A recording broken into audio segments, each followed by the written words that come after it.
Hello. Hi, hi.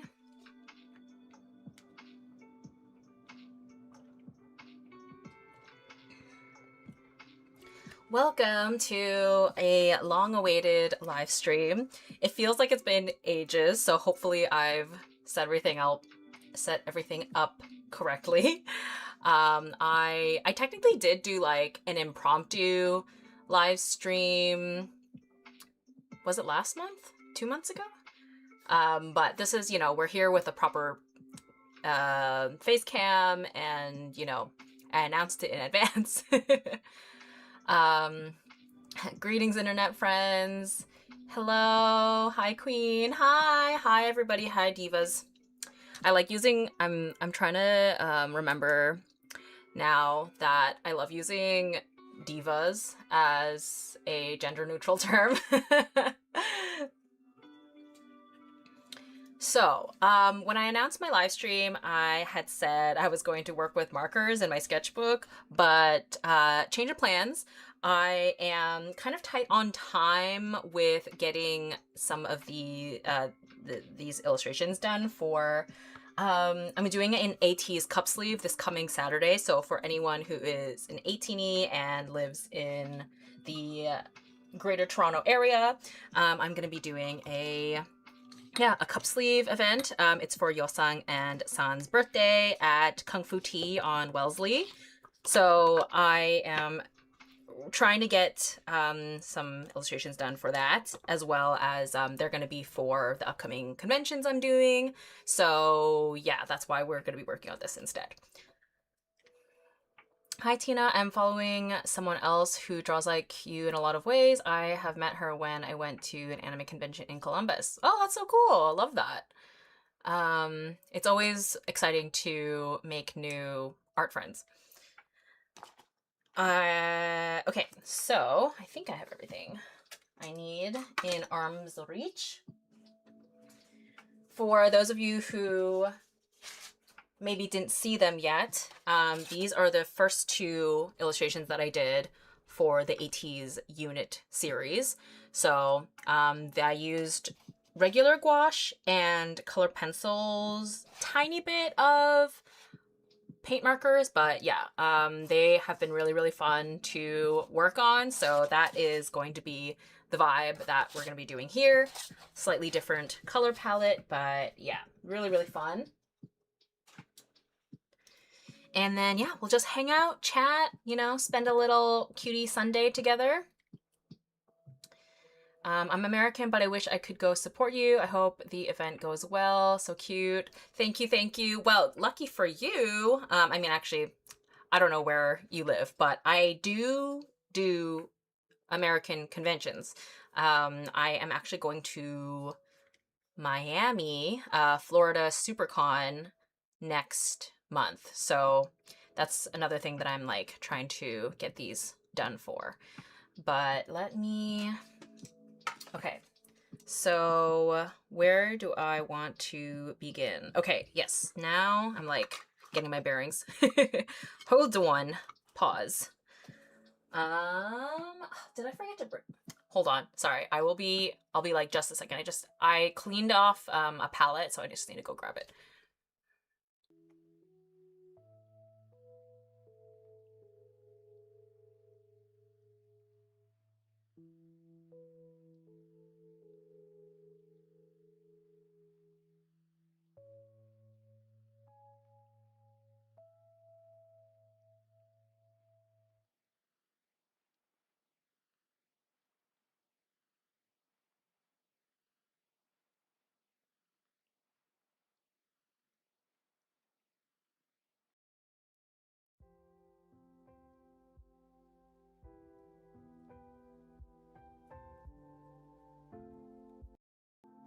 Okay, I am back. Okay, so what we are going to start with is, move this.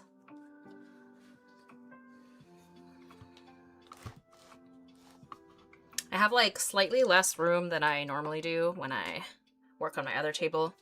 And this, I think this is like one of the biggest things I've worked on for a live stream. I have different, you know, setup here, but we're gonna make it work. So with all of these portraits, or these unit portrait series, I have been doing like a really light wash of this fluorescent pink, which I really need to stop doing, because like using fluorescent colors, because they don't print the same. Like it's just impossible to like achieve the same luminosity as this, that when you make a print out of something. But I feel like I already did it for the other two, so just for consistency's sake, I'm gonna do it for this as well. But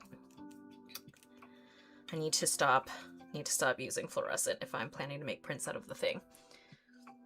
I used to play your videos as I'd make art a few years back. I want to get back into the groove of that. Aw, well, welcome back.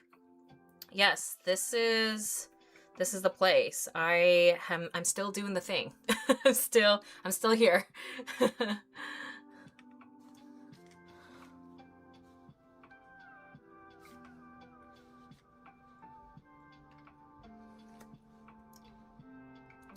Girl, how was Dokumi? On the scale of 1 to 10, how did it go? Any interesting bits you'd like to share with us? Saw an Insta fiasco with the passport. LOL, you poor thing. Yeah, it was certainly eventful. That's for sure. But on a scale of 1 to 10, Dokumi honestly was great. The passport thing obviously was so stressful. But okay, 1 to 8, 1 to 10.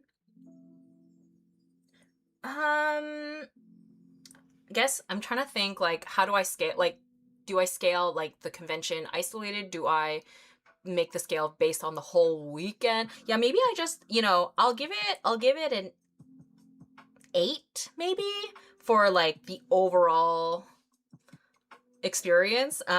Even, you know, because I feel like the vibes and my sales and like, you know, the people that came by my table, like that all kind of made up for the craziness of, yeah, for those of you who don't know, I lost my passport while I was in Germany.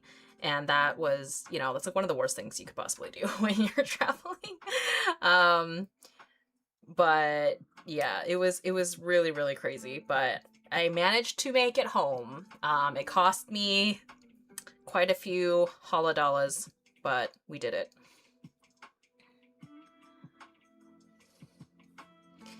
But I actually did film, well, I tried my best to film a vlog for Dokumi, so I will edit that at some point. I forgot to grab my scrap paper. Hold on. Can I reach it? Oh, I'm so lazy. Got it. But yeah, I love Dokumi. I really, really want to go back. But I have heard that it's 70% lottery, I think. So who knows?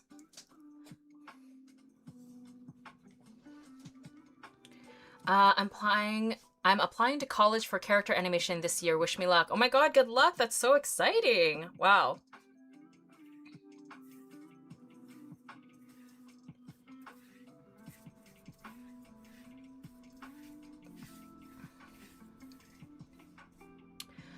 Oh my god, I'm so glad you made it back home safely. That sounds awful. Yeah, it was...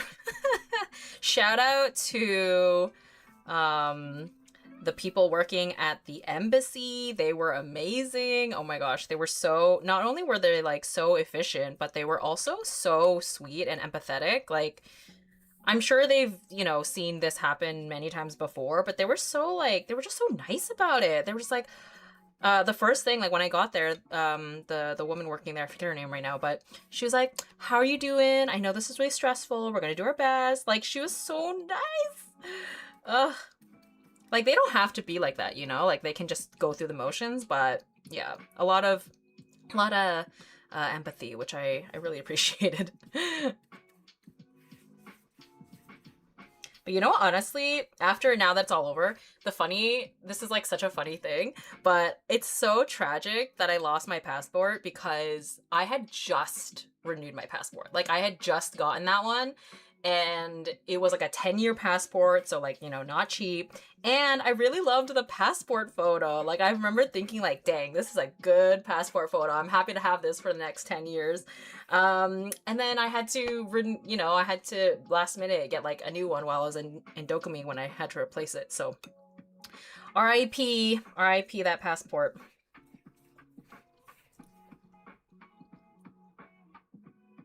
What were the best sellers? What did the best and the worst? The sticker sheets, prints, which category sold the most? Anime or K-pop? Oh, K-pop? Oh man, you guys, like, K-pop was the best seller for sure. The K-pop girlies came out. Yeah, like I'm kind of a bad businesswoman, and I don't I don't manually actually keep track of my sales or what's selling. I just go off vibes. But I could tell that like, I want to say like 50% or maybe more of my sales were K-pop. So yeah, and with K-pop I have prints and keychains. So those were the big sellers for sure. What brushes do you use? They look so cute. Also, opinion on Winsor Newton watercolor. Oh my gosh, I love that you asked. These are actually my custom paintbrushes that I made with Craftimo. This is a bad example because this was a sample, so it doesn't have the branding on it. Hold on. Let me find a better one. Here we go. Here, so it's got my imawonder, and then the, you know, the size and shape and all that. They are currently sold out, but I am so happy to announce that they're going to be relaunching soon. Like very soon. So the fun thing is that the new version will be silver instead of this like rose gold, just to like mix it up. And I have since switched over to being a silver girl. I used to be like a rose gold person when I first made these a couple years ago now. So yeah, and I just figured, let's switch it up since we're, doing them again. So I have the link to the paintbrushes in the description, should hopefully take you to the right place. And then you can like hit the little like notify me button for when they relaunch. But yeah, it should be soon. The new samples are like en route to me like right now. So very exciting. And yeah, the paintbrushes are like mixed media. I purposely made them that way because I'm a mixed media person. So I use them with watercolor, gouache, acrylic gouache, inks. Have I used them with regular acrylics before? I'm not sure. But yeah, very, very versatile. That's even worse. It's a challenge to even get a decent official photo, let alone great one. I know, right? And like the new passport photo I had to take was just like in the midst of me being all panicked of replacing my photo. And that day was so hot. It was so hot in Germany. And oh my God, I had to, the embassy was on the 5th floor and the elevator was like not available to pedestrians. So I had to go up and down those stairs that like multiple times that day in the blazing hot heat. And for those of you who are European or have been to Europe, like they don't believe in AC in the way that in the way that we do in North America. So I was dying. I do not do well with heat. So yeah, it was an experience. So currently I have a temporary passport that, got me home, and then I have to go pick up my new one very soon because I have to go to Florida in a couple weeks. Hello, so happy that I caught you live. Yes, I'm happy to have you join. I honestly missed you guys. Like I don't post on YouTube as much, so there was that element, and then I hadn't done a live stream in a while. So yeah, I'm glad I was able to squeeze this in. Okay, so let's start. Oh yes, I need to pull up my reference photos. I'm gonna have a reference photo of the boys, but then also the color comp that I made. Do I have this on my computer? Or maybe it's just on Pinterest. I think so. Okay. Hello, I know the stream literally just started, but how long do you think you'll be streaming for? Usually I stream for like 3 to 4 hours, I would say. So that's likely the timeline we're looking at. I do have plans later this evening, but it's not for a while, so which I'm so excited. I am going to meet up with a new friend. We've never met before, but we've been like mutuals online, and they are also an Ateez fan, so I'm very excited. I need more Ateez people in my life, so very excited about that. And we're gonna be going to watch The Adolescence of Utena, the Revolutionary Girl Utena movie, which I'm like so excited about because one, I love going to see anime movies in theaters, but also I don't think I've actually ever seen the movie before. I've watched the anime like ages ago, but yeah, I don't think, from my memory, I think I've probably seen clips and I know how it ends, but I've never actually watched the movie. So it's so exciting to be able to like watch it on the big screen. Okay, where are the boys? Here we go. Okay. There's this, and then I need to pull up the other thing. The other photo. I gotta go in a few minutes. Will this live be available on your channel? Yes, of course. Yes, it will be up on the channel for you to watch back later. But I'm glad you were able to pop in for a little bit. Where did... It's weird.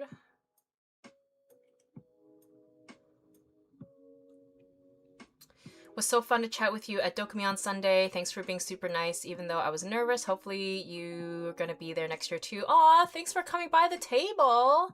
I really hope to be at Dokumi again next year. I had an amazing, much fun. I loved it. Everyone was so nice. Oh, my computer is struggling with me opening all these things. The thing is, hello? I need to update my computer, you guys. It is... Oh my gosh. Are we good? What was I saying? Dokumi... Oh yes, Dokumi, unfortunately, is 70% lottery. So it's up to them if up to my good luck, or bad luck if I get in again. Okay, see, I have some paint here from before.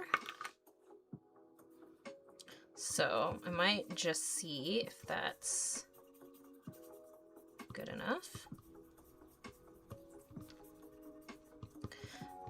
The really fun thing about this kind of style that I've done with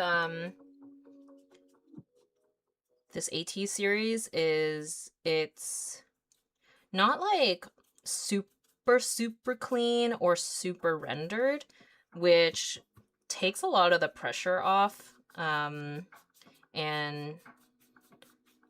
I really trying to like lean into art processes that just feel fun, you know? And the only thing I really have to focus on is like, you know, getting their likeness, really. But I've been I draw them so often now, or I feel like I've drawn them enough that I'm slowly getting better at it, I guess. Oh no! YouTube is not receiving enough video to maintain smooth. Oh no. Oh no!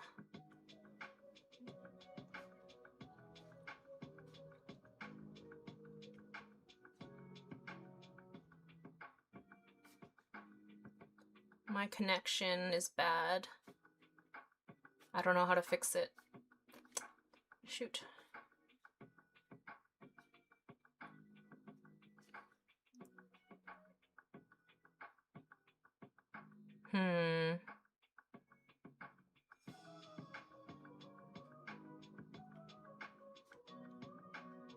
How is the stream for you guys? But also, I don't know how to fix it. I did actually switch internet providers recently, and now I'm concerned that that was not the move. Looks good from here. Okay. Everything looks good on this side. Okay. Okay. That's good. Hopefully it just fixes itself. If there are issues. On my end, YouTube is saying that the connection is poor.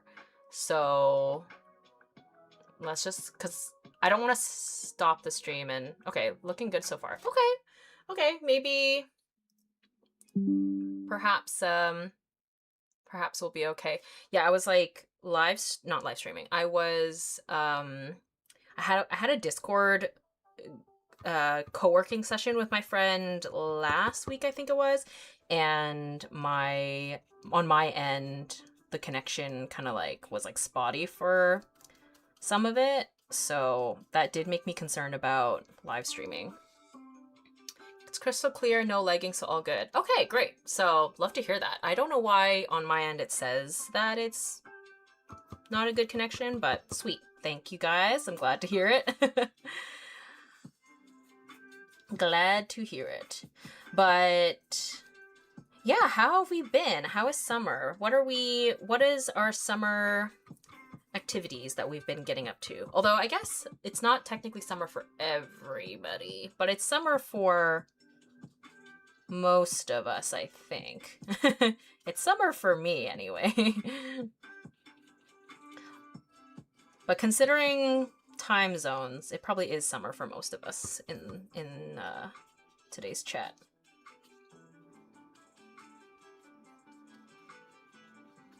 You know what? I'm trying to think. I'm like, I guess I haven't really been doing a ton of summery things as of yet. I did go to a street festival earlier in the month. That's probably the most summery thing that I've done, but like I haven't gone to the beach, no picnics, like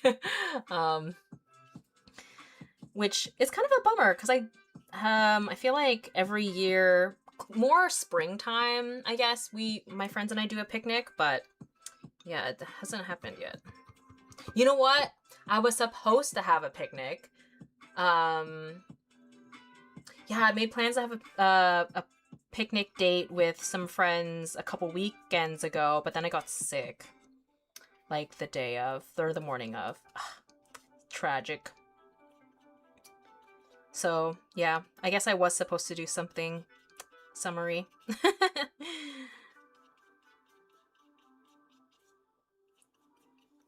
Tragic.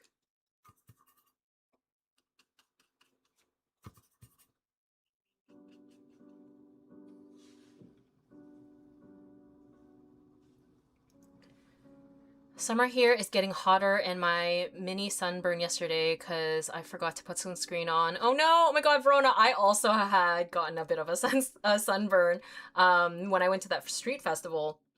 I did put sunscreen on. I just like, okay, so as some of you might see, I cut my hair. I normally, or not normally, for I've had super long hair for like a long time. And so I just like didn't think to put sunscreen on my back because I guess like normally, you know, it's covered by a shirt or it's covered by my hair, but it was like one of the first kind of like hotter days and I wore like a tank top.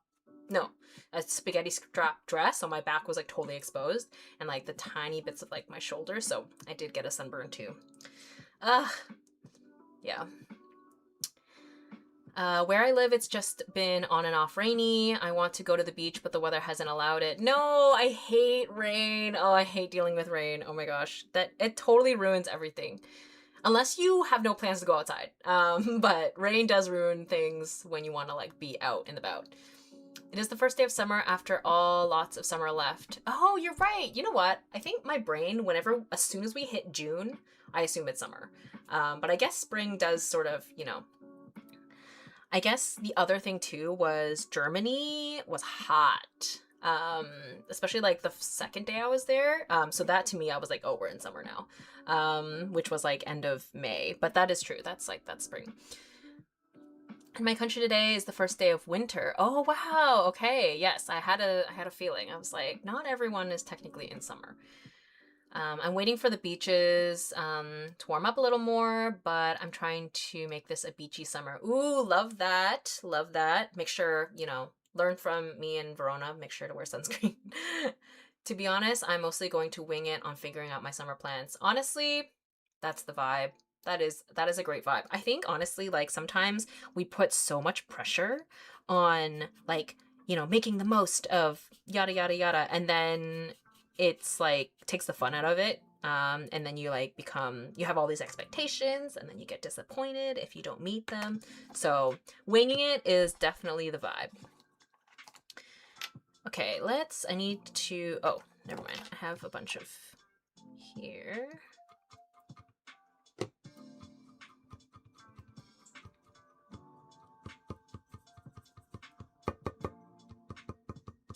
Oh, you know what? I think I forgot to grab my white gouache. I'll grab that in a moment.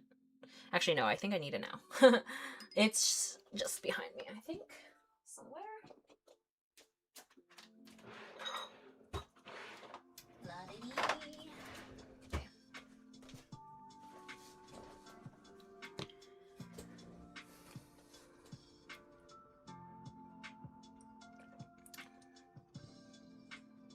You know what's a really exciting thing for summer for me is I'm going to a couple of concerts. The the closest one is Evanescence. So I'm like excited to bust out some fun summer gothy outfit. Even though I recently saw like a headline where Amy Lee doesn't like being considered goth, I guess, which I know goth is sort of maybe misused. I'm sure I misuse it all the time, but maybe alternative outfit, summer alternative outfit. But it just doesn't ring, you know, it doesn't ring the same. It's fun to say summer goth outfit. But anyway, so that'll be fun. And then in August, I'm going to see BTS, which is going to be huge because BTS is the group that got me into K-pop. And as we can see, K-pop has become a very special interest of mine now.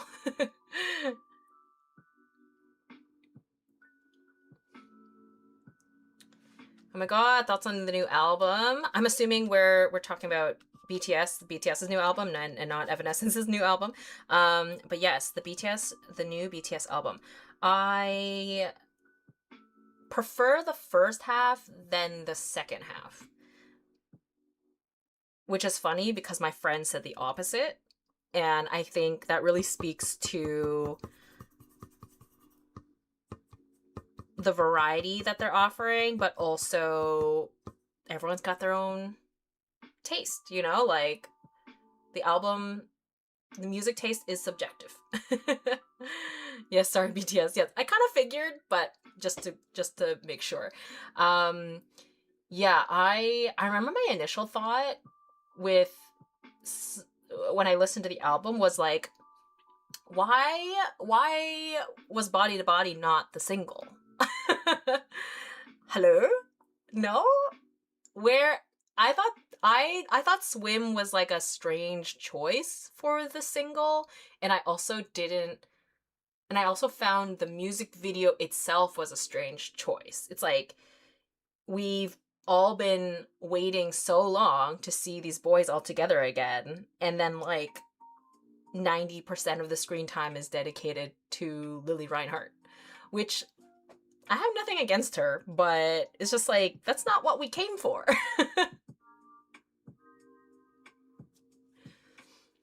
Bless Evanescence for continuing to make music as one of the OGs, like bless Miss Lee. I know, I think it's amazing. I'm not like, you know, someone who closely kept up with Evanescence necessarily, but like bangers. My friends and I love doing Evanescence for karaoke. It's just like, yeah, and I think a lot of mainstream music has veered so far away from that genre, and so we love to see it. I need to do a full listen. I've kind of just half-hearted listen as the songs come up, but happy to hear your thoughts.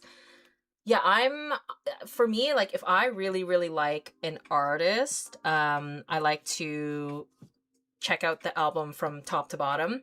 Especially, like, sometimes, you know, or, well, not sometimes, but typically, I'm sure, like, you know, the artists have a reason for the order that they place the songs in, and I think there is an art in, like, the flow and the story you want to build in listening to the album from top to bottom, like in chronological order.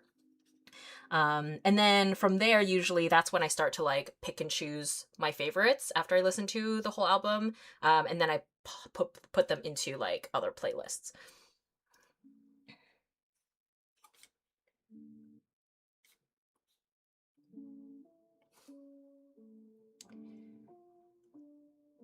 Yeah, not gonna lie, for a comeback song, it was so underwhelming. Truly expected more since the boys came back from military service, so it's not a regular 1 year hiatus. Yes, I agree. But I think maybe and I think maybe that's kind of the whole thing about the choice behind it was they were like, oh, let's do something unexpected. And I think they really, I think the label probably really wanted to lean into the Western general audience. But it's like, we all love BTS because they're like the performances and, you know, the concepts, and that's the thing I think that I miss about BTS's previous eras, like, you know, kind of going further back, is like just like really leaning into a concept. But you know, they're gonna continue to make more stuff, so I have no doubts that there will be many cool things to come. And I'm so excited about the concert. Like, that's gonna be so much fun.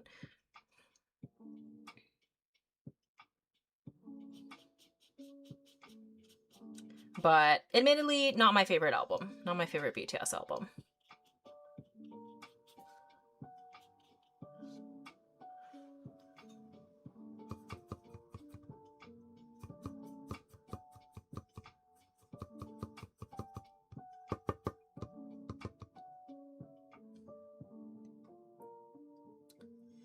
Speaking of albums, anyone excited for Ateez's new songs? The concept photos are killing me. I finally did a deep dive into their lore and I can't wait. Yes! Yes! Oh my gosh. I am so excited.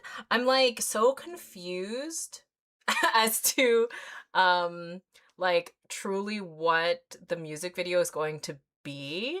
Just cause like all the concepts have been so different from one another. And then like the teasers are all so different from each other, so I'm just like, what is happening? But I'm very excited, and it's very clearly lore heavy, so that's the thing that I think gets me hyped the most. Yeah, I love a concept.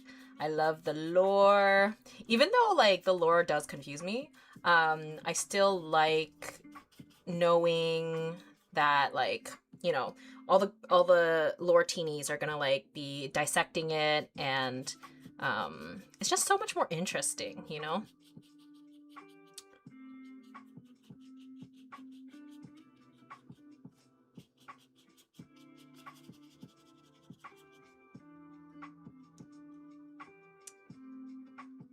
I don't know if it's just me, but I feel like K-pop has lost the idea of concepts/eras in general. It's a little sad. They definitely did. I feel like to find really fun concepts, you gotta go more new groups, but I may be biased. I think it kind of, yeah, it depends on the group. Like, as we've just discussed, like, Ateez is like, they're really leaning back into the lore, and they've always kind of continued to lean into concepts in general, which I really appreciate, especially as a group that has been around for 7 years now. But yeah, I think a lot of new groups are really like chasing TikTok trends, it feels like, or like really trying to appeal to a Western audience.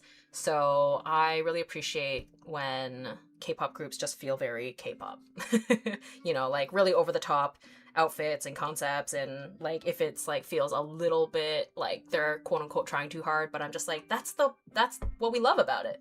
And I'm someone who is always a tryhard, so like, I am Shalon, okay? I'm very Shalon.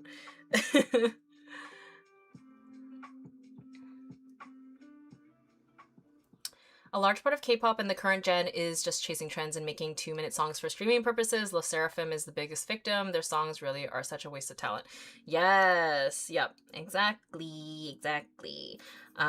Which is, yeah, it's so unfortunate because a lot of these, like, you know, trying to like make a TikTok trend doesn't showcase like the vocal talent. If when the song is so short, you like the line distribution is a lot, you know, more challenging.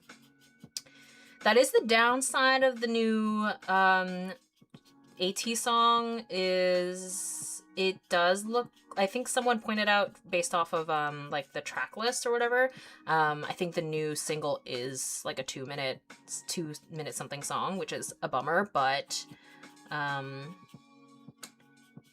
I I will forgive them because not all of their songs are 2 minutes, so.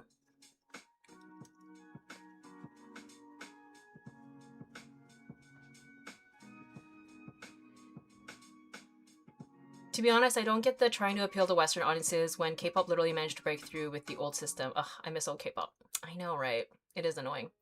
Agree, sorry, by new goo, I meant like underground groups. Oh, for some reason, my brain always thought new goo meant new groups. Clearly, I never bothered to triple check. Might need to tune into the Ateez comeback though. Yes! Do it, do it, do it, do it.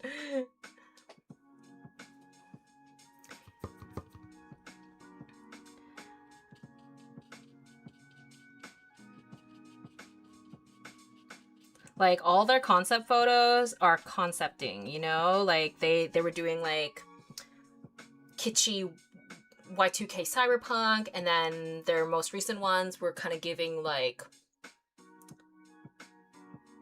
some people were saying kind of Lord of the Ringsy Ren Fair, but then some other people were kind of saying piratey, but you know, they kind of have a crossover there. Yeah, I live. Hello, always love your art. Your videos have kept me going with my own artwork. Aw, thank you so much. I'm so glad. Honestly, you guys also keep me going with my art, if I'm being perfectly honest. Like, knowing that I have an audience that, you know, gains inspiration from me, I feel like it keeps me accountable, you know? And that's actually why I really love doing these live streams, is because otherwise, I would just be like constantly being distracted every 10 minutes checking TikTok, which is so bad. And so like, even though when I'm doing these live streams, like, yes, I'm pausing to like chat with you guys, I definitely think I'm staying on task way more than I would be otherwise. So.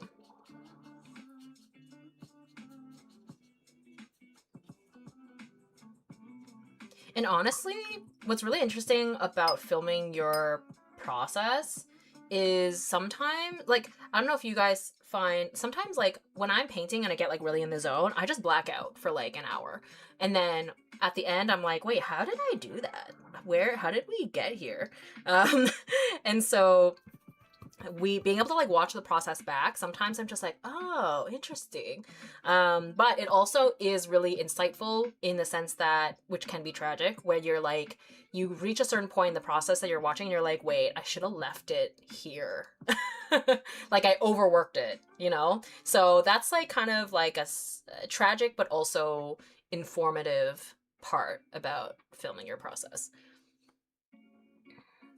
How was Dokumi? Did you meet any artists in real life you hadn't yet or too busy? Dokumi was great. I did talk about it just a little bit earlier, so apologies for those of you who already listened to me talk about it.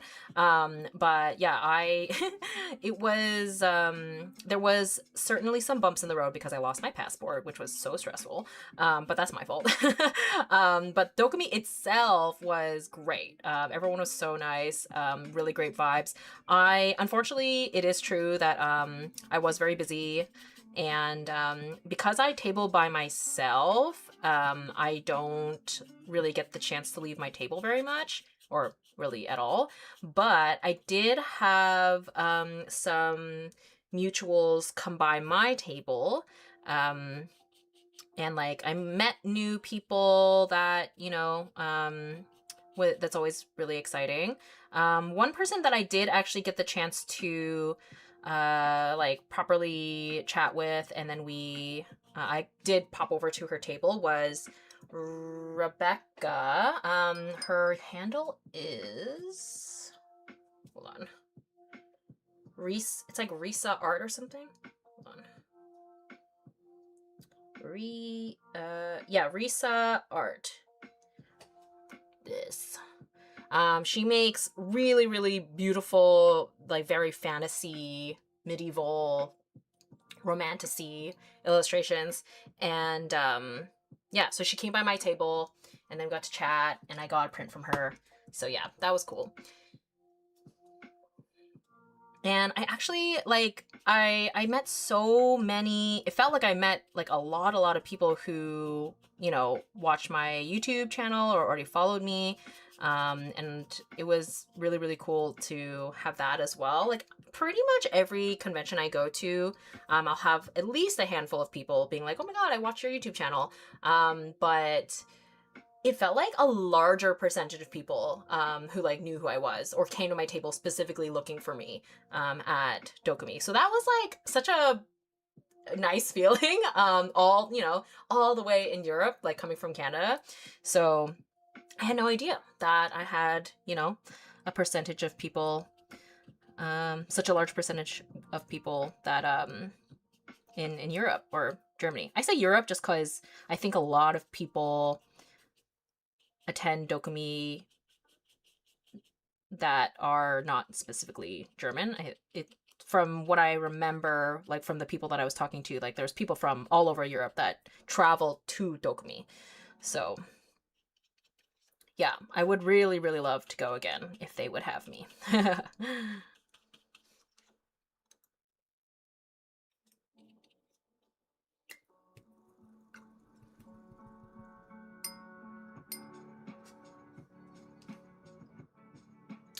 I love your voice. Do you sing at all? Aw, thank you so much. I do not sing in any professional capacity, but I do love singing. Just for funsies. Like I am constantly singing uh to myself out loud all the time. All the time. I love going to karaoke. Um, I find it so fun. Like it's like almost, it's like I don't know if calling it a hobby technically makes sense because I'm not like actively learning anything. I just do it, you know? Which is honestly one of the things that I love so much about living alone is being able to sing my heart out. I don't know if my neighbors can hear me. If they can, they've never complained. So it was so nice meeting you at Dokumi. I apologize for that one rude customer who came after me. I tried shooting him down in German. Don't know if that worked after I left. I wondered if cons are full of shitty people like him and if that affects your con experience / ever affected your decision to apply for one. Aw, it was so nice to meet you too. I'm trying to remember what rude customer you're talking about. I feel like it clearly didn't stand out too much, which is a good thing. Thankfully, honestly, I don't have a lot of really bad experiences with people at conventions.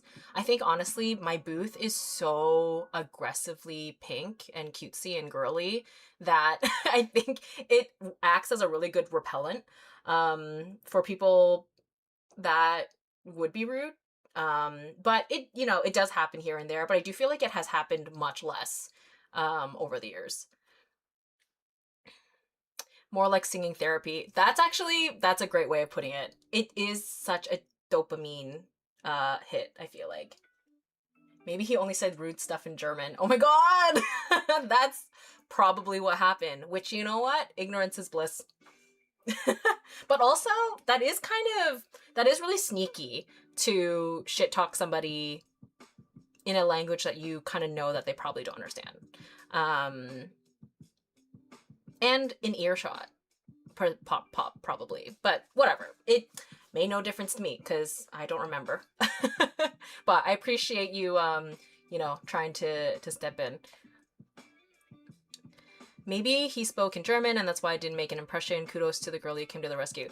I know, right? Also, by the way, if some of you are confused, I have a live stream chat over on Patreon. It's for free members. You can join if you want. I have it there for mostly for like if people want to share images,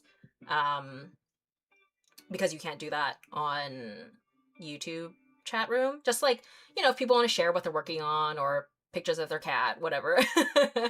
And yeah, unfortunately, this person, I think I remember you saying that you can't access the YouTube chat room, even though I remember checking to see if you were blocked or something, but I didn't see that. So I was like, I don't know what happened there. So I apologize, but I'm glad you're able to chat in the Patreon. Hey from the UK, I absolutely loved your recent analogous challenge with the metal suit. It's great inspiration for a Y2K webcomic I'm working on. I hope to see you at UK One maybe one day. Oh my god, thank you so much. Oh my god, yeah, that analogous robot girl. Oh my god, I had so much fun working on that, and like it had such a great reaction online. Or like reception. There we go. Yeah, I mean, you probably already know, but yeah, a big inspo for me with that was Mugler. So great inspo for that. I actually did apply to MCM London in October. So fingers crossed they let me in and I can go to the UK.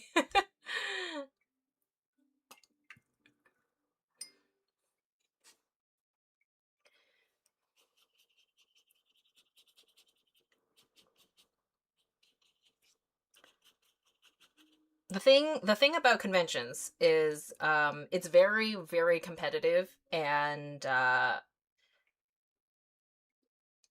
feel like I get rejected from like 50 or more % of the ones I apply to, which means I'm applying to a lot of them. So how do you make other artist friends? I recently found out that you're friends with Chris Hong, and I love her and her art so much. Aw. Honestly, like usually it's just like from being mutuals online. Like if you interact with each other, and then with Chris specifically, I'm trying to like, where do I want to go next? I feel like I've just been sort of fiddling around with the skin. I need to like let it dry and then come back to it. Let me, I guess actually, yeah, they both kind of have some white shirts, so let's do that. So with Chris specifically, she and I were mutuals online on YouTube and Instagram, and then she had moved to Toronto, and she literally just like DM'd me, and she was just like, hey, I know that you live in Toronto. I just moved here. Do you want to grab bubble tea? And I was like, oh, sure. And that's literally how we became friends. And then actually kind of similar thing, me and their username is Bowface. They're also an Ateez fan. They make like Ateez and Stray Kids kind of fan art and stuff. We also became mutuals recently, and we've been like, you know, replying and commenting on each other's stuff. And then I saw that the Revolutionary Girl Utena movie was playing in theaters, and I know that she likes anime, so I literally just like on a whim, I was like, do you want to go watch this movie? And she was like, yeah, let's do it. So we're gonna meet up today for the first time. And hopefully, you know, we vibe and then we become friends. So yeah, it is very scary. I'm not gonna lie. Like, you know, I actually, I find reaching out to people is terrifying because I'm so scared of imposing or rejection, even if it's in like a friendly manner. But, you know, you'll never know until you just put it out there, right? But I think it is important to like establish that like you guys are already mutuals and that you've interacted with each other in some way. That helps sort of like alleviate the feeling of like, does this feel like I'm just like coming out of nowhere?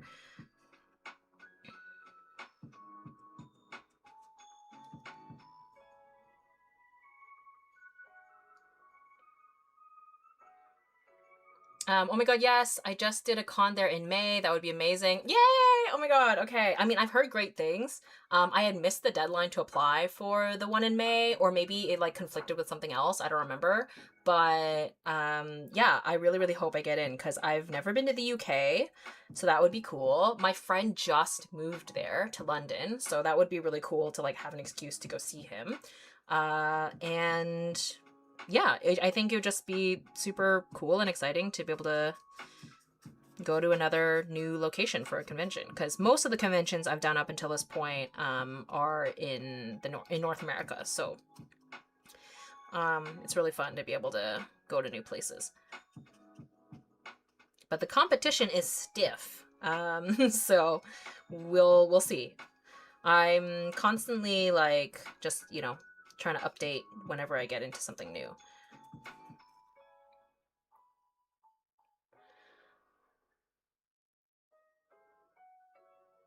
I highly recommend for artists to go there. Yeah. I need to sleep soon, but I just noticed, oh my god, a Yoongi painting live stream. Yes! Hee. I'm trying to get all the units done for this cup sleeve I'm doing this weekend, this Saturday. So like time is of the essence because I need to get them done as soon as possible so I can actually print them. But yeah, so I have Yoongi, and then I'm gonna work on Jeonsang whenever this is done. But I'm not sure if you've seen them yet, but I already did Matt's. Whoa. I already did Matt's and Wusan, my babies. Oh, and this is this month's Patreon reward. I've had people in the comments asking like, oh, I want a print of this, and I'm like, I don't know if they mean like maybe they mean like I want a large print, because I'm like, if you join Patreon, that is the print, but it is like a postcard size, so maybe they mean like a big print. I did have someone specifically ask about a big print, but some other people are like, I want a print, and I'm like, join Patreon. But like, I guess that's a postcard, but it's still a print, right? But anyway, this is the Patreon reward for this month, and I feel like it's pretty cool. And then hold on, where's the sticker? This is the cutie little sticker. Oh, it's kind of hard to see because it's holographic, but on camera. But it's a little like ceramic kitty, which is also kind of like purpley. So anyway, that's my little showcase.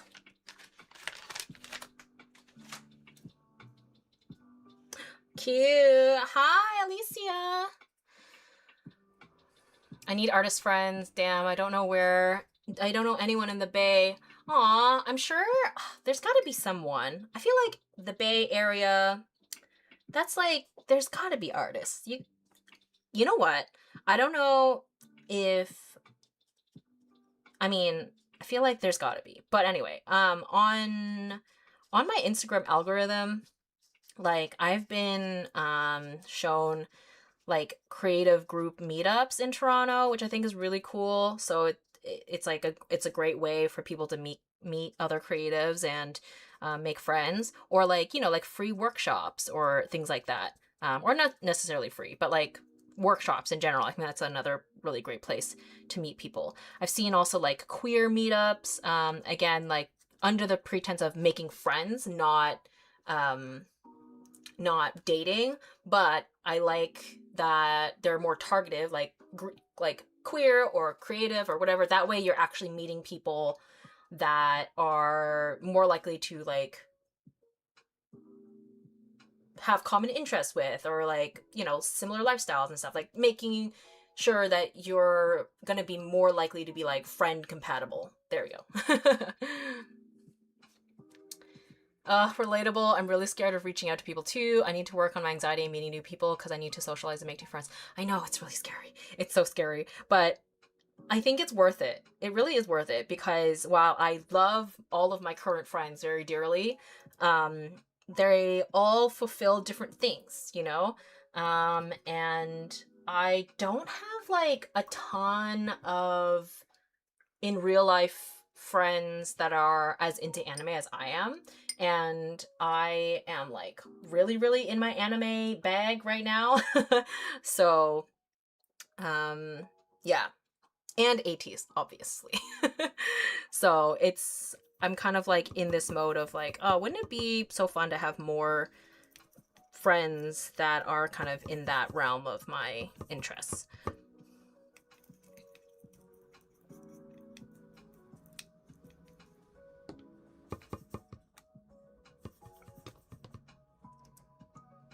Yes, I love the Mats and Wusan paintings so much. I saw them on Insta and they're so lovely. Thank you, thank you!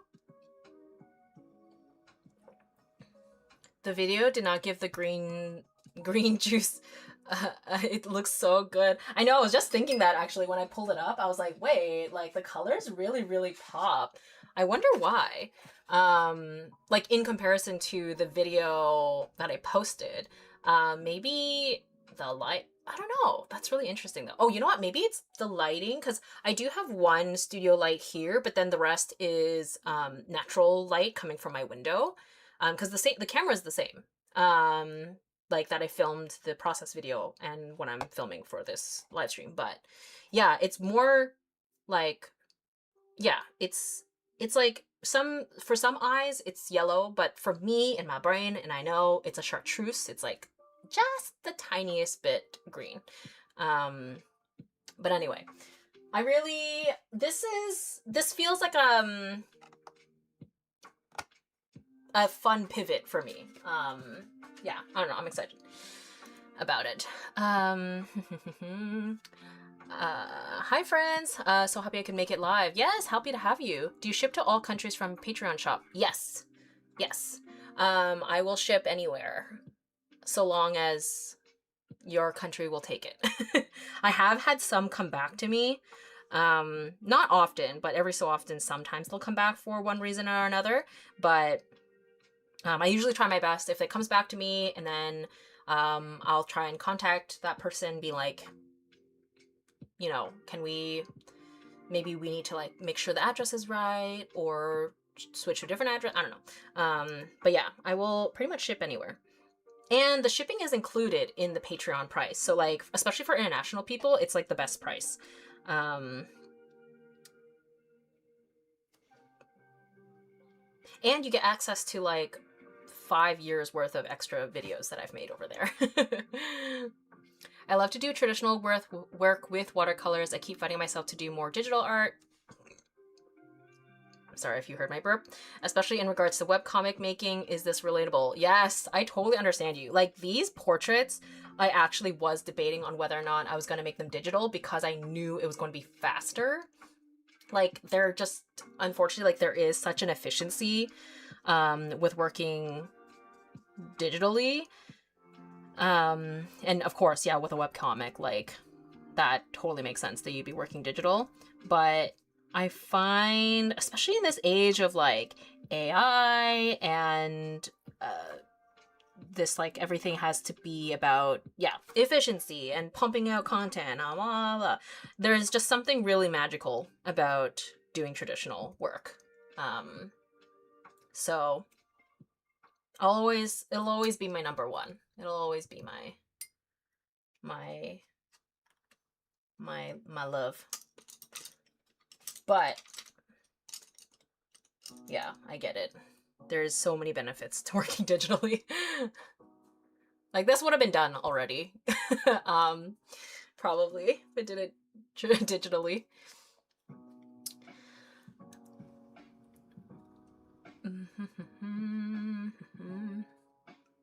My biggest Yoongi flex is that I witnessed their Valentine's Day proposal moment live in Copenhagen last year and never recovered emotionally. Oh my god! That was so cute! I've seen like probably every angle, every fan cam of that. So yes, you are blessed. That is incredible. For Towards the Light, my show in Toronto, it was Mingi's birthday. So that was really, really, really cute. A lot of iconic moments from that. But the Yoongi proposal that's magical. They're so cute. Oh my gosh.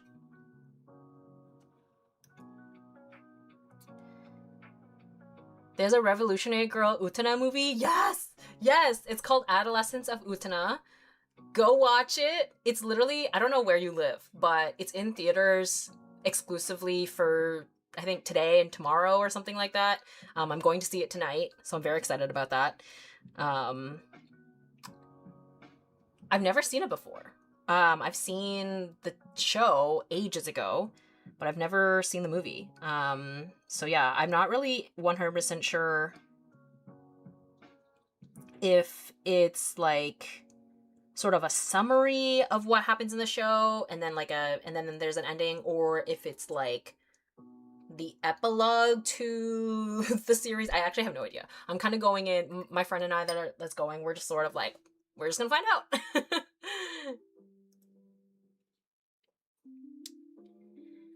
Hi Tina, I'm late. Quick cue. What neon pink paint is that? This is the Shinhan poster color in pink 1 or rose 1. I have this. I have it linked, and not this color specifically, but I have like the paints linked in the description. I think I put it as like Shinhan gouache or something, but this is what it is. It originally was like a more jelly gouache consistency, but over time it has dried up. But I just activate it with water. It's fine. But I'm pretty sure this type of gouache where it's like in this pot is very commonly used with like background painters like Miyazaki, not Miyazaki specifically, but like like when they make Ghibli, like the Ghibli films and stuff. I don't know if it's this brand specifically or if it's the Knicker or whatever, but yeah, poster color. But I'm pretty sure it's just gouache.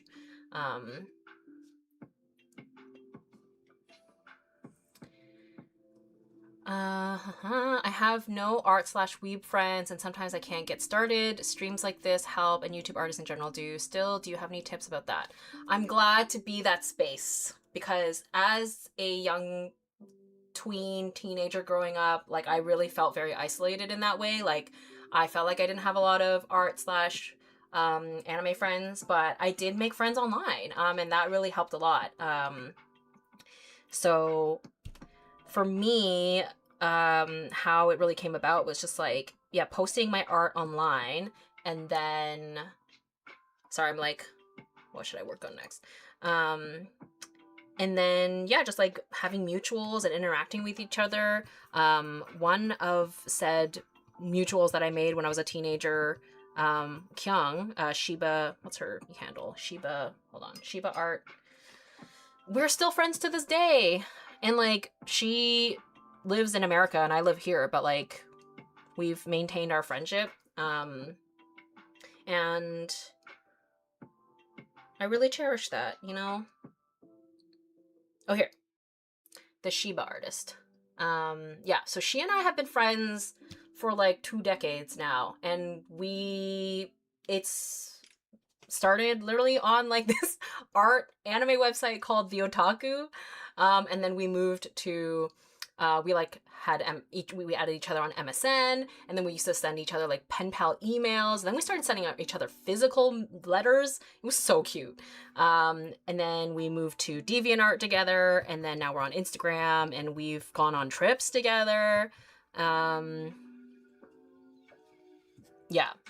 And it all just started because like we probably were like, oh, I like this person's art, and then we were like following each other, and then we probably, you know, commented on each other's stuff, and then, you know, that's how it happened. And like that's how I still make friends to this day. It is nice to have friends in real life, so that you can actually go to things with them in person, like me going to this anime movie tonight. But yeah, this is with a person that I have never met yet, and I just reached out to them and I was like, do you want to go to this movie with me? So yeah. But I'm happy to, at least for the time being, provide a space where we can yap about art and anime. Proposal at a concert, are they trying to kill us all? They really are, for real. The fan service goes crazy. But you know they're having a fun time too. They're like, to me, it's like, yes, it's fan service, but to me it genuinely feels like they're enjoying it too, you know?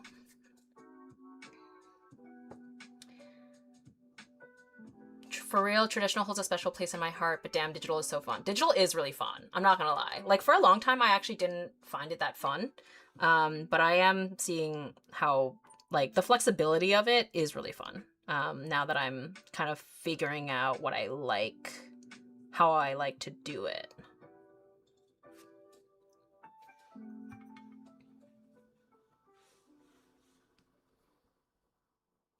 That mistake I made in the previous times I was working on these was I was like, I filled in all the accessories, but I'm like, no, I need to do the hair first because I'm just going to end up covering them anyway. Because it's like going around the accessories is like so inefficient, especially using like an opaque medium anyways. So yeah, this time around, I'll paint the hair and then do the accessories on top.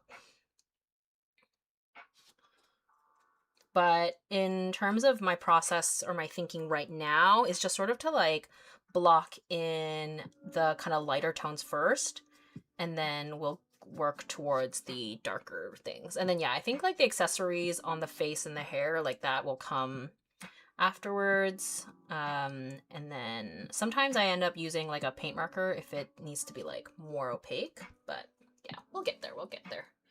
Maybe. I'm not sure if we'll get there today. We'll see how far we get. I love that it was Mingi's B-Day when you saw Ateez. I recently saw Extraordinary Heroes live, and it was my bias's birthday the next day, and we all sang happy birthday to him, and it was so cute. Oh my god, I'm so jealous! I love Extraordinary Heroes. They're actually like, they're really up there in terms of like favorite groups right now. I love them. I'm really, really jealous that you got to see them. Whose birthday was it, by the way? I unfortunately am unable to see them at this time because they do not have any Canadian dates or have never come to Canada as of now, but manifesting that they'll come eventually.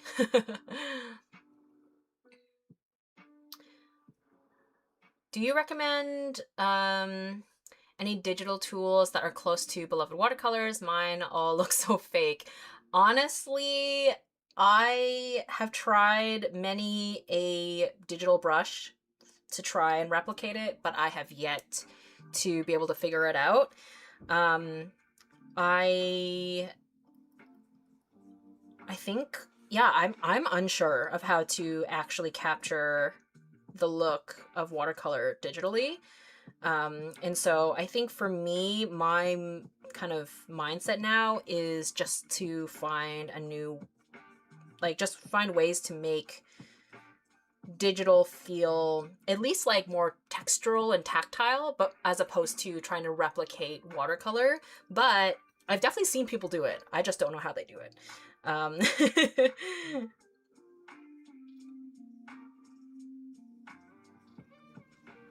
And like I have a bunch of watercolor digital brushes, but I unfortunately don't know how to make it look like real watercolors. So at that point, I'm just like, well, I guess I just gotta use real watercolors.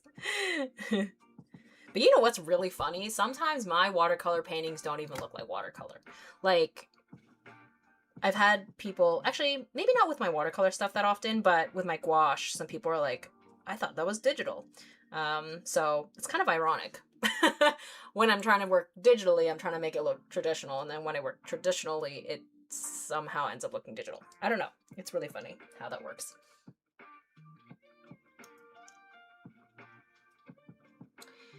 I want to make traditional line and wash comics like Little Thunder, but doing it digitally would be so much more efficient. Oh my gosh, yeah. Little Thunder is amazing. Amazing. For those of you who don't follow her yet on Instagram, I highly recommend. She is an amazing traditional artist. I actually have one of her art books. I can go grab it actually. That I got when I was in Korea, I believe. Yeah, she's so decisive when she paints. It's amazing. I am like, how do you are so brave. So brave. Like, and I think because she's so decisive, that does make her really efficient. Hold on, let me go get her thing.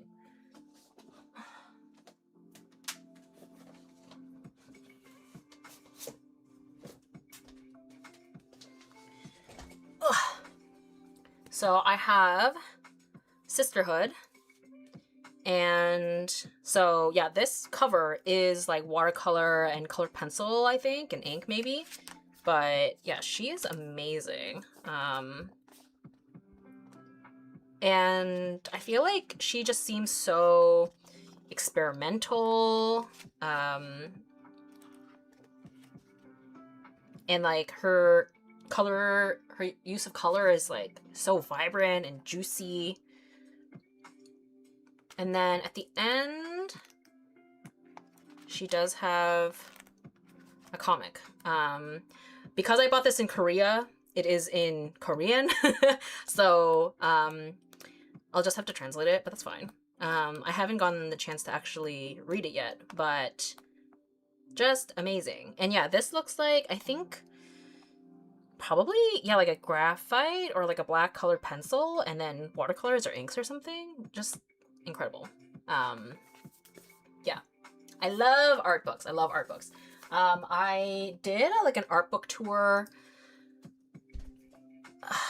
on my Patreon like a few years ago, but I feel like I'm probably due for an updated one at some point because I have added more to my collection. I actually have an art book on the way, en route to me.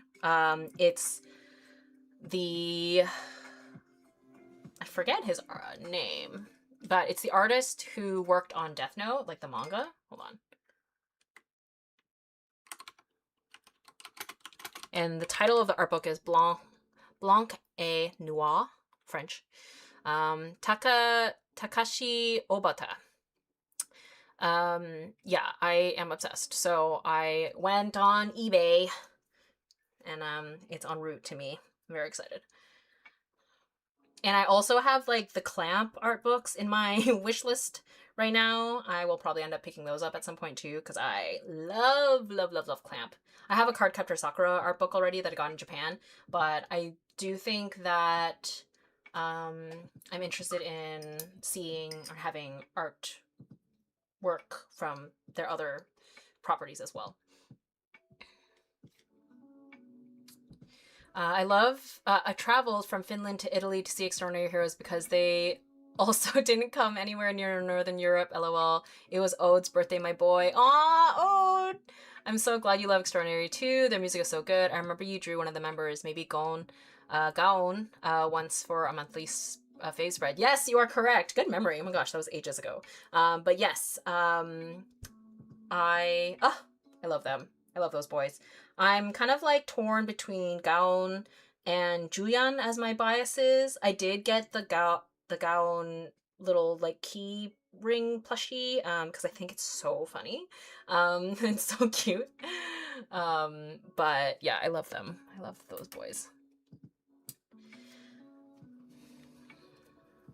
Okay, what to work on next? Yeah, I unfortunately, when I first transferred this sketch, I forgot to do the text, and so I had to do the text after the fact, so that's why there's like so much line art there, which is gonna be a pain in the ass to cover up later, but we'll work it out. Okay, what next? I guess the background?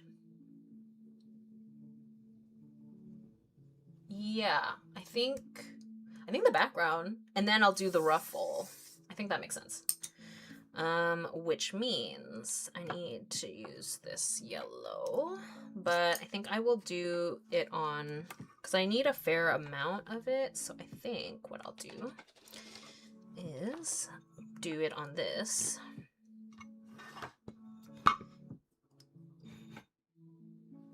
And since it's gonna be a pretty, I want like a pretty fair, like a pretty light, like butter yellow, I'm gonna get a bunch of white. See, the thing is this thing is dry, so I have to add a bunch of water and then do it like this. It's like not efficient whatsoever, but like I refuse to buy a new one when I have this, you know?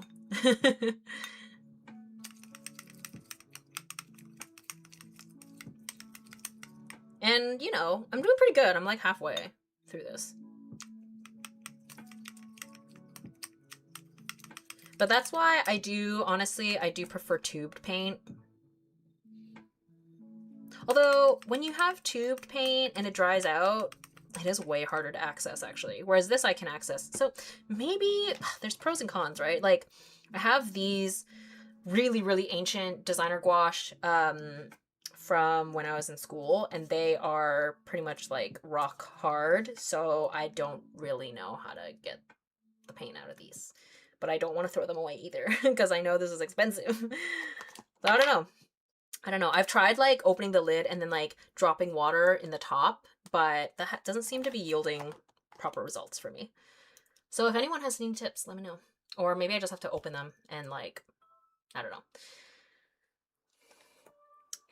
Trials and tribulations of being a traditional artist.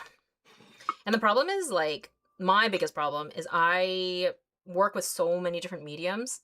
And then so that's why I always have this issue of like them drying out on me, because I'm so constantly switching around. So it's like, it's not as if I'm using just one medium all the time and then going through it quickly.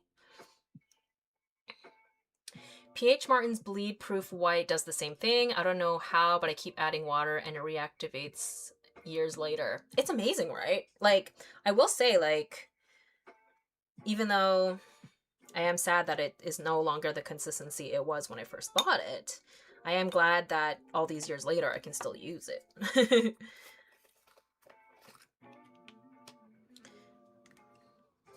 That's why I'm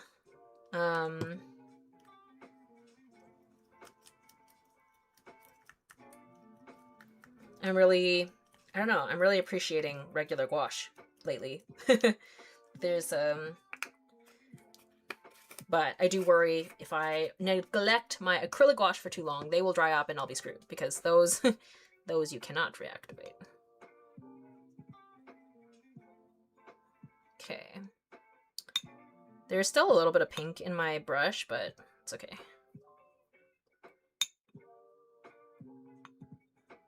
Is that what I want? Let's see. Maybe? Well, let's see. Oh, hydration reminder, everybody. Okay. I'm like, they always dry out, and I just leave them open.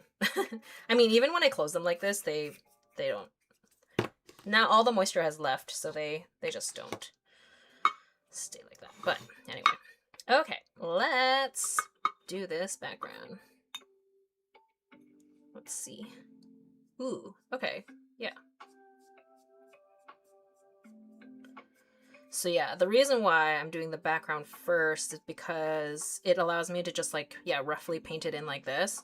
And then when I go to do all the edges, I can just paint right on top of it, as opposed to like painstakingly paint around the edge later.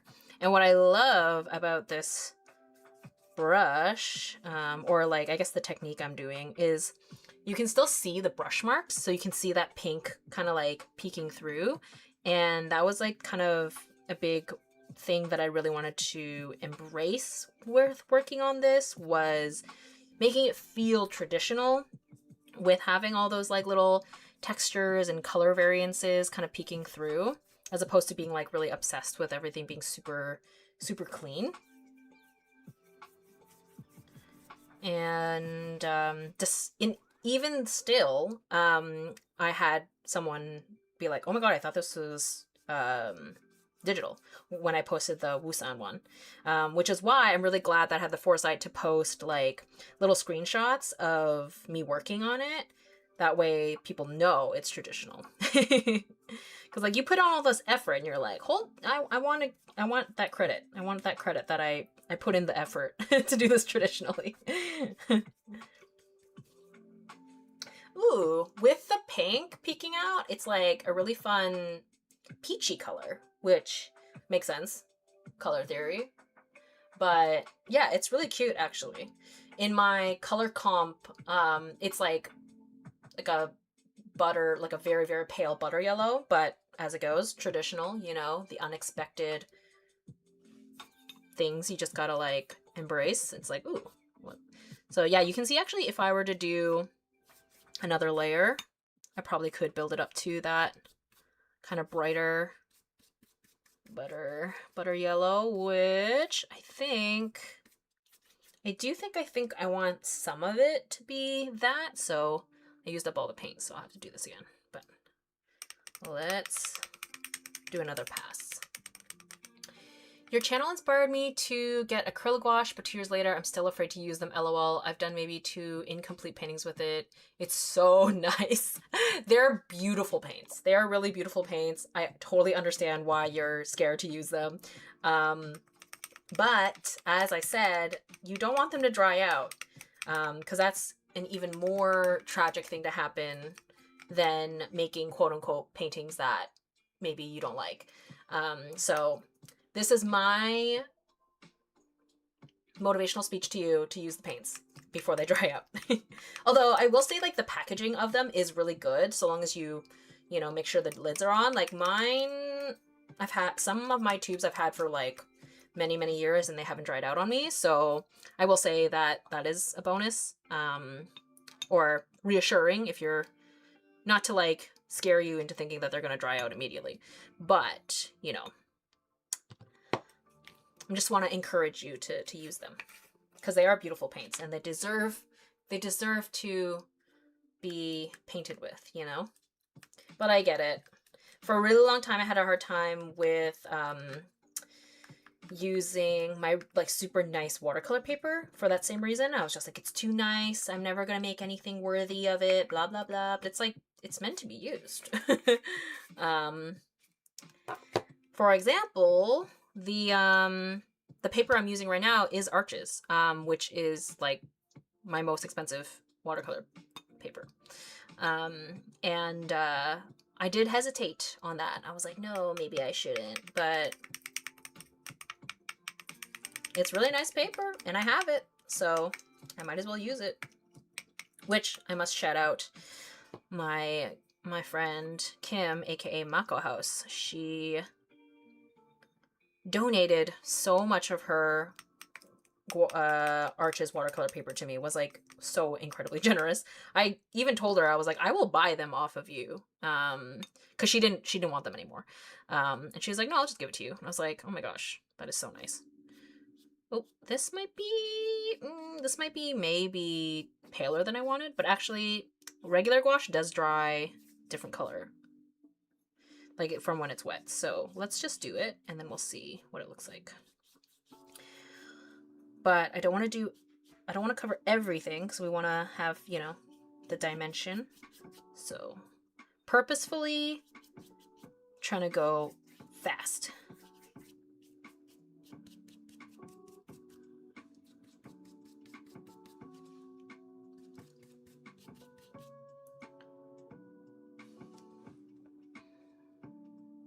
Hi, finally made it in a long time. I also have to catch up with so many of your Patreon posts. LOL, life is way too busy lately. Aw, well, I'm happy to have you join, Nifty.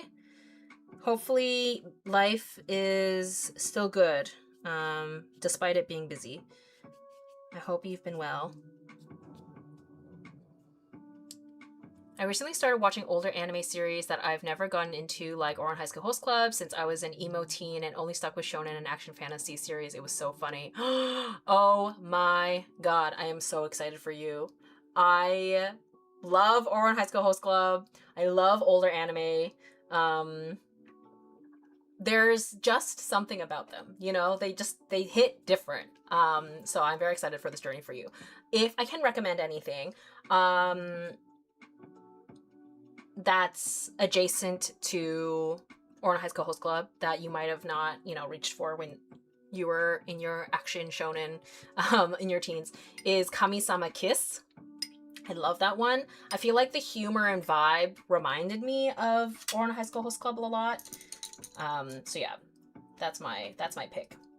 And then something that is slightly newer but still older, that I think would marry the two things, is Yona of the Dawn. It's getting a second season finally, soon, so that's really exciting. Or I say soon, but like maybe it'll be like a year from now. I don't know. But I have also been revisiting older anime that I've never seen before, but in a different direction. For those of you who have seen my recent YouTube video, or my Instagram stories, I've been kind of leaning into like a dark fantasy energy.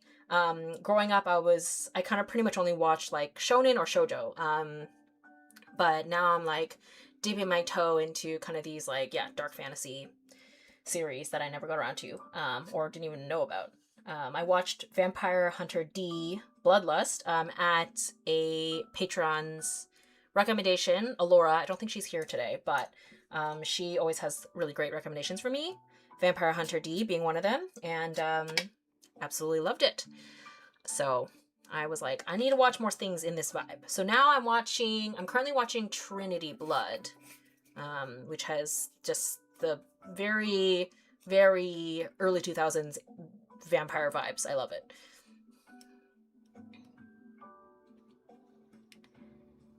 Can everyone share their best hacks how to force yourself to tidy and clean with ADHD, especially the initiation of the task is my problem? I feel you so hard because I also really, really struggle with that.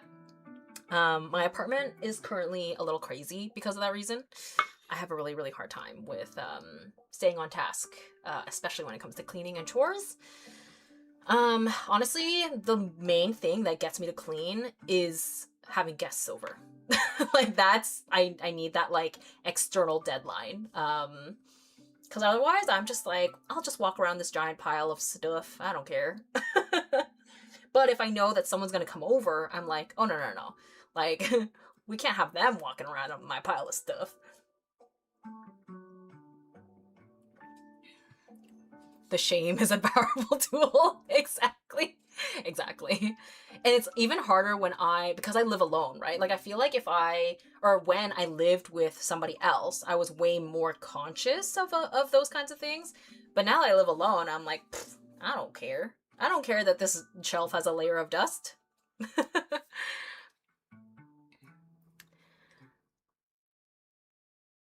I'm literally obsessed. I'll start doing fan art. Yes. Need your opinion / output. Would you justify buying multiple sketchbooks to search for a favorite one to get all the time, and any pointers on completing them fast or at a decent pace? I, unfortunately, am not the right person to advise on completing them at a fast or decent pace because all of my sketchbooks takes me minimum 5 years to finish. Unfortunately, it's because I have multiple sketchbooks that I work in for different mediums. In a perfect world, if I just used one sketchbook at a time, then I would finish them faster. But because I'm a mixed media person, I'm like, I have one sketchbook for markers, I have one sketchbook for watercolors, I have another sketchbook for ugly stuff, like quote unquote ugly stuff. Because the paper is so dependent on the medium and the paper, we need them to be compatible. So if you want to finish them efficiently, then, have fewer that you're working in at a time, for sure. And then I guess if you are someone who works with multiple mediums, but you want to finish them fast, and in that case, then you definitely want to look into a sketchbook that is a mixed media sketchbook that can handle a lot of different mediums. Yeah, basically. But yeah, it's I am somebody who I take a really long time to finish my sketchbooks. I actually did finish a sketchbook in the last live stream though, or last live stream, which I was so excited about. I still have not filmed that sketchbook tour yet, but I will at some point.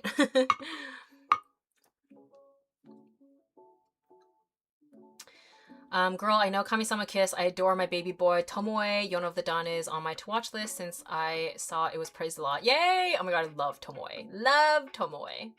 It's so funny, because I've been rewatching Inuyasha, and I feel like Inuyasha and Tomoe are kind of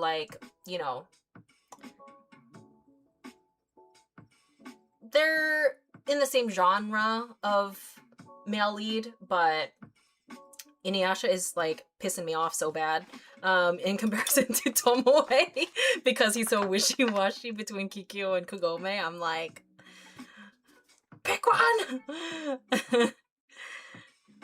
We need loyalty in this house, Although I guess actually Tomoe was also being wishy-washy, but it was not the same. And also, it was over the same girl, so. I get really bad executive dysfunction at times, and sometimes the only thing that works is to invite a friend over in a few days and just panic clean like a mofo the night before. Yeah, exactly. Exactly. Omega T and I also recommend Vampire Hunter D. If you ever into a dark goth vibe, please do fan art of the series. I honestly, like, okay, before I had decided I needed to work on this, why does it keep getting so dark? Come on, there. Okay, I think this feels really dark. No? Hold on. Or maybe it's my desktop, actually. My desktops are at like 10% brightness because I get headaches otherwise. What was I saying? Oh yeah, okay, before I decided I need to work on this for the live stream, I actually was planning to do a sketchbook spread of vampires, like fan art of vampires, because I was like, yeah, I was in this Vampire Hunter D mode, and then I've been watching Trinity Blood, so I was like, oh, wouldn't it be fun to just like draw all these different like vampires? I probably would have drawn like, I mean, I don't know how many I would have gotten through, but I was probably gonna draw D, and then maybe Abel from Trinity Blood, and then I was thinking about like Zero from Vampire Knight. So many great contenders. Alucard, who I've drawn like twice already on a live stream, but you know, whatever. We love him.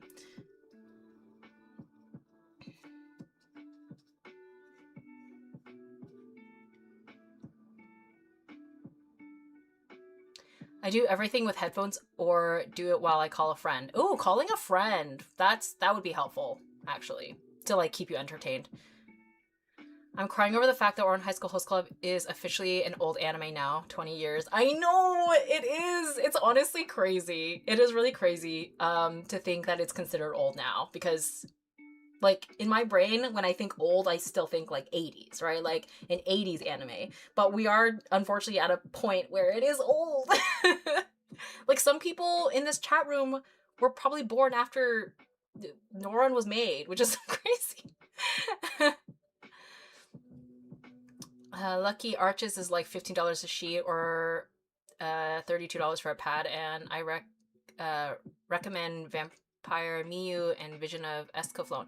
Yes, I did actually. Someone suggested Vampire Miyu in my YouTube video, but no one has mentioned Vision of Escaflowne, so I will add that to my list. I have a growing list of to watch.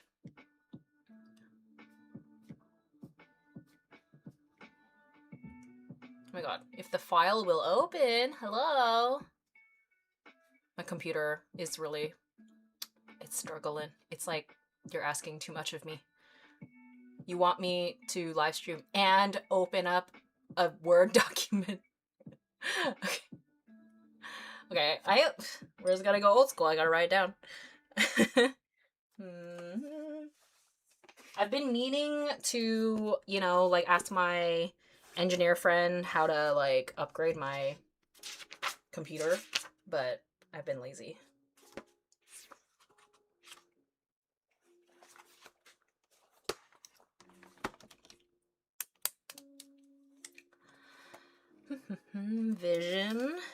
Vision of Escaflowne.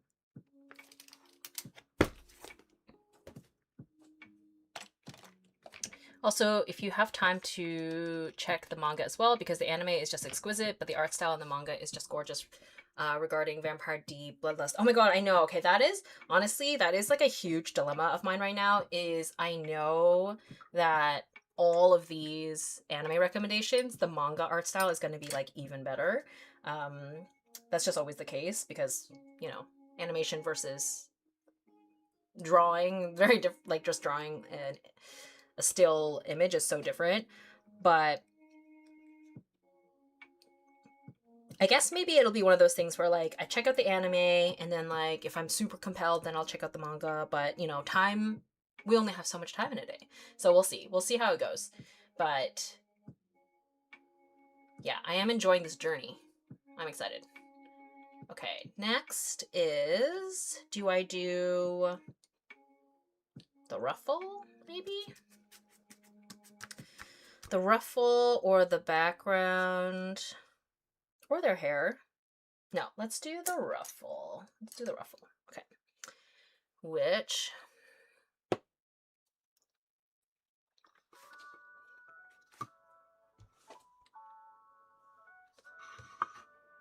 I have this like really pretty kind of blue purple mixture over here, so I'm gonna use that as a base. Although I want to avoid that dark blue actually. Or actually, maybe it'd be smarter to use this pile of paint as the base. Because I do want the ruffle to be like a very, very pale kind of periwinkle, I guess. So perhaps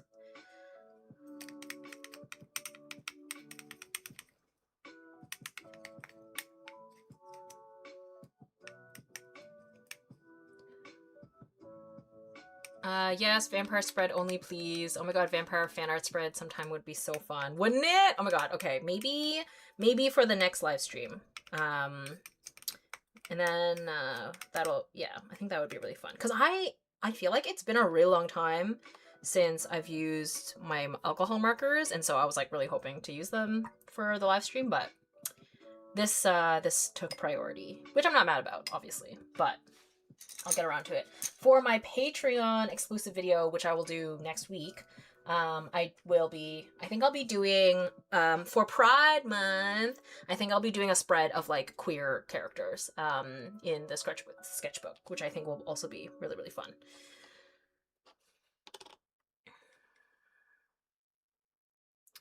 I refuse to believe there are people who are born after Orange High School's Club.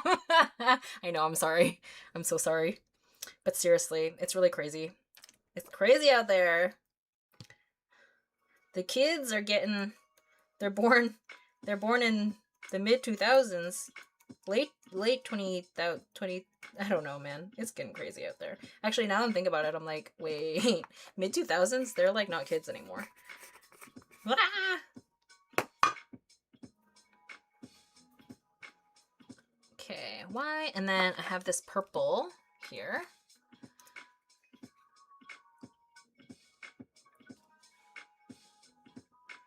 Yes, I was obsessed with the art style of Honey and Clover manga back in middle school. Honey and Clover, that sounds familiar. I'm pretty sure I read that one. Is Vision of Escaflowne long? Like how many seasons? I still not clicking in my head that there are people who were born after Onolasco's release. Can I say, Tina, your art style challenge has really inspired me. I haven't participated in it, but it helped me work on my art style again, and making OCs, I feel I've been too bland and realistic. Oh my god, yay! I'm so glad. Honestly, yeah, like I had a lot of fun making that video about the art style challenge. Like, not even necessarily, yeah, about people participating necessarily, but like just compiling all of the different kind of like categories of art styles, I think was like really fun for me for like inspiration, but also I think, yeah, like insightful for everyone else, especially because you know, people are always asking me like where my inspiration comes from, and I do think it's so important as an artist to have a lot of different reference points so that you are creating something unique to you. Because I think that like if you only have like 1 to 2 reference inspos, then you're just sort of like kind of copying and pasting them. So yeah, but I do think that there is such thing as like when you have so many reference points that are very different from each other, it is hard to like figure out how to bring them all together. So I think that's why now, especially with like my most recent YouTube video, I talked about how I'm kind of narrowing down a little bit with this like dark fantasy thing, even though obviously what I'm working on right now has nothing to do with dark fantasy, but I think it's sort of a direction that I'm interested in pursuing or exploring, hence why I have been asking about like recommendations of like dark fantasy, gothic, you know, adjacent type series. And the list is growing. I'm very excited. I think after Trinity Blood, I will probably start watching X 1999 by Clamp. That one I'm really, really excited about because I love Clamp. Like, and even though it's not like allegedly explicitly a BL, it's definitely giving BL. You know, like if you just have the Fujoshi eyes for it, even though I'm sure it's like not even that subtle, so I'm excited. To be frank, I'm a 98 line baby, so I was born before Ono High School Host Club, LOL. Just never got to those types of anime. I was obsessed with the shonen action types like Naruto. Love Naruto, love shonen. I am somebody who really enjoys, yeah, just like a dabbling of things. But yeah, I have also been rewatching Naruto, like from the beginning. And that has been really, really fun and so funny with Fujoji, watching it with the Fujoji lenses on, because oh my gosh, the amount of yearning for Sasuke coming from Naruto is so strong. I'm like, how did I ever ship Sakura and Sasuke? Like, it's so obvious.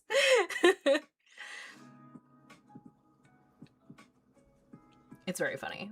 And my friend has been rewatching it as well, with the same mindset, and she and I are we're just dying. Ooh, this color. It's exactly what I was hoping it was going to be.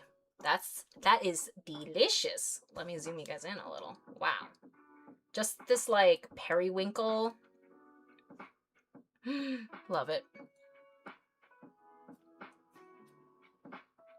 A spread of queer characters. Might have to finally summon up the money to subscribe to your Patreon. Oh, I appreciate it. Yeah, I don't know who's gonna be on the spread yet. I mean, I think probably Sailor Uranus and Sailor Neptune, I think, is kind of a must. They are like the OGs. Maybe Utena and Anthe, because I will be watching the Utena movie tonight. I'm sure I'll get some inspo there. You know who are my probably my first you know BL couple, Yukito and Toya from Cardcaptor Sakura. Oh my gosh, love them so much. I would watch a show just on them, honestly.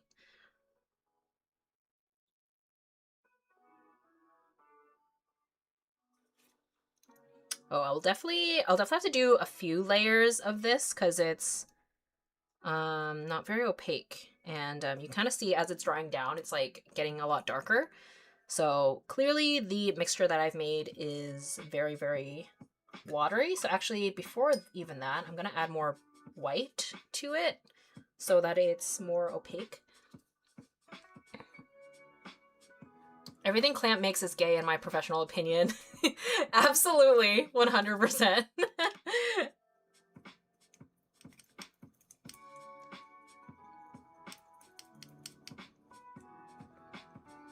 Maybe that's why I love Clamp so much. Speaking of rewatching, I started watching Batman Beyond again, and I keep pausing to take screenshots of the art style and architecture I used to eat. Yes, I have been really wanting to rewatch Batman Beyond. I loved that series when I was younger, and I have revisited Batman the animated series like throughout the years, but I have not revisited Batman Beyond, I don't think. And yeah, the art style in that is so good. It was so cool. So yes, thank you for the reminder, because yeah, that show is really, really cool. And there was some artists campaigning to try and make an animated film for it, and the concept art that they were teasing looked so cool. So like if it got the like Spider-Verse treatment to some degree, like I think I would love if it was like more, you know, Batman Beyond looking, but I would be very excited for that. Still don't understand why Kishimoto didn't realize he created the most gay-coded characters after all of that. He has no idea that he was like, he made the longest, most the longest yearning doomed yaoi. So funny. So funny.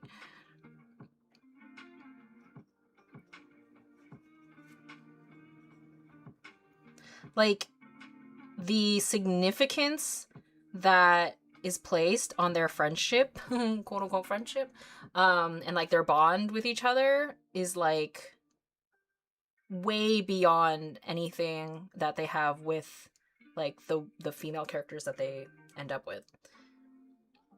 And it's like, yes, like friendships are important, but their friendship is a little different.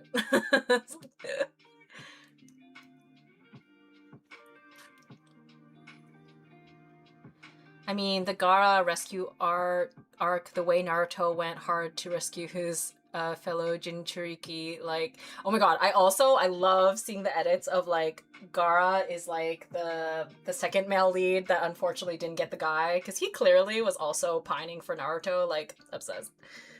Naruto got a type! He likes these little emo boys. He's like, I can fix them. It's okay, I can fix them. Oh my god, me too. I should try some of the backgrounds in gouache, lol. There's also a SWAT Cuts project from the OG creators coming soon too. Ooh, oh my gosh, wait. Painting the Batman Beyond backgrounds in gouache is such a great idea for like, yeah, like background painting studies. Because I think they were actually done traditionally. They probably were made in gouache, so... Ugh. Honestly, I think that is a large part of what makes a lot of kind of older series really have a special quality to me, is the fact that the backgrounds were painted traditionally. They just have, you know, there's just like a tangible quality to them. I love seeing like the behind the scenes where you see the full zoom out, because then all the edges are all like brushy and it's so delicious. Oh my god, stupid typos. I meant Gaara Rescue Arc. Yes, I figured. They can pass for a side love quest. For a side quest love interest too. Yes, absolutely. A queer character spread would also be a good opportunity to draw someone from Given and make everyone cry. Please! Oh my god! Please! I haven't been able to continue Given because it affected me so deeply. Like, I watched the first season and I have not watched more since, because even though I loved it so much and I really do want to watch more of it, it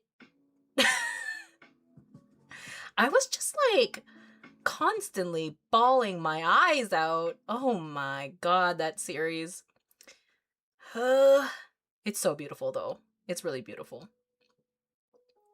And I love those characters so much. But damn, gets you right in the heartstrings, in the hearts and the feels.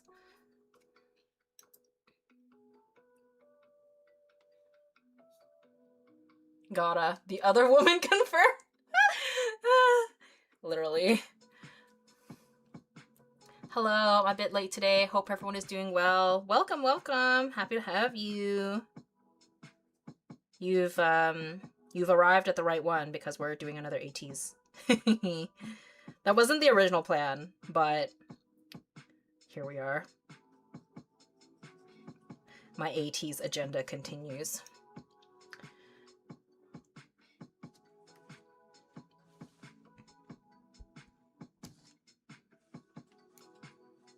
Hydration.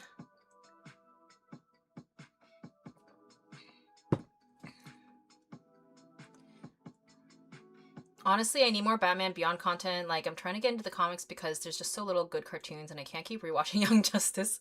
I love that in the year of our Lord 2026, we're discussing emo twinks being Naruto's type. I love it here. Yes. Bless.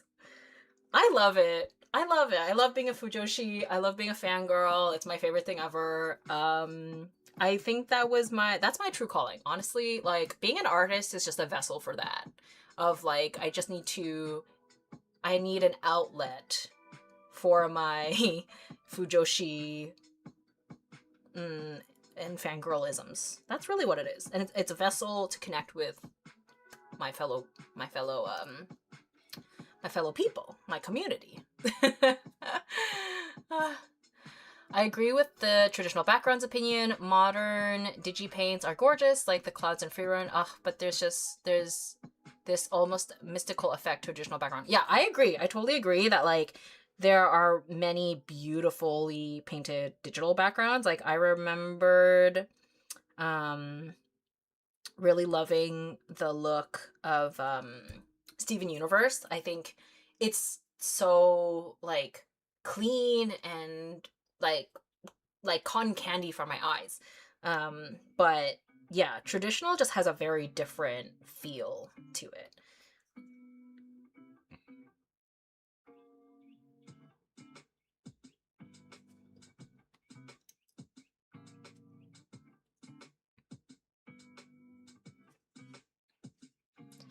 Naruto does have a type. Shikamaru is his best friend, and it's canon. He's rocking the black hair, and he's basically Sasuke if he kept his cool and didn't seek revenge.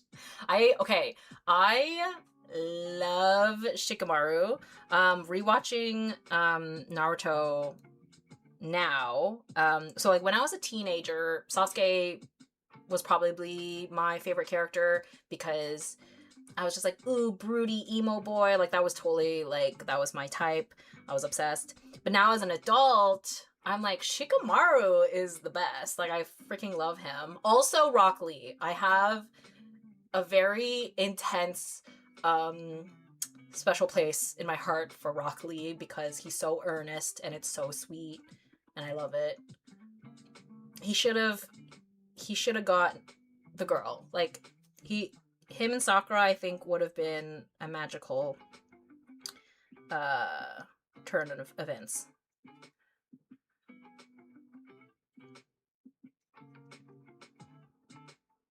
I think the only couple done right in the canon is Shikamaru and Tamari. I love that. Given fucked me up so bad. Is right? Like when I first watched it, because I didn't know. I had no idea. I just knew it was BL. I was like, oh, it's gonna be like Haikyuu, but with like boys playing in a band, because that's what it looked like for the one TikTok that I saw online. And then I watched it and I was like, oh, I'm devastated and I'm never gonna be the same ever again.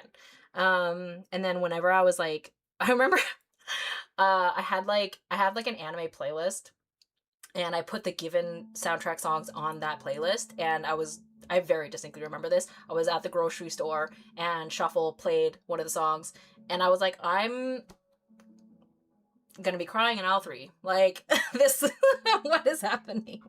I didn't actually though, I held it together. I'm very proud. But I was about to. I was like, oh, now I'm really sad. This is why I don't think I could ever watch Banana Fish, because I do think that would put me in a grave.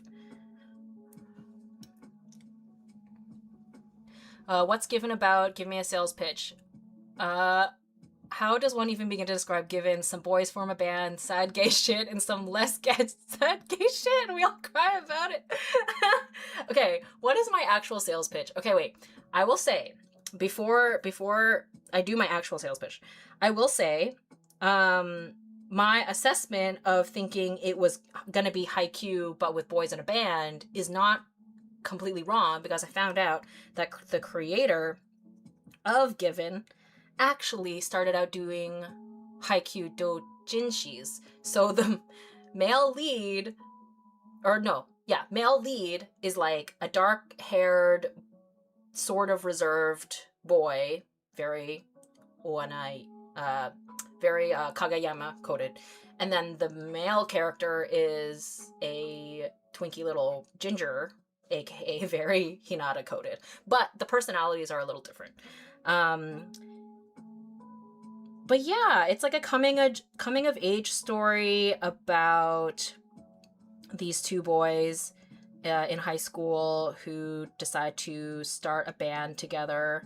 Um, there's obviously a lot of other additional side characters who are also queer, and they're adults. The other members of the band are adults, which I think is actually really nice to have that contrast, because I think there's so many stories about people in high school, but it's like, hello, there's adults too out in the world watching this stuff. So I think it's really refreshing to be able to have these kind of parallel stories of following these like queer adults navigating their life, but also teenagers as well.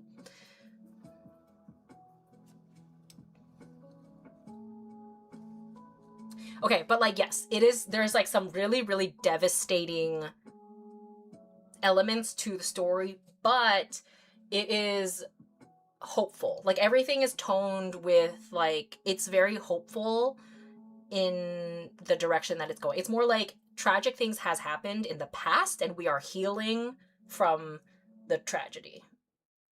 Yeah.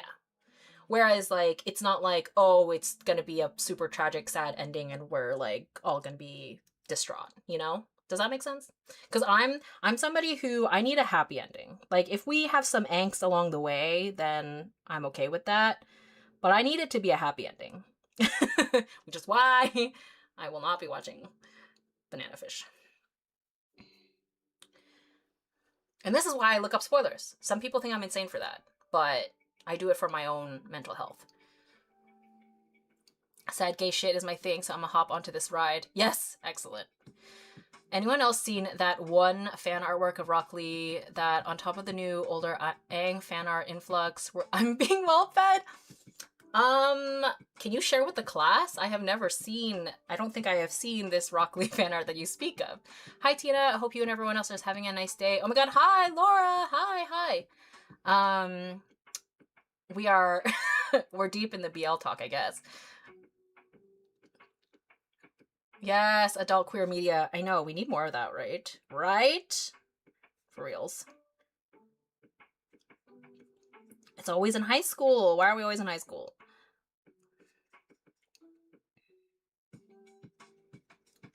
Some people are confused as queer adults too, okay?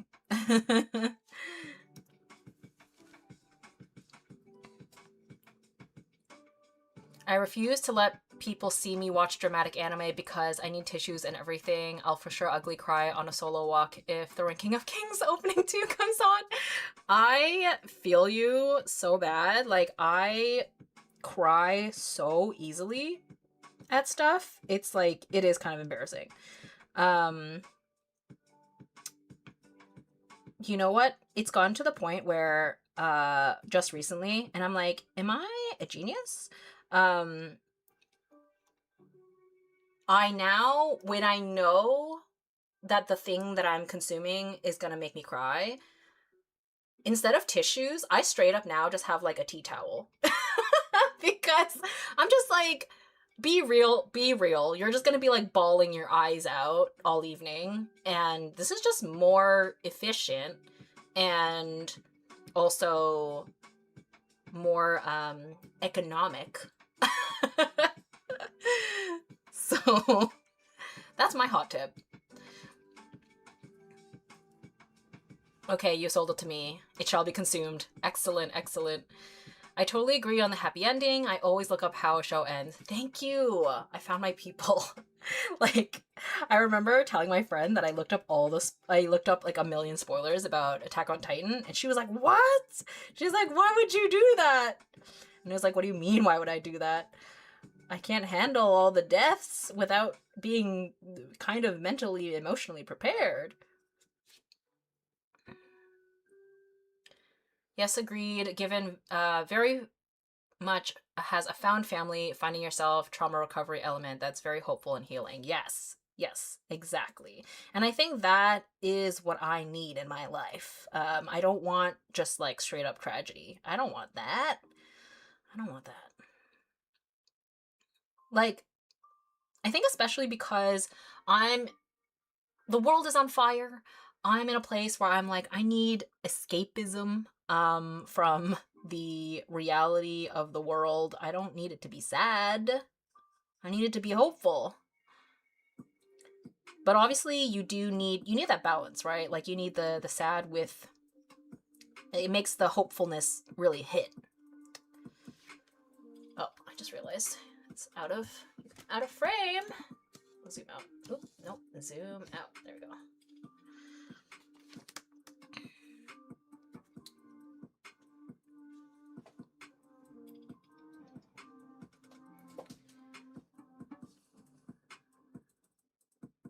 People who don't check spoilers are just a different breed than the rest of us. They're built different. They're strong. Those are strong people. Oh my god, I love found family storylines. Yes. I remembered in a different live stream, we were talking about like our favorite tropes, and I do remember thinking that found family was like one of my favorites.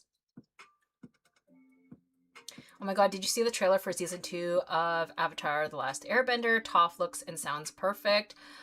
Oh, do you mean the live action one? I seen the trailer? I think I might have seen clips of it, or like teeny little snippets here and there. I'm glad that you're excited about it. I didn't love the live action Avatar. So I don't think I'm gonna be checking out the second season. I watched the first season all the way through just to give it like a true shot. But honestly, I do think that at the very least, I do appreciate that with the live action anime, a live action Avatar, that I think it encourages and gets people interested in checking out the original as well. And that's all I could ever ask for, because I think it's like one of the best TV shows of all time. So, yeah. Speaking of queer media, the new Final Fantasy trailer dropped, and Tifa's new outfit slays. She's missing her wife so bad. Oh! Okay, I have never played Final Fantasy. I'm not like a gamer girl, unfortunately. That's my nerdy blind spot. But Final Fantasy is like so popular that like I am familiar with a lot of these really iconic characters. Who do people chip with Tifa usually in a sapphic way? Because I was under the impression that it was always this like love triangle with Cloud, right? Is it just like the two girls with each other instead of Cloud? Because I'm not mad at that. I actually went to a Final Fantasy like symphony experience was it last year? A couple years ago, because my friend had bought tickets, and then she was last minute like wasn't able to go, and then she was like, do you want to go? You want my ticket? I was like, sure. And I had a great time. But yeah, the those Final Fantasy characters are stunning. Everyone is so beautiful. Like, I obviously was very familiar with Cloud and Sephiroth, but what's his name? Valentine? What's his name? Oh my god, I was like, oh, yes. Love.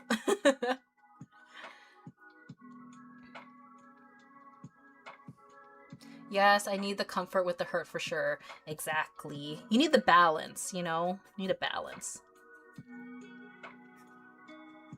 Okay, I did add like a little bit of water just to like kind of extend this paint, but now it's not very opaque anymore, which, you know, that's exactly how the paint works.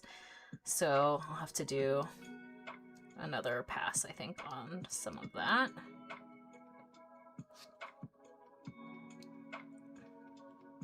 But wow, I feel like, you know, I've come a long way. I feel like I remembered when I first started doing live streams, painting on live was so scary to me. And now I'm like, there's nothing to be scared of. Although I think part of it is I've already done 2 of these illustrations, so I kind of like I feel like I'm not having to troubleshoot nearly as much because I kind of already got a feel for what we're doing here. But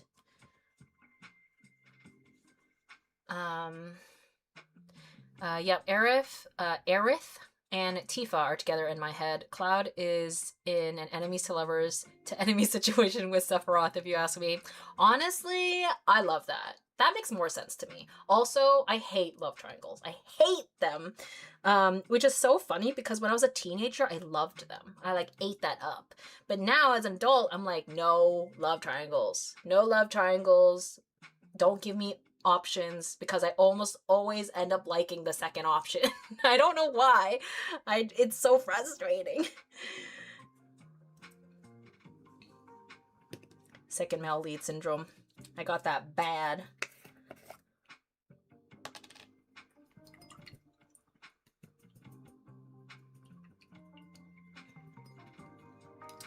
But who else? Who else could be on my queer character spread?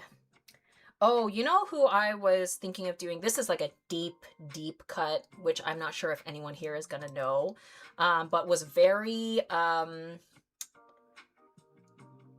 impactful for me as a young person, was Cyber 6. It was an animated series about I haven't seen it in so long, so I'm like not even sure if I know how to properly talk about it. Yes, oh my god, yes, Alicia! Okay, girl, like Cyber 6, that, I'm like, how did I not know I was like that show when she was both in her like woman vigilante vibe, but then also when she was a man during the day, I was like, I'm confused. I like them both.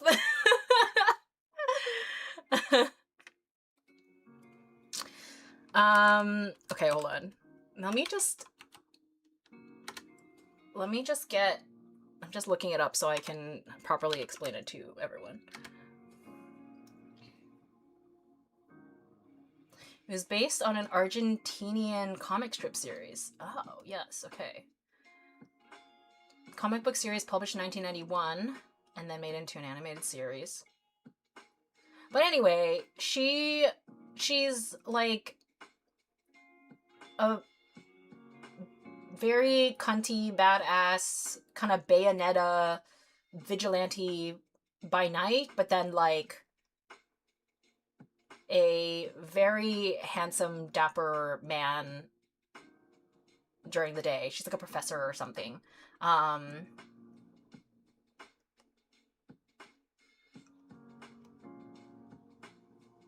And I was, yeah, when I was younger, I was like, I got a crush on both versions of this person.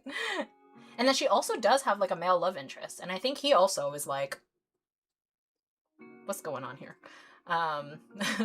Anyway, deep cut. It's on YouTube, I think. Oh my god, I will have to watch it. I'll have to rewatch that. I used to think I was missing the last episode because I couldn't accept that it was over. God, I missed it. So good, right? And like, I definitely think we were probably too young when it was on, but I was intrigued.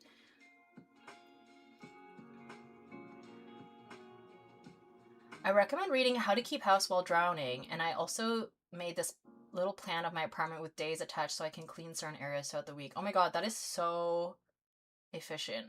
Wow, that's amazing. How to Keep House While Drowning. That sounds really helpful for to go back to the topic of trying to clean and do chores. Reminds me of the starfighters from Sailor Moon. Yes, exactly.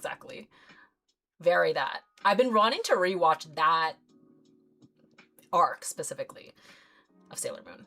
I've also been thinking about watching Sailor Moon from the beginning, like 90s version. Alice and Bella from Twilight should be on the spread. Oh my god! I love that people ship Alice and Bella. That was not something that was on my radar when I was a kid, or like a teenager when I was watching it. But now, as an adult, I'm like, I love that. I love that option. Computer. Okay, for the bow. Oh no, actually, maybe. Yeah, because I do want the bow to be like, not white. I want it to be like a little bit of a bluey color. Um, but I also have a bunch of orange elements in this that I'm like, do I do the orange? Yeah, maybe I do orange. Which I do not own any orange paint. Which I think just speaks to orange is just never really a color that's on my radar. But I have some orange mixed on this palette already from when I did the mattes illustration. So we will use that.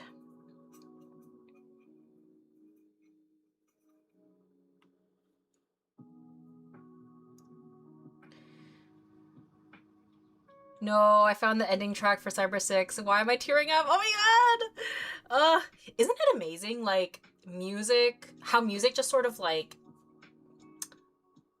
just can bring up all these like old memory. It just, yeah, it's so interesting. I think scents as well is like a big one for people. I'm not as in tune with scents as much as I am with, I think, yeah, music or like, yeah, certain other senses, I guess. But like, I know a lot of people like scents is like a big thing that like brings up a lot of memories for them.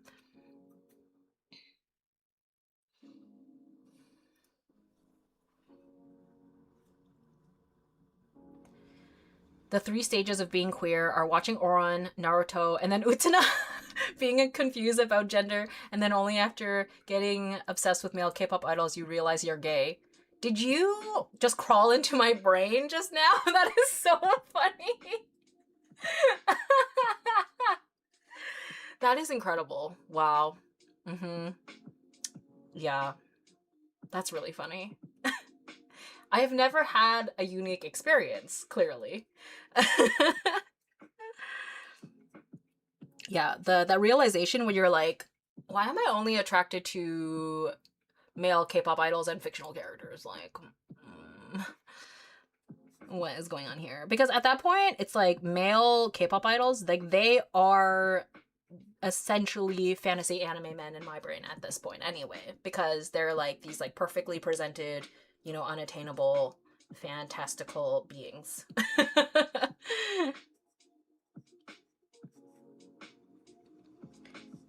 And then when like an actual real life human man talks to me, I'm like,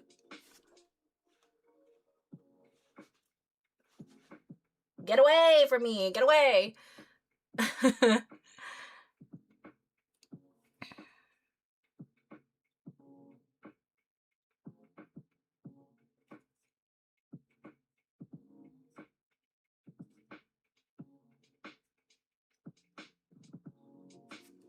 I might have added too much water to this. It's like very, very watery, but it's okay.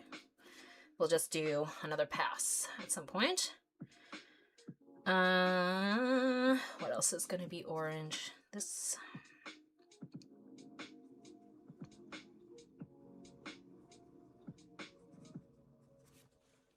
This is coming together. And it's been like easy breezy. I'm very glad. Thank God. Literal. Yes, for real, honestly. I agree with you, girlies. Just now in my 20s do I realize I'm queer. I'm happy for you. Happy Pride. It took me a very long time to arrive in this place, so you know.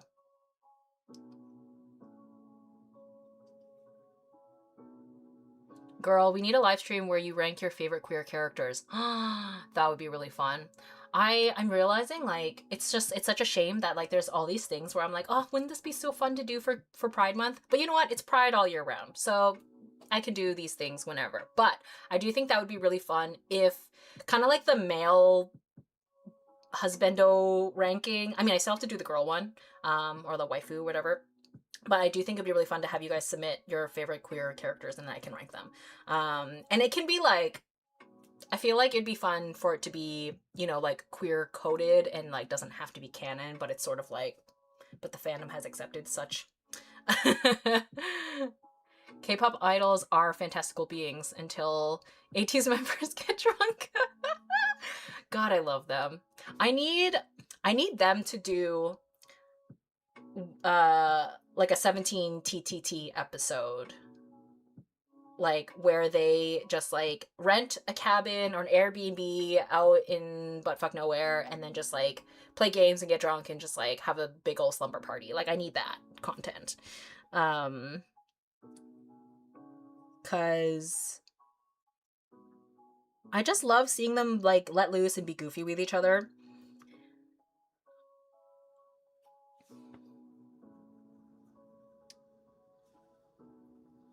Same here. It's during my time in college and a couple of short-lived relationships where it clicked in my head I was queer. You know, everyone has like their own little journey with it, but um I do feel like even though it can be frustrating that it like sometimes we're like, oh my god, I can't believe it took me this long, or I wish I realized sooner. It's like it's one of those just happy for us to finally arrive at that realization eventually, right? But yeah, it's really funny looking back at things in my life where I was like, oh god. I think I've talked about this before, but like the last first date I went on with a man, it was with a man, he went in for a kiss and I literally like shrieked and like ducked out of the way. And I felt so bad. Like, it was such a bad, visceral reaction. Oh my god. In hindsight, after we dated for like the 2 months or whatever and things had transpired, I don't feel that bad about it anymore. But I felt bad about it at the time.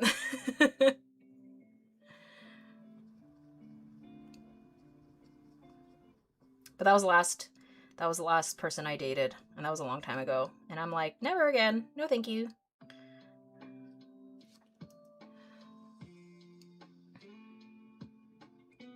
I'm so glad, babe. Yes. Oh, I love 17's TTT episodes. Want to see that for more groups. It's so good, right? Like just like set up a billion cameras in this house, supply them with like however much groceries and alcohol they want to have, put a trampoline in the backyard, like just let them do their thing. I know like Ateez, they did one Wanties episode recently where they were just like plopped into a room, and then they just like hung out, but like that's not the same. Not the same. Finally got to catch a live. Yay, welcome, welcome. We have been we've been having a lot of fun chit-chatting. Better soon than never. I can't imagine waking up next to a man in the middle of the night with my head and my hands being nothing more than his wife. Exactly! Exactly! As Lesbian Jesus has said. Chapel Roan. Exactly. I literally had a nightmare about that. If my brain wasn't telling me otherwise. I literally had a nightmare where it was like I was with a man and we were like the straw that broke the camel's back was like I have to share my dresser with this man. I was like, where are all my amazing clothes gonna go? Oh my god, speaking of, just to pivot a little bit, I am thinking about learning how to sew, which I'm very excited about. As some of you might know, I love thrifting, I love clothes, I love fashion, I love style. Like, it's just something that I have, I just always assumed that I couldn't sew. I was like, there's no way. That's like such a humongous task. I'm like, I'm dumb. Like, there's no way I could learn how to do that, have the patience for it. But just like more and more, like I'm realizing like, I don't know, as like someone who's like mid-sized, like I'm sort of like in between.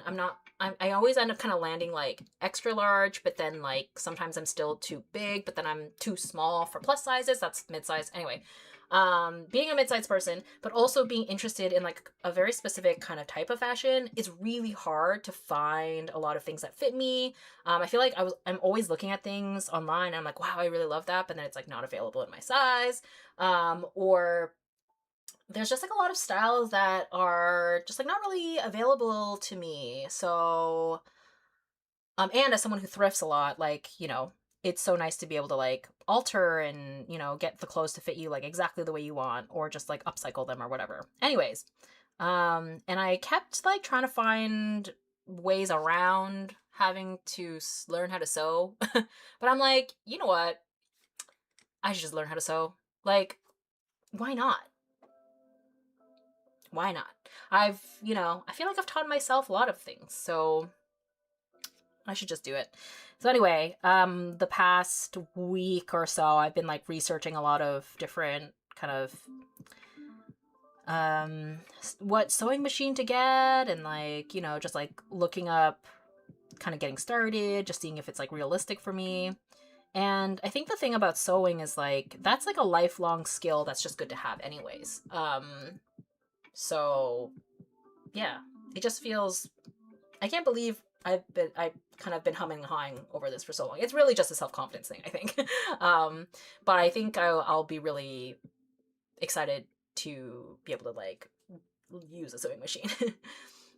Monster X did something a bit similar to TTT. In that episode, they got drunk and played the horse game. I almost sweat myself from laughing. That's amazing. I don't follow Monster X super closely, but I feel like they probably have a lot of energy. And they're adults, which is nice too. Like, so they probably can just be like more honest, I think, probably, or like less filtered maybe. It's so fun to sew. Sewing is an amazing skill. It opens up a lot of options in terms of fashion. Greatest skill for emergencies. It's great skill when it comes to repairing things like dog toys, or when your dogs somehow get a hold of your plushie collection, speaking from experience. Exactly. Like, it's just, there's so many applications. And like, I do have a bad tendency to like get really excited about a new craft, and then I like buy all the stuff. I try it once and then just like drop it. But I do think I'm you know, I'm trying to convince myself that sewing is something that like the prospect of making my own clothes, or like DIYing my own clothes, like upcycling and stuff, like that's something I'm so very passionate and interested in, that I think that will carry me in terms of like sticking with it, I hope. Because obviously like learning how to sew, especially like teaching myself, will be an arduous task. But I hope that, you know, the prospect of making cool stuff will keep me going.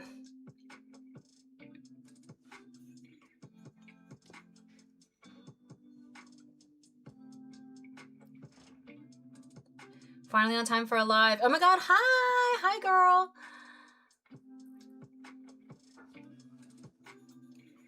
Welcome. I'm thinking about getting into sewing, which scary but very exciting. Also, this is so silly, but like, so of course I am. I'm thinking I'm probably gonna end up getting a Singer heavy duty because it comes in pink. There's a couple of models that come in pink, and I'm like, it is so cute. So, because originally I was thinking about getting a brother, because they're kind of deemed like really, like they're like a highly recommended beginner friendly machine, but so many of the creators that I've been just sort of stumbling upon or watching, like so many of them have the Singer heavy duty. And because I'm kind of deluding myself into thinking like this is going to be something that I'm going to want to do long term, I'm thinking maybe it is better just to invest in like something a little bit more robust, as opposed to like starting off with like a really cheap brother and then having to upgrade. I don't want to have to upgrade or like have multiple machines. So I think oh, Tina, why didn't you sing that comment? I know, I should have. I mean, I think my brain realized the song and at the end of me reading that comment. But also, I don't know if I want to subject people to my singing. Although I have definitely sung a little bit on live before.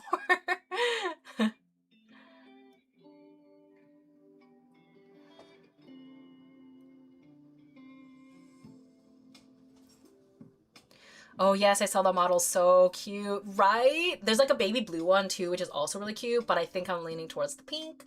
I just love it. Do you sew? Do you sew too? Um, I really have to sleep now, but I def watch the rest of the stream later. Thank you, Tina, and everyone else. Have a good night / day. Happy Pride Month. Yes, happy Pride Month. It was lovely to have you. Singer is the best in long term. Yeah, exactly. I think that's why it makes sense to just like go for it. I remember, this is like a little different but kind of reminds me of it, how when I finally got an change to a desktop from my laptop, I had gotten like a cheaper monitor, and because like I was just like, oh, it's cheaper, blah blah blah at the time, and then very quickly I kind of regretted like not just springing for a nicer monitor, and then years later I like finally decided to upgrade, and now I'm like, what do I do with this additional monitor? So I don't want to have that scenario with the sewing machine. So I'm like, just spring for like this, you know, slightly more expensive slash one that has more longevity. That like, yeah, I think it's a worthwhile investment, basically. I have beef with sewing machines. I only sew by hand nowadays. Wow. Oh my gosh. I mean, I have definitely tried to hand sew things before, but I just find it so tedious and painful. So I think that's why, like, I never really followed through. Like, last year, was it last year? I think last year, I had bought a pattern to make a, like, this little, like, devil bonnet for Halloween. And I was like, yeah, I can hand sew that, sure. And I like tried hand sewing it, and I was like, I hate this. I'm so frustrated. And then I tried glue gunning it because I was like, the Drag Race girlies do it all the time. That didn't work. And then I just had to scrap it all together. So yeah. But now I'm like, I still have the pattern somewhere. I think I threw the paper pieces out. I'll have to like reprint and cut it again, I think. But I still have the pattern PDF or whatever somewhere, so I can try again.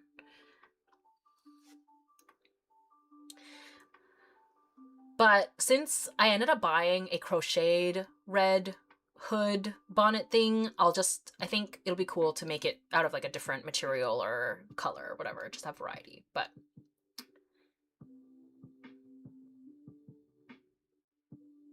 I'm going to start sewing soon too. My mom has an old Singer sewing machine from my grandmother still in working order, so I'm going to pick it up next time I visit. That's amazing! Oh my gosh, I'm so excited for you. Yeah, I know my aunt has a sewing machine, but I don't see her very often, so I don't want to like take it away from her. But also I love the idea of buying a pink one, so yeah. But getting them secondhand is amazing for sure. And I'm sure like the older builds are like extremely durable. Have you been watching Wit Hat Atelier? I have. Oh my gosh. I'm not like caught up, but wow, the animation is gorgina. Classic me. I'm like not very I'm not like as invested in the girls. Like the young witches, which is kind of the point of the show, but I'm here for Kiefer and what's his name? His boyfriend. But also the long dark-haired guy as well. I'm here for the pretty boys, honestly. And I love witches, so I really like the universe that they're building. I am really interested in that. Please make Orugio fan art. I'm very, very keen on making Orugio X Kiefer fan art for sure. Also, I'm really curious if I can tackle drawing Irugio in a way to make his facial hair work better. Like, I find in the anime, the face shape that they gave him and like the way that they did his facial hair just like looks very odd. I heard that it looks better in the manga. And so, yeah, I'm kind of curious to kind of do my take on him as well and see if I can kind of make it work in a way that like suits my taste better. It takes time, but it gives my hands something to do, and it's pretty relaxing. Yeah, that's why originally last year I was like, oh, maybe I get into knitting, because that was like the exact mindset that I thought I was gonna have with it. I was like, oh, I'll be relaxing, it'll give my hands something to do, and then I get to make stuff. I never stuck with it, which is why, you know, me saying now I'm gonna try and get into sewing if I couldn't even commit to knitting, I'm like, that's very delusional of me. But I do think that sewing, there's just way more options with it, like what I can do with it. So here's the hope. Here's hoping. Here's hoping. And I'm like, if I film it for content, will that keep me accountable? Will that like motivate me to, like, you know, we'll see. We'll see. But I'm also worried about, like, if I feel super focused on making content out of it, like, will that make the process of learning more frustrating? I don't know. So I'm gonna feel it out as I go. I make a lot of crochet bags and I have to hand sew the lining. It takes so long. I feel like SpongeBob when he starts tweaking every time I start. I need a sewing machine for sure. Get one. Yes. I think, like, yeah, a lot of people recommend, like, those, the brother, like, kind of entry ones. Apparently those are still, like, really, really good if you're not planning to do anything super heavy duty with them. And they're, like, pretty inexpensive, or, like, they seem pretty approachable price-wise. LOL, I ship Olrugio X Keyfree as well. Read the manga. They've gotten their emotional climax and background explanations to date. Ooh, that's really exciting. I recommend you read the manga if you have the occasion. The art style and the composition paneling is out of this world. Yes, I have heard. I've seen, like, bits and pieces of it just, like, floating around online, and I'm like, oh, dang. And that's the thing about manga in general. Like, the anime, like, there are obviously, yes, many anime where, like, they do, like, an amazing job, but so often the manga art style just, like, cannot be replicated. I remember feeling that way with Vampire Knight.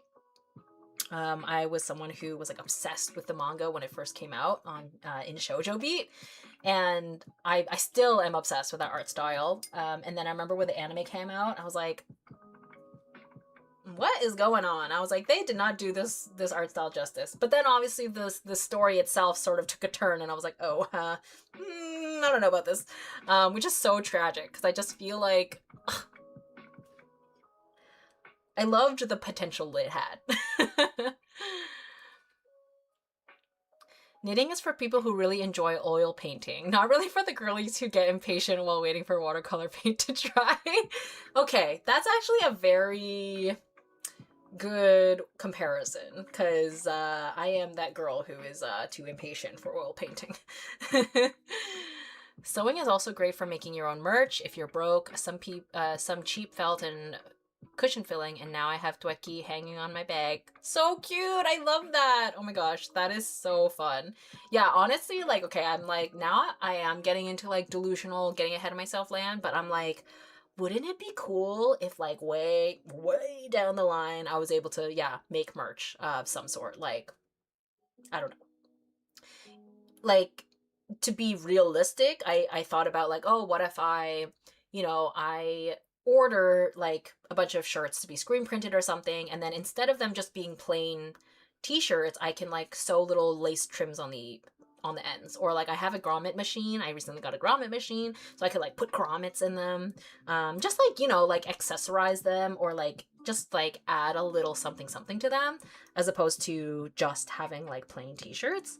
But it still has my artwork on it, because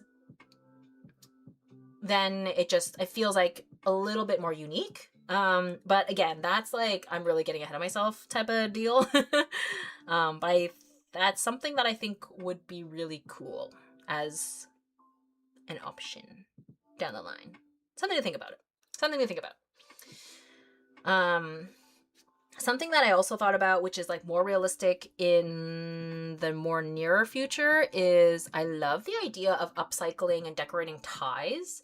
I have been really into ties lately, and I've seen, you know, lots of different DIY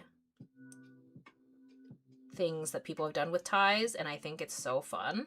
And, like, not even, you don't have to wear the tie as a tie necessarily. I think they look really fun as, like, some people have tied them into bows.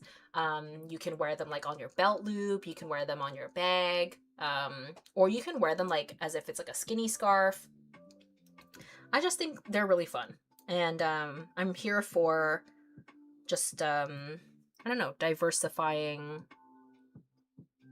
an item in a new way. Ties as belts. Yeah, so fun. Exactly.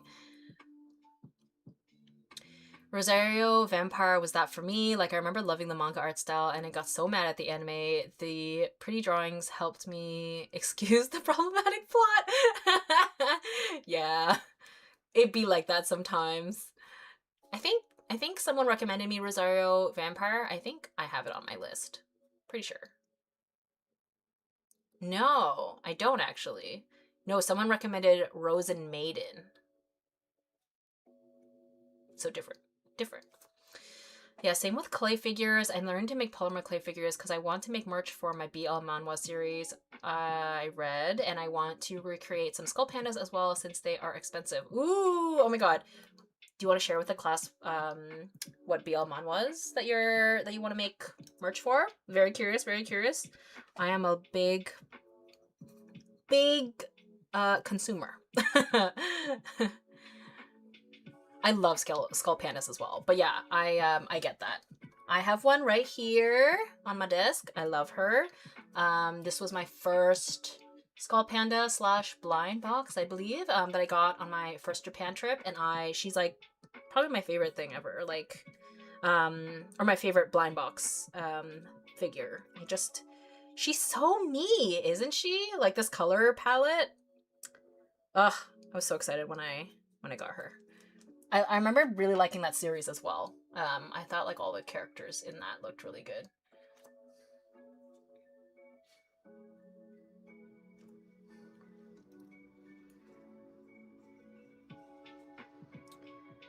Is this...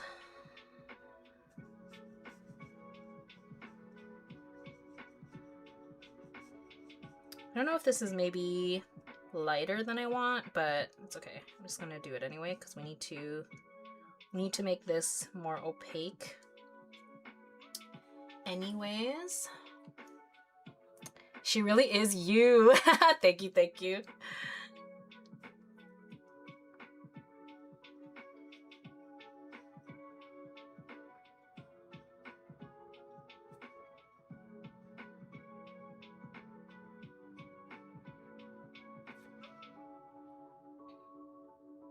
One adaptation that makes me sad just thinking about it is Requiem of the Rose King. They did my favorite manga dirty for real. No, that's so sad. I'm sorry. Ugh, that's rough.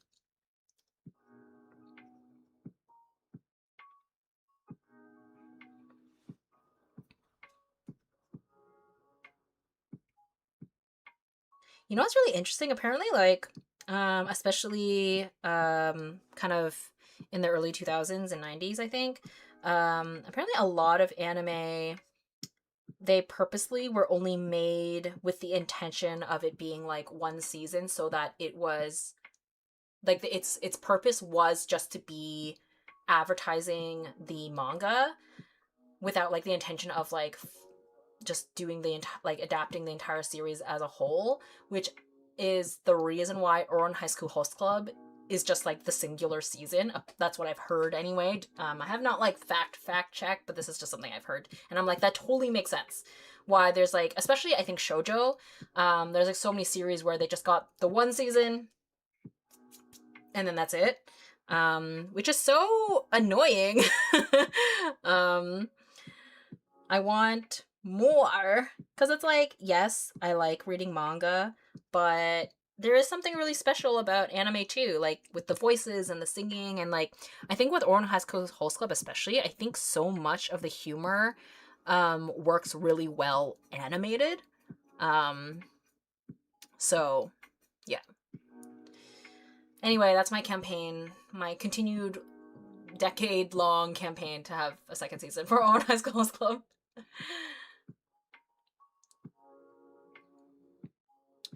By the way, I'm really happy to see you drawing / plan to draw all Ateez members. Love to see all members of a group get love and not just the most popular ones. Oh my god, of course. I love all the boys so much, and it does totally break my heart that naturally some members are more popular than others. But yeah, they all deserve their time to shine. Actually, I'll show you guys. It's not finished yet, but I'll show you a sneak peek of the Jongsang. Jungho and Yosang. Because I have like the digital versions on my iPad when I plan them out. I had a hard time with the color palette. I'm still working on it. It needs all the like accoutrements, but this is kind of what we're doing so far. Just because their characters are both like, their Ateez are like very neutral colors. And like the photo card that I picked, they're also wearing neutral. So, and their hair are neutral. So it's hard to like kind of color pick. Whereas Woosan and Matt's, it's like way more colorful, like in the characters. It was like the color palette was easier. But we'll make it happen. And then with them, I also kind of had a tricky time with their color palette, but with Youngming, he's yellow with the bright orange, so that kind of at least helped sort of get the base going. They changed so much of it to fit one season. No! Yeah, it's sad when that happens. I remember that, yeah, my favorite anime was Dead Man Wonderland, but it only had one season, but when you read the manga, they changed so much of it to fit one season. Oh, I see. Oh, yes, okay. Oh, yeah, it's sad when that happens. Because then it's like, then people will base their opinion being like, oh, the plot was bad, or it was rushed, blah, blah, blah. But it's like, no, you don't understand. There's missing parts. Oh, it looks good already. Yay, thank you. Current day romance anime get the one season only treatment too. I bought all volumes of A Sign of Affection since we only got one season. Oh my god, I was just thinking of that. Like, as I was talking about the one season thing, I literally thought about A Sign of Affection, which is also tragic because that series was so cute. I did read ahead in the manga as well. I'm not, I haven't kept up with it lately, but same thing. Like, I watched the first season and then I was like, oh my god, I love it. And then I started reading some more of the manga, but so sad. And I thought they did a pretty good job with the animation style. Like, I feel like, obviously the manga was like so gorgeous, but I feel like the anime looked pretty good. Have you been reading anything good lately? Oh my gosh. I read this BL called, what is it? Touch in the Abyss. What is it called? Oh my god, I forget.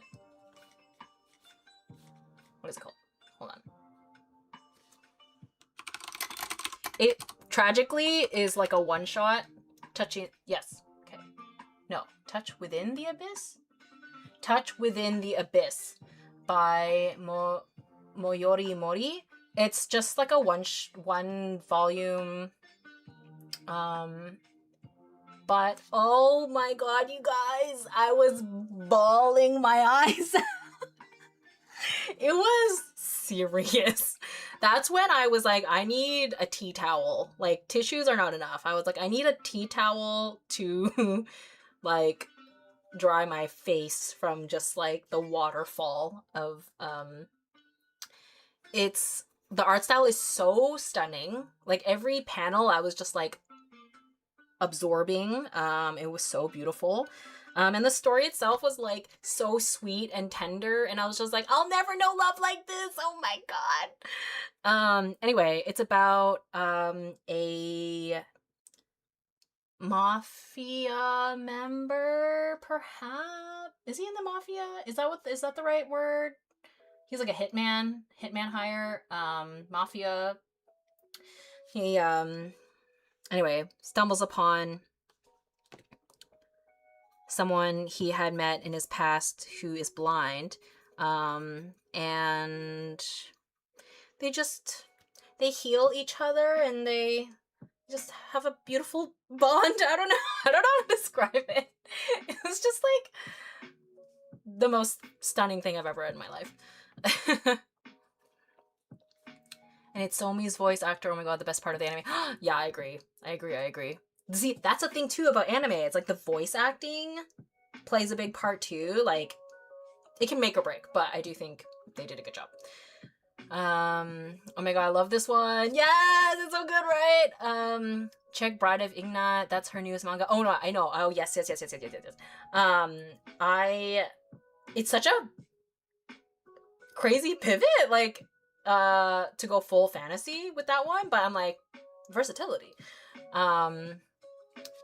It's, art style is stunning. Like, holy crap, just gorge. And the yearning in the faces, the expressions, the yearning, the tenderness. I can't. Oh my god. We need more yearning. Anyway. That was a recent read of mine that I'm just like, left a very strong impact on me. I heard Dead Man Wonderland was supposed to get a second season, but the studio axed the show prematurely. I don't know why, because it seemed to be popular. No, that's so sad. What's that about? I've never heard of it before.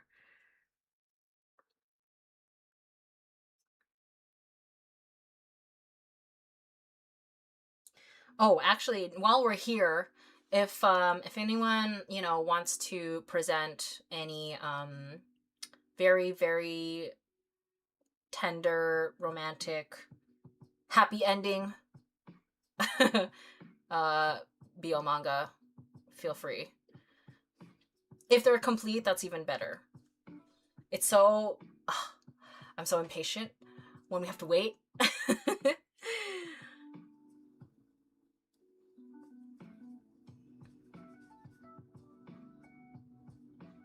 But yeah, it's funny, like, I kind of go back and forth. Like, sometimes I'm in a manhwa mood, and then sometimes in a manga mood. I guess I'm in a manga mood right now, but I will accept both. But I'm in a manga mood lately. I don't know why. I guess because of this most recent one, but... Bride of Ignat is very cozy, slow burn BL, and they are so sweet and soft. Oh my god. And the art is sublime, and the world building is so good, and the world gives free rein vibes. Ah, yeah. I've only watched the first episode of Free Rein. And I know everyone loves it so much, and I do not doubt that it's amazing. But I watched that first episode, and I was like, oh, okay, I know what this is. And I'm not emotionally prepared for that kind of series. I'm just too sensitive.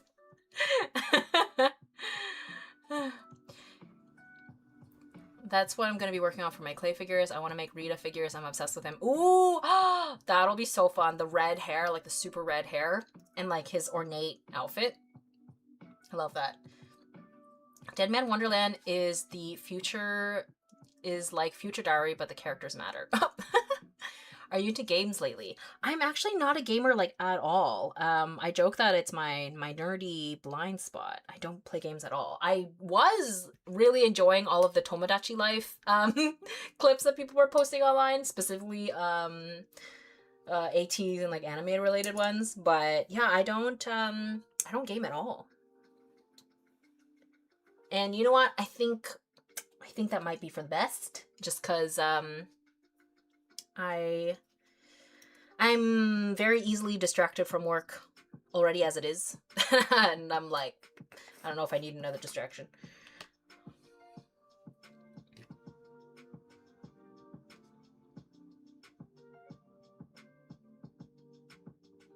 When I say it gives free room vibes, I mean as in aesthetics for the world building and the background. Yeah, totally. And the kind of like slow, but like, yeah, kind of slow energy. I feel you about Free Rein. I'm in love with it, but nothing has been so emotional even since Oyasumi Punpun. It's cozy as hell though, all the warm fuzzies. Yeah, I'm conflicted. I am conflicted. Because I love fantasy. And I can appreciate like that it's refreshing in the sense that like the storytelling is very different, I think, from a lot of you know, anime that we kind of see lately. But I don't want to spoil anything just for, you know, people who want to watch it. But I mean, I guess, am I spoiling something? It happens in the first episode. It's like, But the basis of the show is like, is her real coming to terms with a loved one who's gone already. So I'm like, no. I can't do it. I can't do it.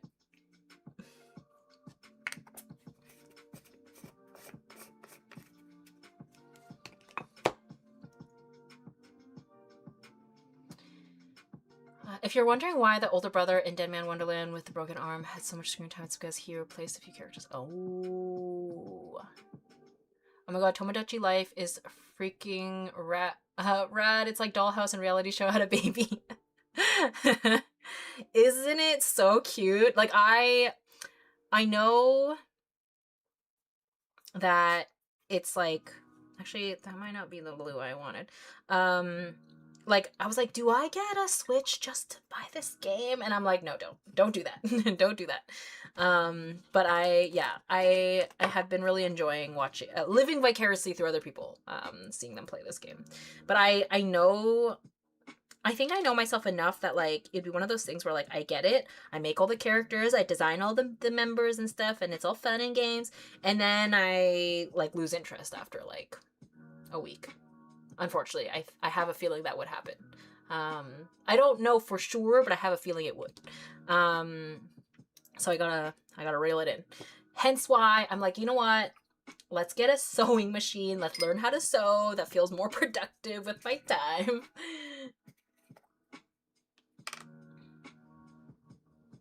To be quite honest, the storyline is full with adventures, so it distracts you from the passing from Himmel. Like, yes, she does reminisce every now and then, but the series is very fun. I'm sure you're right. I'm sure you're right. Okay, never say never. Maybe I will get to it eventually. Maybe. But you know what? Unfortunately, I'm also in a place where I need some gay people to ship. I think that's honestly, like, what's keeping me going. I think with Chainsaw Man, I'm like, am I as invested in all the other characters? Aki Angel, though. I'm very invested in Aki Angel. So I think that's my toxic trait right now. It needs to be gay.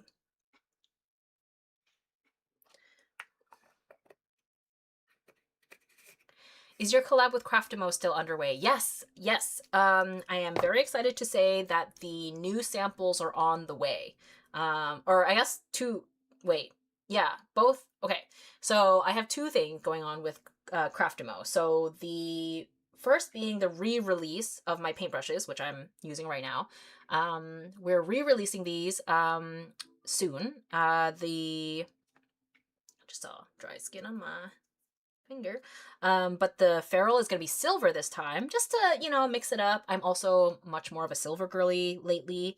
And then I also have been, I worked on this mixed media kit with them, it feels like ages ago now. That has been taking much longer, I guess just because getting all the samples together and stuff. But I believe I know for sure that the paintbrushes sample is on the way to me. I'm trying to remember if the samples for the art kit is also on the way. I forget.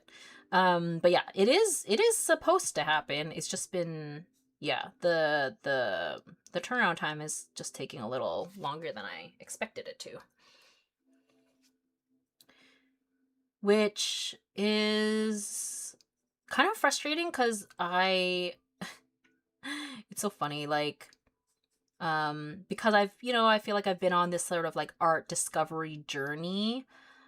I feel like I kind of wish I went in like a different theming direction with the art kit now. Like, even though I worked on that like at the beginning of this year, like my taste shouldn't have changed that much, but it kind of did. I mean, I still like what I made for that. But I think, I don't know. I think I would, if I were to do it right now again, I think I would have done it a little differently, but it is what it is. I can always just make more stuff later. It's fine.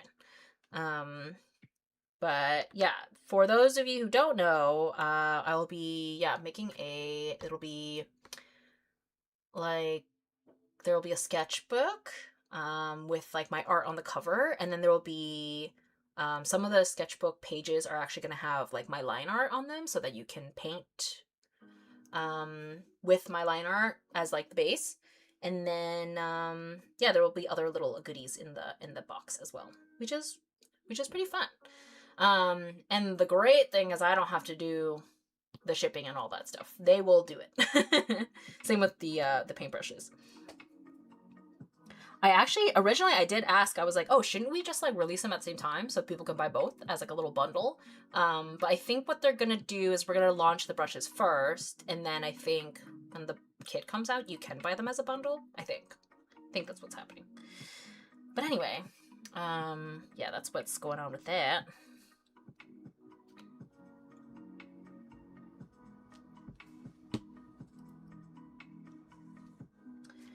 Let's see.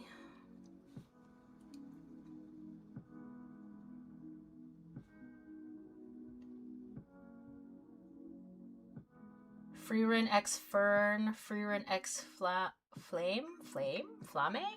I'm now realizing I don't know any of the other characters' names. But I guess that's true. I could ship Freerun with other characters if I really wanted to.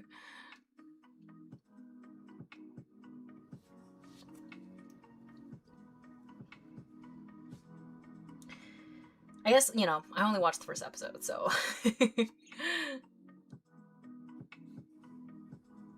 But yeah, I'm not gonna lie, I've been really enjoying watching a lot of throwback series for the vibes and the style. It's just different, you know? There's sort of like in a lot of newer anime, there's like everything's very shiny and round. Like there's just like a certain aesthetic to a lot of newer anime, and it's, I don't know, I kind of like the sharpness and sort of I don't know, there's a certain style that kind of comes from like some of the older anime that I really like.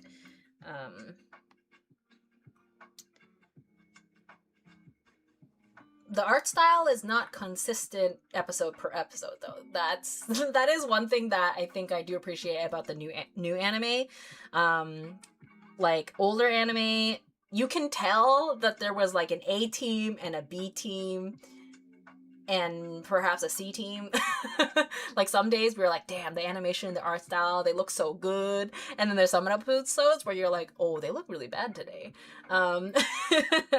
Which is really funny. But yeah, that is something that's really nice about newer anime is you don't have that inconsistency. Some new ones are overly renderized, I think. Yeah, I don't know. I guess there's just like a style to it sometimes. Like I think a good example is Cardcaptor Sakura. Not that the original Cardcaptor Sakura was like not also like, it's a shoujo, so of course it does like have a softness to it, but I feel like Toya, Yuki, and Yokito, like the older male characters, they had like a certain angular kind of sharpness to them, and then when you look at our Cardcaptor Sakura Clear card, they're like more kind of round and like younger looking, which is so ironic because they're supposed to be a little older. But because of the art style, it's just like, yeah, they're just very like round. And I've noticed that trend with just like a lot of series. Whereas when you look back at like, especially the early 2000s, there's just sort of this like very angular sharpness to them. Sometimes they were a little too long. Sometimes they did look a little crazy. Like sometimes like the heads are like tiny and then the bodies are like super long, and but I don't know. I don't know.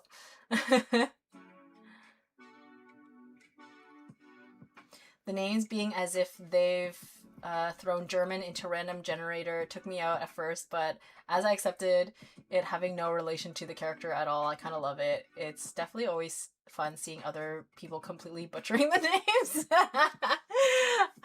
That is the funny thing, right? It's like, because I remember thinking that with Full Metal Alchemist, like a lot of the names are, or I guess like I think most of the names are like not Japanese, but then like if you watch it in Japanese, then like the voice actors are pronouncing it one way, but then the English voice actors are pronouncing the names in another way. I love the white early 2000s anime look. I've been rewatching Ouran High School Host Club. Oh my god, Laura, we were talking about Ouran High School Host Club earlier. Someone has been watching it for the first time. So I love that. Laura, you're the one who recommended me to watch Vampire Hunter D, right? If I'm remembering correctly. Also, I want to thank you because I absolutely loved it. It was incredible. Speaking of queer characters, Yukito and Toyo give gay couple vibes. Oh, they are canon. They are canon to me. I'm pretty sure they are actually canon, but like that was like my OG yaoi ship for sure. Also, I have been procrastinating. Okay, I think I need to start doing the hair. I think we really need to like just get it down. So both of their hair is quite dark, but I wanted to differentiate them a little bit from each other. So Yunho is gonna have a more brown toned hair, and then Mingi is gonna have a more like gray black. So let's do Yunho first. But yeah, I've said this before, but I would love more content or a series where we focus more on Yukito and Toya. Like I would love that. I think Toyo was just such an interesting character. I just love older brother characters, I think. There's just something about them. I guess also because I've been rewatching Bleach from the beginning in preparation for a 1,000-Year Blood War arc. I love Ichigo. I love him. I feel like it's pretty rare for me to have like the main character of a series be my favorite character. And like with Bleach, it's like I have a lot of characters that I really like in Bleach, but I really love Ichigo. I don't know if he's necessarily my favorite, but he's like probably one of my favorite like shonen protagonists. I just love that boy. And he is an older brother to 2 younger sisters. And it's just so sweet. I love how earlier I said, I was like, oh, I don't want to have to paint around the accessories, but here I am. Maybe I am gonna paint around them. I don't know. Maybe it's not so bad. Oh, you know what? It's when I get to the shading. That's when it's annoying to paint around them. So maybe I'll paint around them for the base and then so that they're not totally opaque, so that we can still see them. Because I do remember, yeah, when I was working on one of the other ones, I kind of like lost the sketch. So we will be mindful of that.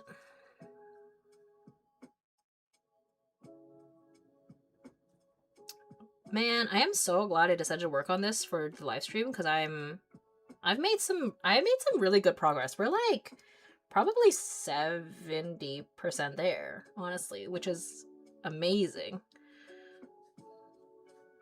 I don't think I'll get it finished today or during the stream, but it will for sure get done tomorrow, which is a great feeling. I highly doubt I would have gotten this much done by myself. I've only watched a little bit of it, but there are so many hot characters in Bleach. Yes! Oh my god. I honestly, that's a big highlight for me with Bleach. So many of the characters are hot. Almost all of them, honestly. And I understand, like, Taite Kubo. Like, he's been, like, known to say that he's, like, he just loves drawing cool-looking characters. And he's really good at it. Highly recommend. Honestly, it's a great series. And for me, aesthetically, I really, really love it. And I think the world building is really interesting. Um, and it's just got so much style. It's got so much aura. I love it. The soundtrack, oh my god, the soundtrack is amazing. I love they have so many like really, really iconic opening songs. Ugh. Yeah, and there's so many, many cool characters. Does Bleach have a remake? Not a remake. It has currently been picked up again for like a new arc. Cuz like it, came out in like the early to mid 2000, no, early to mid 2000s. And then it had stopped and the manga kept going. And then like many years later, we are now getting the continuation of it, and the new animation looks amazing. The lighting choices, chef's kiss. They did like a sort of like a montage where they redid certain like key sequences from the original run of the series, and it looks oh my god, it looks incredible. Yeah, anyway. Not me just glazing Bleach, but I will. I love it. Because I know during our live streams we talk about Naruto a lot, which I'm here for it. I love it. But I love Bleach. Oh, I love it.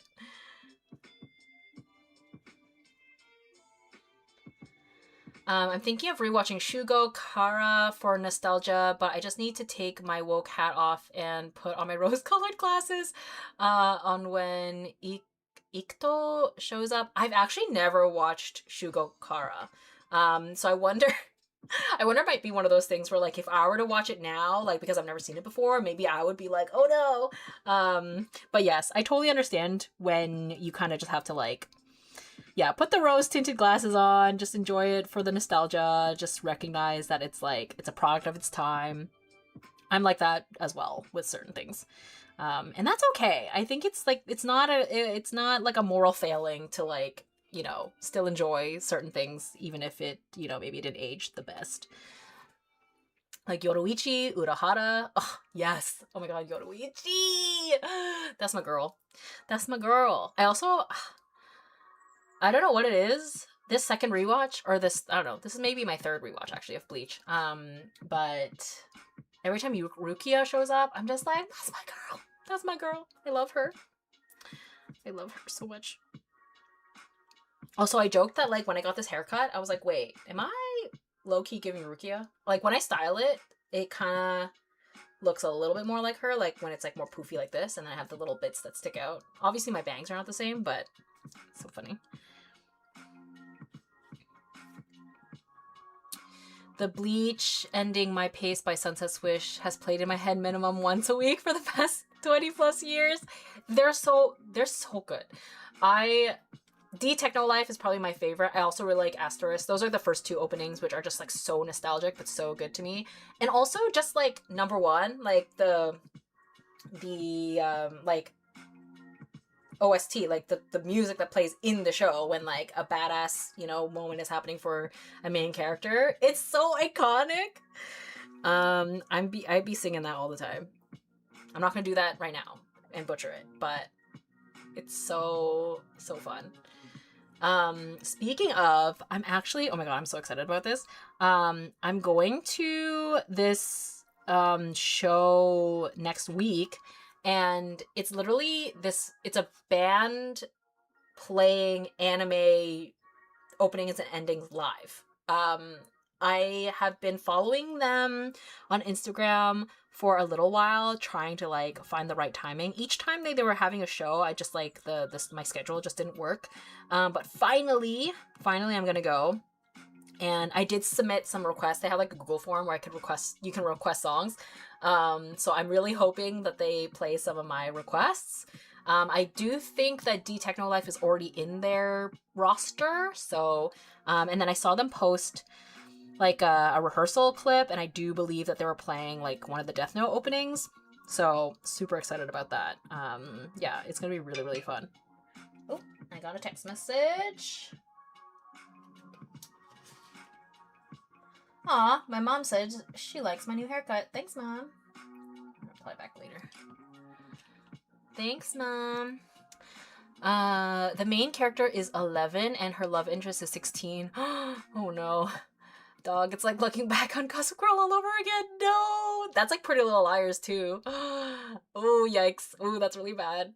That is, honestly, that is actually something that is so tragic about Cardcaptor Sakura, because even worse, one of Sakura's classmates, who is 10, I'm pretty sure, has a relationship with their teacher, who, you know, if he's a teacher and he's gotta be at least like 30 or mid 20s at best. Not good, not good.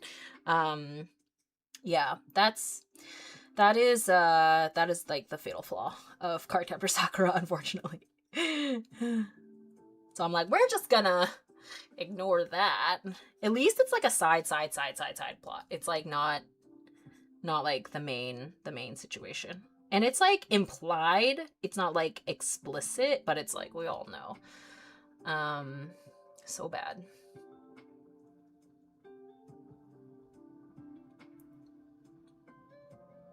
I literally just thought, yeah, her hair fits with Rukia. Thank you. I'm glad. This is not the haircut I originally thought I was gonna get. But I wanted to donate my hair because it was like super long and I had never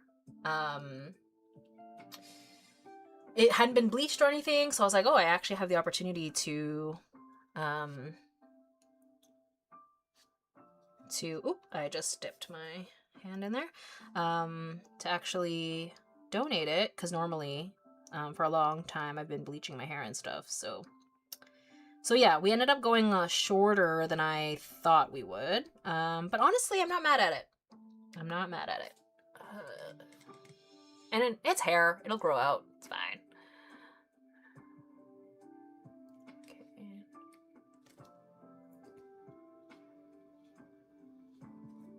I think I made his eyebrows a little bit too prominent, but it'll probably lighten up, actually.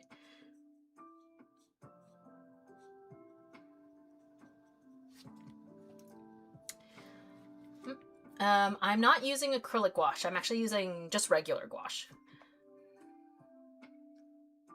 I completely forgot about the live stream until just now. Am I too late? You're okay. I'm probably gonna stream for I don't know, maybe another 40-ish minutes, I think. I'm thinking up until 5 o'clock. I think that's pretty good. Wow, time flies though. I can't believe it's already 4:15. It's already been 3 hours? What the heck? That's crazy. Clearly, we're having a great time.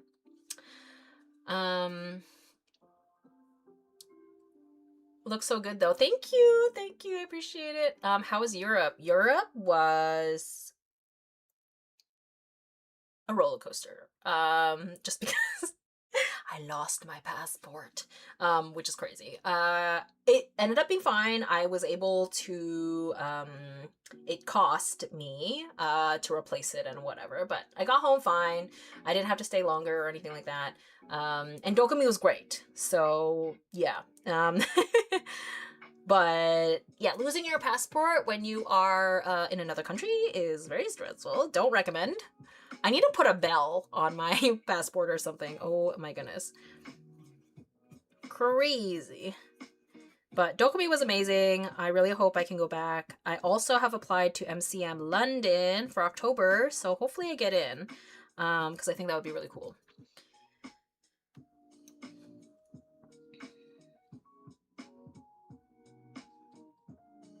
Ugh, I don't know what it is, but I just love this shade of black, or like, you know, like a purple black, purple gray. I just, it's so satisfying.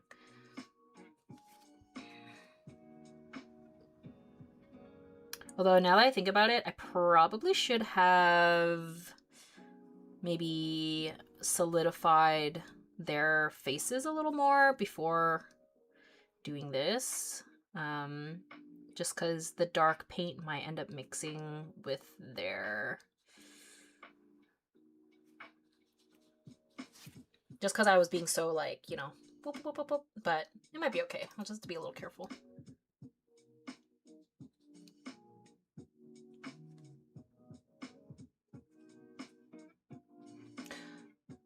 I think it's so funny that and I'm just following the photo that I, you know, use as a reference photo, but like his glass, like some of his bangs come underneath the glasses. Like he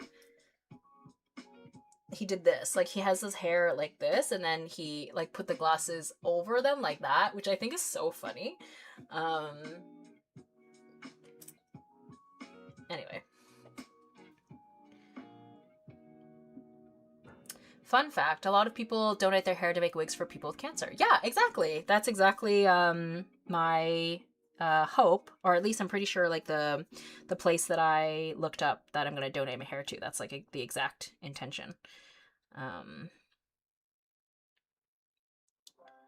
Cuz yeah, otherwise I was like it's just going to get thrown out, so we might as well.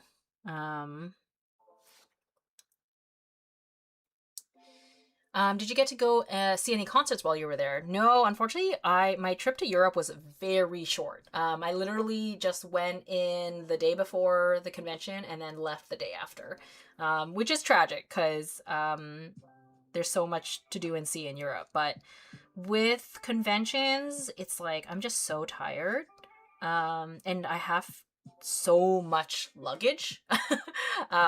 So like traveling with all of my merch stuff is just like, or like convention stuff is just not ideal. People still do it though. Like my friend's friend, he went to Lincoln Park, which I was like, that's fun. I feel like for me, I was just like, I'd only want to see Lincoln Park if it was Chester, and obviously he is no longer with us, so c'est la vie. But I've heard that a lot of people do like the new singer for Linkin Park, but it's not the same for me. I don't know. Maybe I'm being too biased. I have not actually listened to any Linkin Park with the new singer, but I do really enjoy like OG Linkin Park.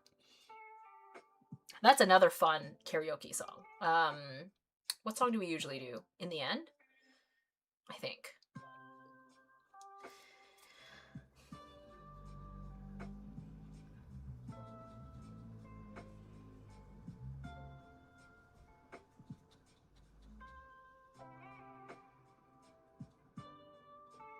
But yeah, I was only in Dusseldorf, and we really didn't get to explore at all either because I was like just doing the convention basically. So hopefully I'll get to go to Europe like on an actual trip of some sort at some point.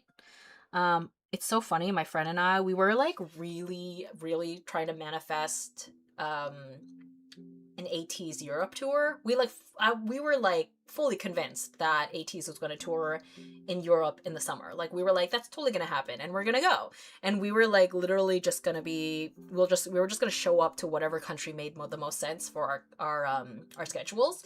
And we were like, you know, Ateez Europe summer. Unfortunately, that has not happened, and it's not gonna happen. So Europe will have to wait. Europe trip will have to wait. And then we tried to get tickets to the Ateez fan meet in Korea, and oh my god, the ticketing was like impossible. So sadly, not doing that either. We were like, Korea summer, no. Which maybe it's for the best because I've heard that Korea in the summer is like hot as balls. And I have mentioned this before, but I do not do well in the heat, so it's probably for the best. But anyway, basically we're at a place where we're like, we will follow Ateez. We will just follow them somewhere.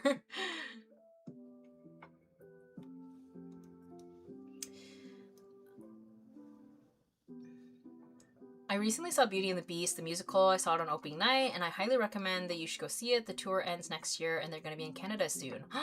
Ooh, oh my god, I totally will go see that. My friend and I, both big Disney fans, love musicals, love going to see like stage live performances. So yeah, absolutely.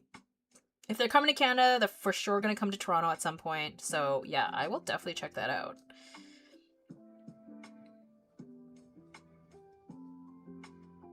That's so funny because I literally the other day I was walking past one of the theaters in Toronto, and I was like, "Ah, it's kind of a bummer. Like there isn't any productions out right now that I'm like interested in going to see. But Beauty and the Beast, that definitely appeals."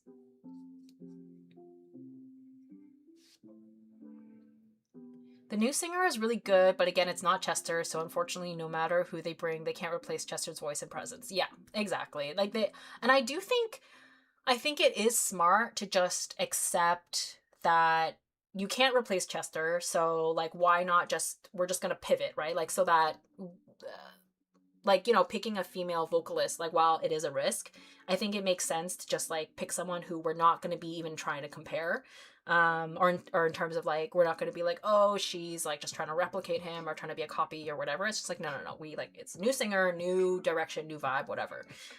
So I think that was kind of smart on their end. But yeah, it's sad. It's really sad, especially when you look and listen to the songs that they were making. Like it's, you know, it was all there.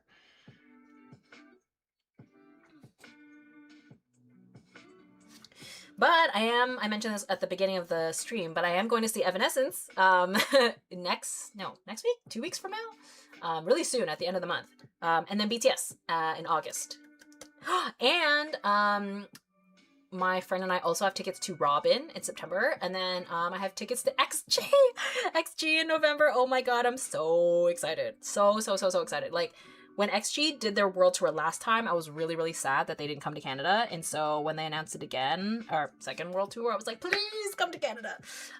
So yes, it's happening. Just so long as the show doesn't get canceled. Please, please. I need the people to buy the tickets. I need people to go. Because unfortunately, there's a lot of tours that keep getting canceled. So I'm like, XG, please do not cancel. I need to see them.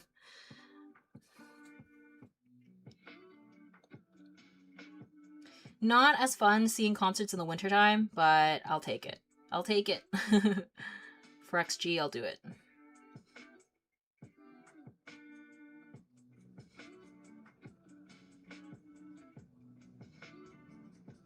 They're not coming to Toronto, technically. They're going to Hamilton, but Hamilton is not super far, so I will do it. I don't have to fly, so it's all good, and I can go home afterwards.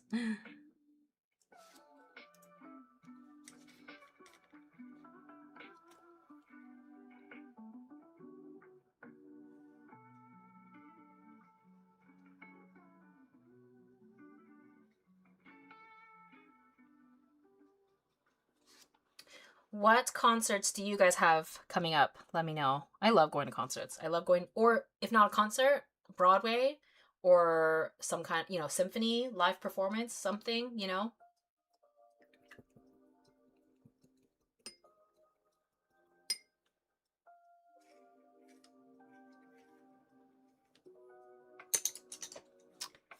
I really quick am gonna go fill up my water and run to the bathroom.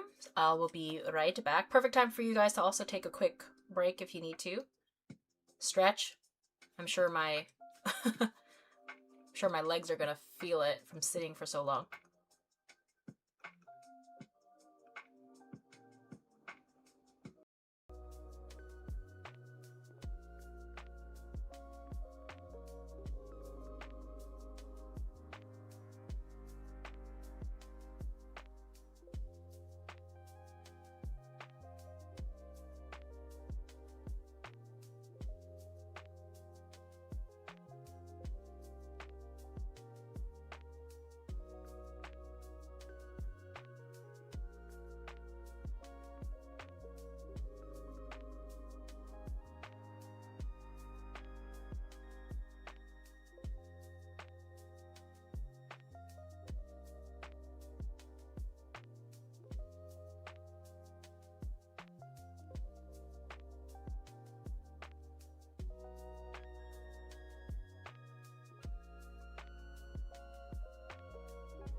Okay, I am back. I have the Carol G concert coming up in August and I'm excited about it. Ooh, fun.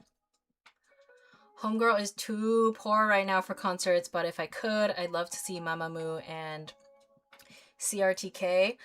Very valid. Concerts are so expensive these days. Like, it's rough. It is rough. Yeah, that is very valid. Also, Mamamoo, oh, that would be a really fun concert. They are vocalists. Those are singers. Yeah, for Evanescence, we got the cheapest tickets. We're like gonna be at the very back on the lawn. Like, we don't even have seats. We're gonna be on the lawn. I think they were like $60 or less or something. $40 or $60, I don't remember. Which is kind of crazy because that used to be like the normal price, I think, of like the average concert, but now, like, you know, we're getting into the hundreds and the thousands. Crazy, crazy, crazy. Yeah.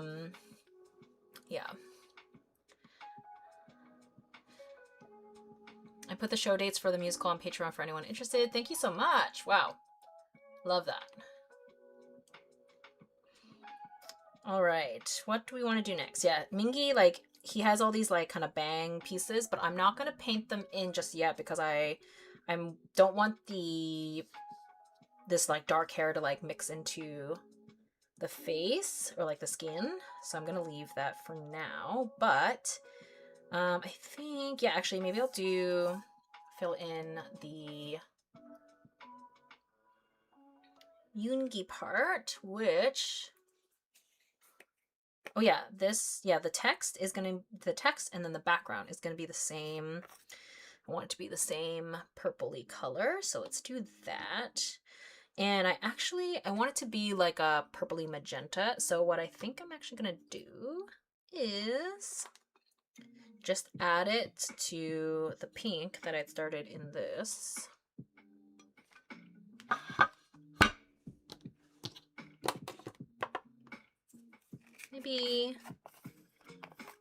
Maybe I'll do a little bit more white, a little bit more pink, and then I'll add the purple.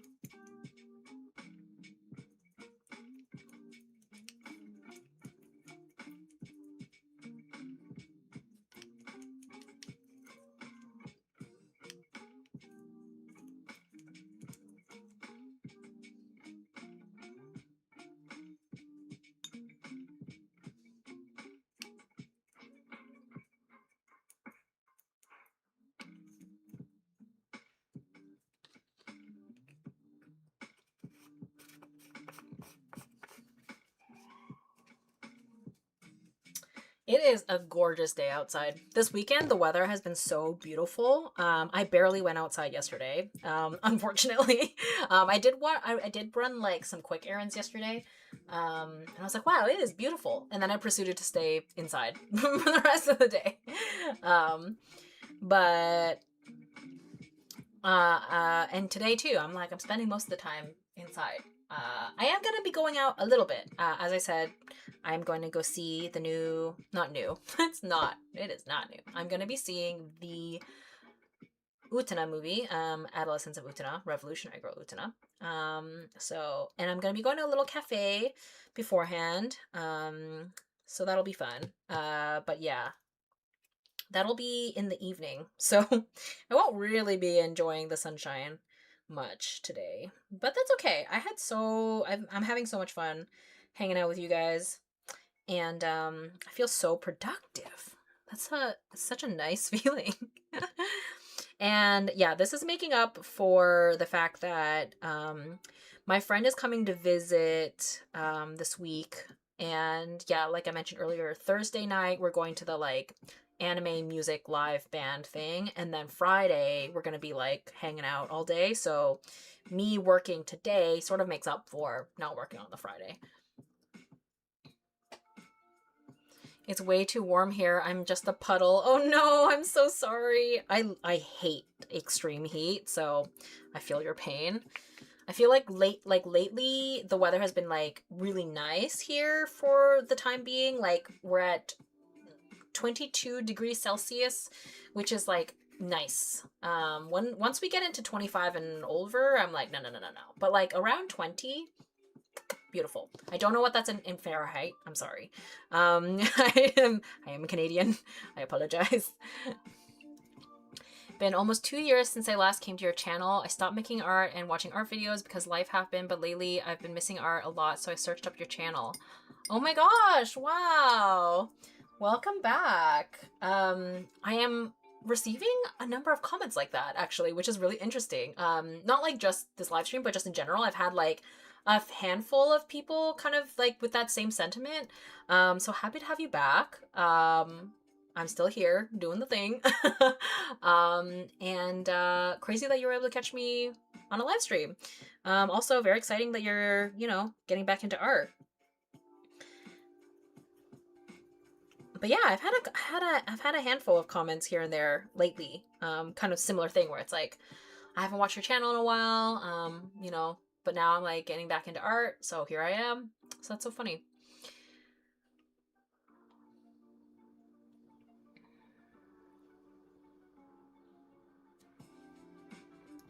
I live in Arizona and the heat is brutal during the summer. Oh my god, I can imagine. It's 32, 34 degrees Celsius here. 32, 34, that's brutal. Oh my gosh, that's like my worst nightmare. 25. Yeah, I imagine 25 is really nice compared to 34. Oh my gosh. Wow. Yeah, no. I'm a 22. I like 22, which is like to some people like that's not summer, that's spring. But I don't like being sweaty. Like I don't like it. I don't like being sweaty. I like having the option to have like a little bit of layering. Yeah. That's how I. And I'm not someone who like goes to the beach that much. Like so I don't need it to be like hot.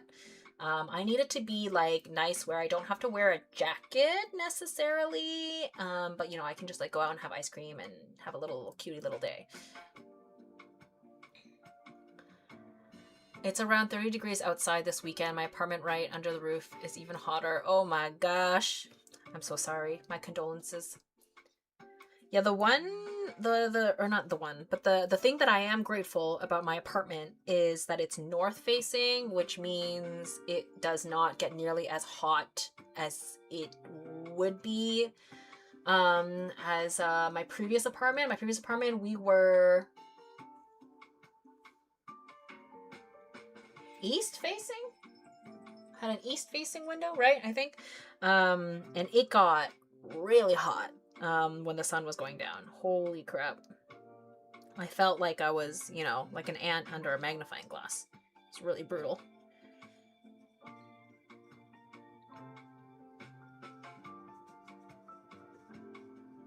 Ooh, I think this is like the exact shade I wanted. That is so nice when that happens. That doesn't happen to me very often. Like it's pretty rare for me to get the color like exactly right on the first try. I don't know what it is. This illustration has just been like, I mean, I hope I'm not jinxing it. But this illustration has been going very well. Like nothing crazy has happened.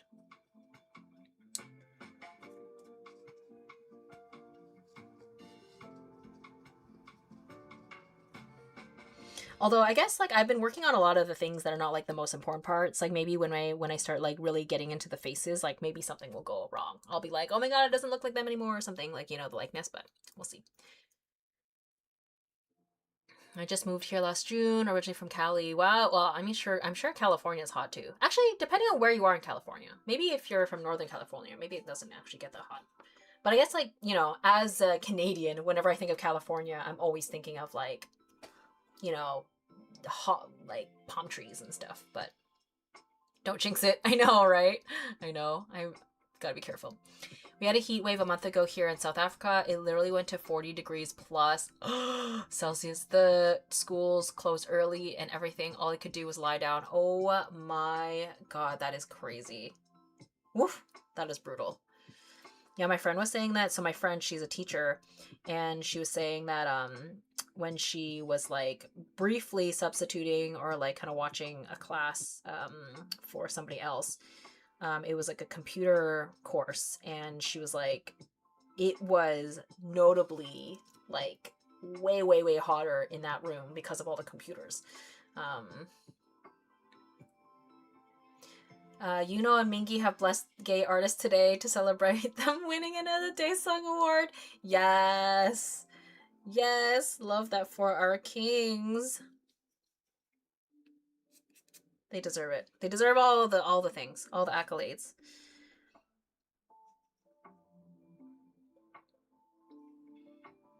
I watched there was like a fan cam that came across my desk this morning of another idol. I wasn't familiar with him, but he was so into the adrenaline performance. He was doing the moves, he knew all the lyrics. I was like, yes. Like I love seeing, you know, like other artists really, really enjoying an Ateez performance. I'm from Southern California. The last time I watched you, I was still living in Cali. LOL. I also changed my username on here, so it's different. Currently watching and painting my nails. Ooh, love it. Oh my gosh. Wow. Isn't that so interesting? Like, yeah, when you return to something and it just like reminds you of like you were in a different place in your life at that time. Like, yeah, that is really fun. It's like nostalgic, right? That was like a very interesting thing too that I experienced at Dokumi, but also other conventions. Just being reminded of like how long I've been on the internet for. Is like people coming up to my table and just being like, oh my god, I used to watch your YouTube channel all the time when I was in high school, and now I'm in college, or, you know, whatever. And I'm just like, oh my god. Just because to me, it doesn't feel like I've been, you know, like that big of a presence online for that long. But yeah, I don't know. Yeah, it's very interesting.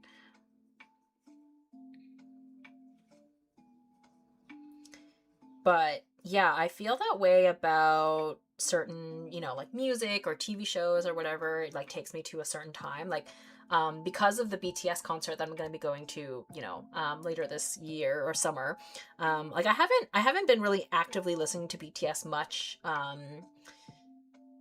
In the past like couple of years, I guess, like, you know, dabbled here and there, but like not as much as I used to. And then so like I was feeling nostalgic and I started listening to some of the older BTS songs, and it really transported me to like early 2020s, like pandemic times when I first got into them, and I was like, you know, super hyper fixated on them.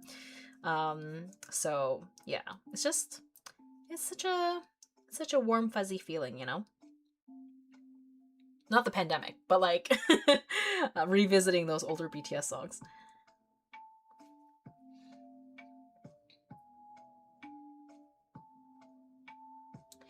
It definitely is. I miss coming on here to watch your streams. Aw, well, happy to have you back. What color are you painting your nails? My nails are rough right now. Actually, you know what? Considering that they've been on for like many weeks, they could be worse actually. I got a puppy 2 weeks ago, and her name is Lilo. She is a Shih Tzu, and she's so little for only being 2 months old. Oh my gosh, cute! That's exciting, a new puppy.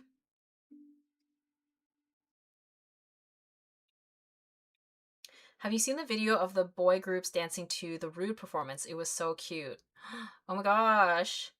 Wait. Have I? I'm trying to think. Maybe I haven't. Am I? I'm trying to think. Maybe I haven't.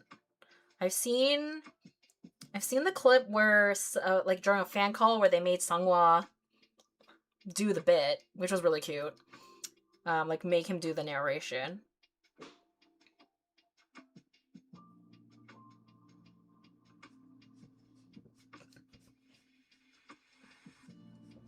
Oh my gosh, I am also obsessed with I guess it was, I think 17 had a fan meet recently, and S-Coops, they made him do the hearts, is it Hearts to Hearts? The catch my heart, baby, catch, you know, that, that, right? They made him do that challenge. So freaking cute. I think yeah. Anyway. Love the baby girlisms. Love when when the fandom makes these boy groups be baby girls obsessed. Honestly though, sometimes they just are baby girls, but you know. At the award show, I didn't see it. Oh my god, I'll have to watch it.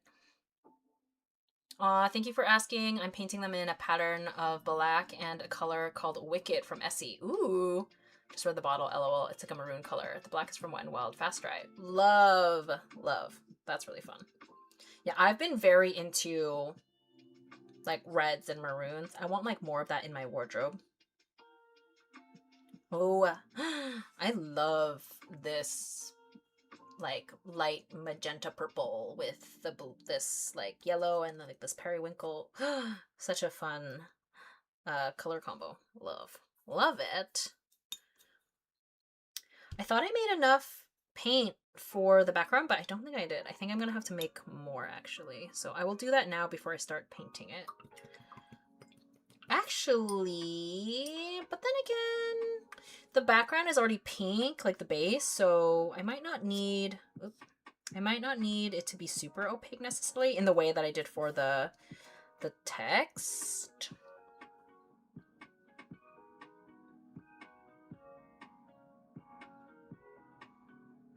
Or do I do another layer actually of the text? No, I think I need to let it dry first. So, but I want it to be like this exact shade again.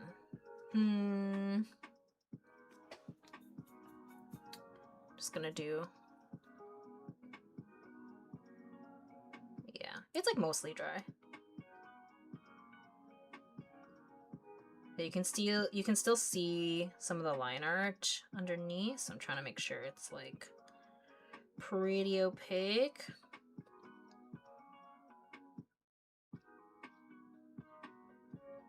I'm sure I could probably mix this exact color again, but you know, it's never gonna be exact, you know?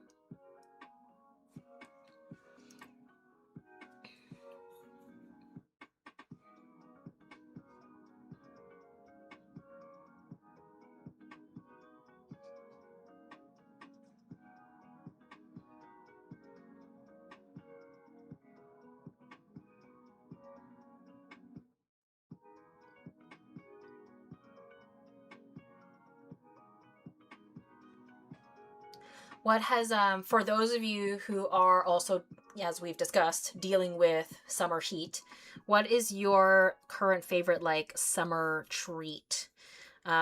Recently, when I was at the grocery store, they had a box of ice cream sandwiches on sale, and I was like, oh my god, I haven't had an ice cream sandwich in a while. Just like classic, you know, like grocery store ice cream sandwich. So I bought a pack of those, and I've been eating them for dessert after dinner, and I'm like, this is so much sugar, but I don't care. It is so good. It is so good. And you know, it's the little things. You gotta treat yourself at the end of the day with something, you know. Some people have a glass of wine. I'm having an ice cream sandwich. So good. Joshua also danced to Rude. Oh, cute. Oh, okay, I'll have to watch that. I've only seen From the 17 fan meet, I saw the S-Coups one, and then I saw the Mingi one. Oh, I love the Mingi one too. That little drop, woo, and his little tummy peeking out with it when he like raises. The stylists know what they're doing. They know what they're doing.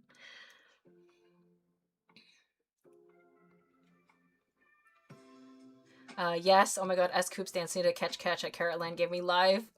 It was so good, and I love he really committed. You know, he really committed. Obsessed.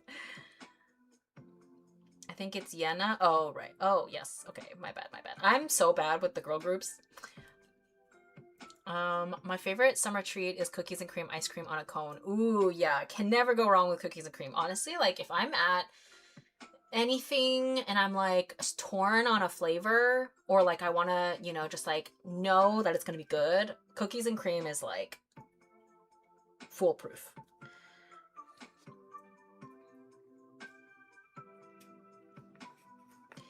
That's a challenging to pick. Mango Nada Raspado is definitely my top tier. What is that? It sounds appealing. I love mango. Is that mango? At the end of the day, nothing beats a mango that your past self put in the fridge. Oh, I love mangoes. Oh my God. You know what? You've inspired me. I should buy some mangoes. Yeah. Oh. Ooh, yeah. I love mangoes. Oh my God. They're my favorite fruit, actually. Mango Nada Raspado. I'm going to look that up. Mango Nado.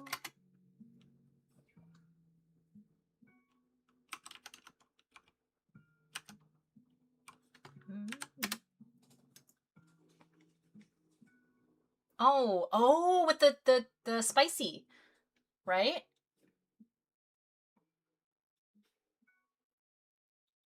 I've never had one. They look so fun though.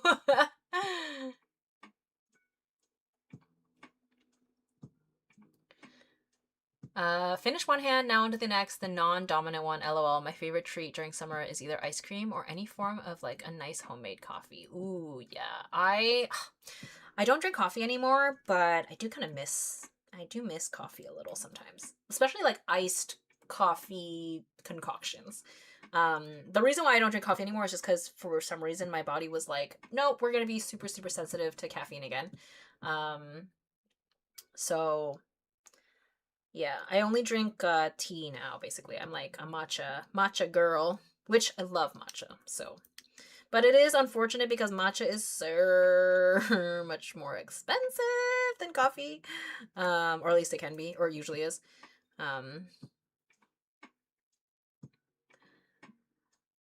We're going into winter by me, so my favorite sweet treat to make has been homemade cinnamon rolls. Oh my God, that sounds so good. Yeah, cinnamon rolls, homemade. That is so cozy and delicious. Oh, I bet your whole house probably smells like amazing when you make them. I actually have made cinnamon rolls once, which is very surprising because I literally don't bake or cook usually. But we did make it once. This was like back when I was dating somebody. But yeah, they were good. They were really good. Not gonna lie. They were really good. Outshine popsicles. Outshine popsicles. I've never heard of those before. I'm gonna look that up too. So curious. This is the thing that I love about live streaming. Is like, because you know you guys are from all over the place, so I'm just like learning about these things sometimes. I mean, sometimes it's, you know, Canadian things. Some of you are Canadian too, but sometimes it's like totally. Ooh, like a fruity, yeah. Fruit popsicles are so refreshing in the summer. Mm-hmm. Love. Last year I found out if you freeze mangoes and any fruit really, you can slice/shave off bits and it's like gelato. Ooh, yeah, that sounds really good. I need to do that more often. Because something that keeps happening to me, which is so tragic, is I keep buying mango ice cream thinking it's mango sorbet, but that ends up being like a mango vanilla base with or maybe not vanilla, but like, you know, with like the milk in it and mango, and I'm like, that's not what I wanted. Like I wanted a sorbet. But I guess that's my problem, as I keep buying ice cream, like mango ice cream, which that's what it is, and then I'm like, no, I need to make sure it's mango sorbet. But I think the thing is, like, the package just has like mangoes on it, so you're like, it's mango sorbet. Anyway, I've done it like 2 or 3 times now. It's so tragic.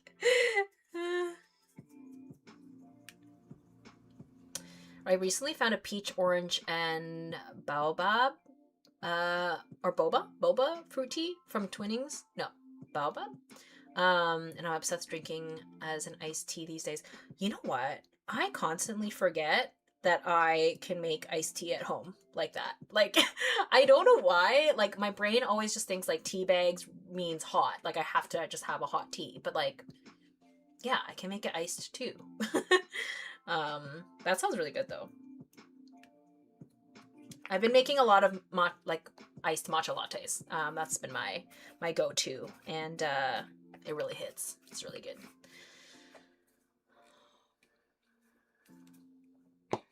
See, I am a baby spice in the sense that like I don't typically eat spicy things. And that's why I have never tried the mangato raspado. But I imagine for people who do like spice, that's like, that must hit. The sweet and the spicy, you know. I understand why it would appeal, but yeah, I don't eat spicy, so, which is so sad because it is limiting sometimes.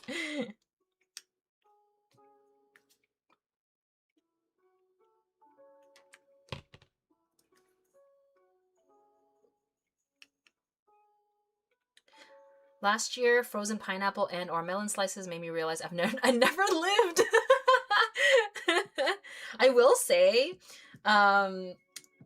something that I did do a lot last year, which I feel like I need to do again this year, is yeah, my friend and I, whenever she would come over and we'd have drinks, I would put frozen mangoes into our little alcoholic bevies, and that really hit, because I noticed that like certain fruits don't like they don't hold up very well after they've kind of thawed a little bit in the drink, but mangoes, they did really, really well. They tasted so good. Like that, I loved the texture. But like strawberries would get like super soggy and no, like they were kind of gross. But mangoes, that hit. I miss matcha, lol. I haven't had any in like a year. It's so good, but so expensive. That's why I've started making it at home, because like getting a matcha latte every day from a cafe, like, expensive.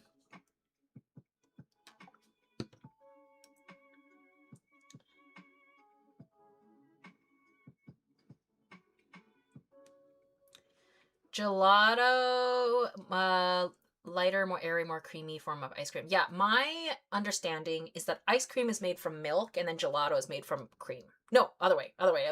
Ice cream is made from cream and gelato is made from milk. So yeah, it ends up being a little bit lighter. I could be wrong, but I'm pretty sure that's what's going on. I really enjoy both. There's a gelato. Actually, there's a few gelato places near me. That I enjoy. Oh, actually, they opened up another.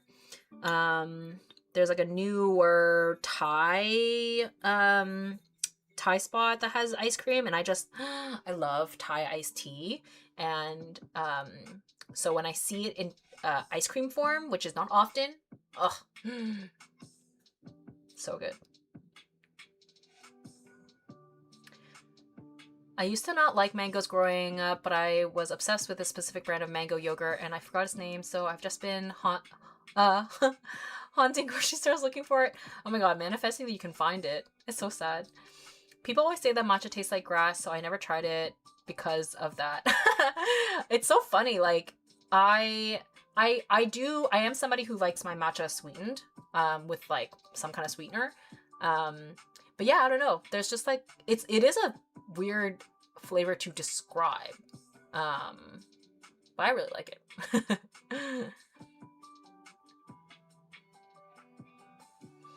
I drink less matcha slash black, drink matcha. drink less matcha and black/green tea nowadays because of my severe iron deficiency. LOL. As a Moroccan living in the UK, this is basically a double prison sentence.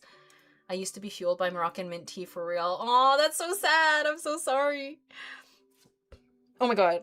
Okay, I have to say, now that we're on this topic, when I was in Germany, as I've said, I don't drink coffee anymore these days because I'm like very sensitive to the caffeine. And so when I was at Dokumi in Dusseldorf, I was, you know, we were dealing with jet lag. We were super tired. You know, doing convention is super exhausting. And so I was just like, I want a matcha so bad. I need some kind of caffeine, you know, also just like a, you know, a little treat at the beginning of the day. And then so on the last day, I went to this cafe that had good reviews.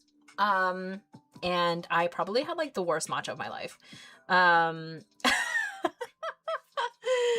I was like, they set it on the counter, and even just by the color, I knew. I was like, oh no. I was like, that looks like swamp water. That's gray. That is not the color it's supposed to be.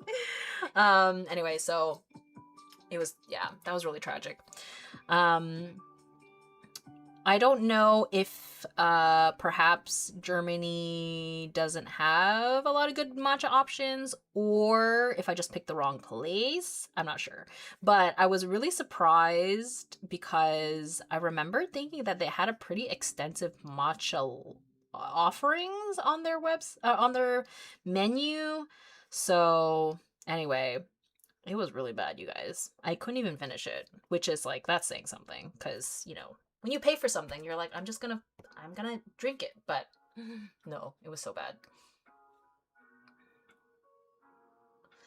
I would buy matcha to make at home, but yeah, it costs too much. That's why I haven't had it. I'd rather make my own than buy from a cafe, and it tastes better than when you make it yourself.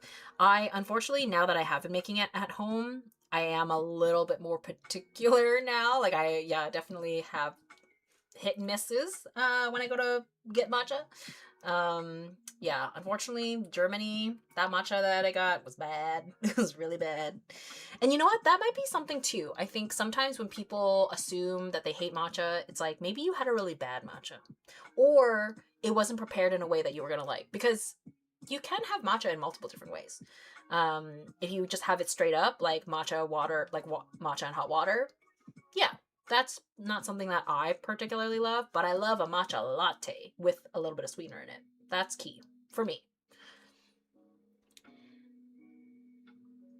I've never had matcha, so no idea if we had good ones or not. Yeah, that's a thing, right? It's like, that's why I'm not sure if the matcha that I had, is Germany just like not, do they just not have good matcha? Or did I just have a bad one? I don't know. I have to go. Live stream has been fun. Thanks for joining. Yeah, actually, I probably have to go soon as well. It's 5 o'clock, and I am starting to get hungry. As it goes, I usually end up, you know, I'm like, well, I gotta go eat dinner. 5 o'clock is kind of early for dinner, but I am hungry. So it might be an early dinner, which kind of works out because I'm meeting up with the new friend to go to a cafe where we're probably gonna get, yeah, like dessert or something. And the cafe that I picked, they have some really, really cute like little cakes and stuff. So if I have an early dinner, that's good because then I'll have room for cake. You know, you gotta plan these things out. I might also end up getting a matcha or something, which is dangerous because that's kind of late in the day to be getting a matcha, or like, you know, drinking caffeine. As I said, I'm like kind of sensitive to caffeine, but it's a risk I'm probably willing to take.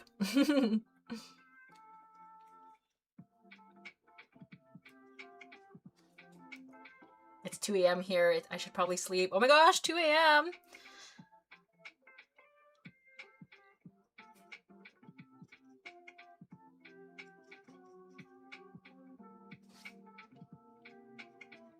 But you know what, guys? I am so proud. I feel like I got way more done than I guess I didn't really know what to expect from how much I was going to get done, but like I definitely made a fair progress on this. Like, for sure, it will get done tomorrow, which is great. Because time is of the essence. It's 2 p.m. here in Arizona. So crazy, right? Time zones are fascinating. No worries if you have to go. We'll be here when you come back. Appreciate it, appreciate it. Yeah, I'm trying to think, when can I do another live stream?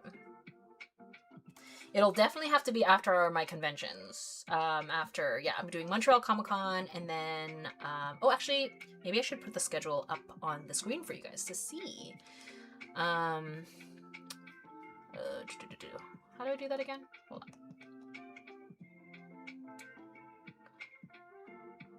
No. Photo.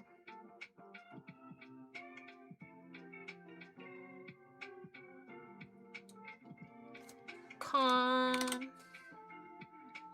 Yeah, I think it'd be really fun to do. We were discussing earlier. Originally, I was gonna draw a bunch of vampires for the live stream, like in a sketchbook spread of like fictional vampires. So I think that would be really fun to do in the next one. And we can all vote. Because we love vampires in this household. Actually, just for funsies, chat, who is your favorite fictional vampire? What am I looking for again? Oh yeah, the convention schedule. Which one is the newest one? This one? I'm so bad at like my naming conventions. Oh, here. There we go. Yeah. Okay.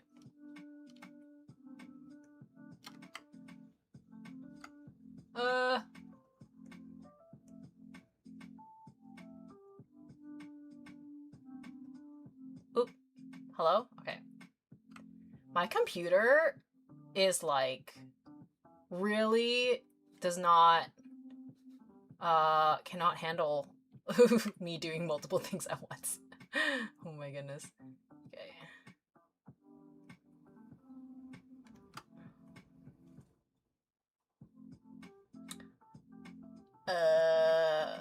Oh, what?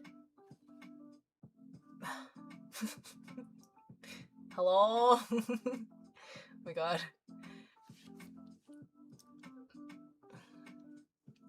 Bye, I'm asleep now. Aw, thanks for joining.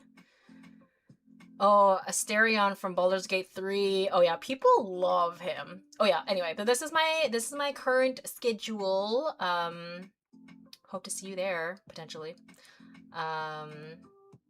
If not, of course, I have an online shop. I try to keep everything on there, updated.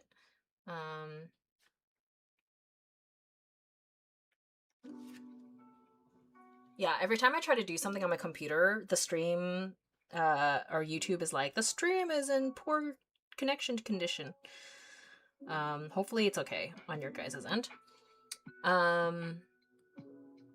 I've never played Baldur's Gate 3, but I know people absolutely go feral for that vampire. Time zones are really weird. It's 11 p.m. here, and when you think about it, I'm low-key from the future. Yeah, you totally are. Carmilla. Love her. She is such a diva. That vampire from Sesame Street. The Count. So funny. Alucard. Oh, yes. Love Alucard. Love. I just want good things for him. It was so sad for him when those twins deceived him. How dare they? Truly, I only watched Nocturne for Alucard. I was like, I don't really care about any of these other characters that much. I was like, I'm just here for Alucard.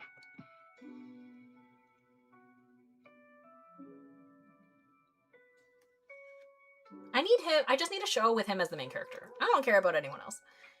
Actually, I do like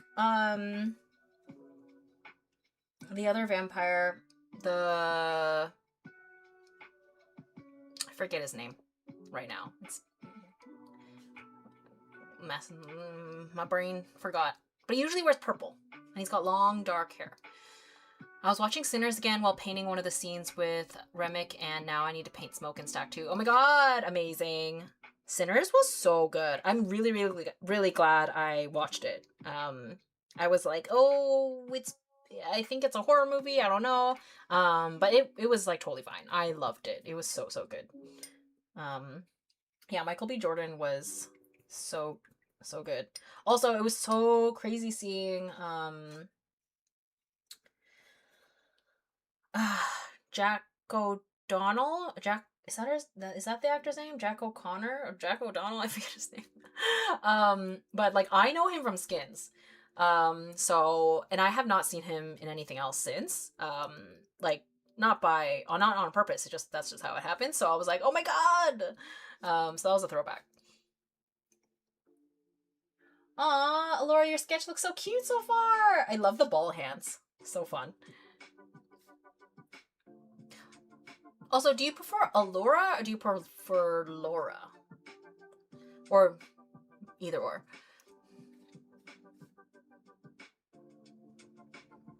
I like how you asked for fictional vampires like there are not fictional vampires out there. You're so right. But like, you know, what if Edward Cullen is just out there? You never know. I think it's like, you know what? I think my brain, because whenever I'm like asking like who's your male crush or whatever, I don't want it to be real people, so that's why I always say fictional first.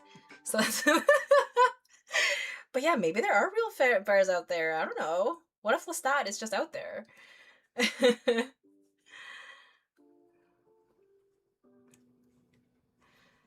Eleanor from Castlevania, there's something about that evil soft power she uses that feels badass. Very valid.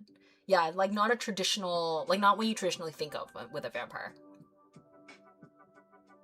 The way he had their body on a stick, so morbid, but also so vengeful. Like, you know what? I was like, that's pretty brutal, but also, how dare they? So, you know what? I don't blame him entirely. Claudia from the Interview with the Vampire series is my current favorite. I still need to watch that. Oh my gosh. I've seen the movie, but I haven't watched like the new series, which has been getting a lot of buzz. And I love that. Probably, and they're just really good at hiding it. Exactly. Exactly. We don't know. Some of these K-pop idols, I swear sometimes I'm like, are you real? Are you actually real? Like Sungwa, I'm like, how are you a real person? Are you a real person? Are you human? Are you actually human? Have you watched Vampire Hunter D Bloodlust? It's an anime movie. I'm obsessed with the art. Oh my god, I have been circling back and talking about that constantly this live stream because I did watch it recently and I am obsessed. The art style, the animation, I was like, where has this been all my life? Like, I actually do think it's changing the trajectory of my art career. It's so good. If Asterion and Alucard are out there, please find me. Exactly. Exactly.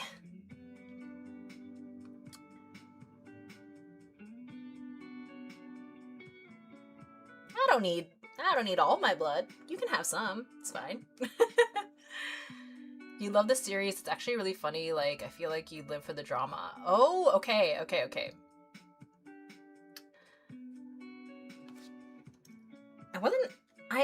The thing is like, there's so many things and so little time. I'm like, where do I begin?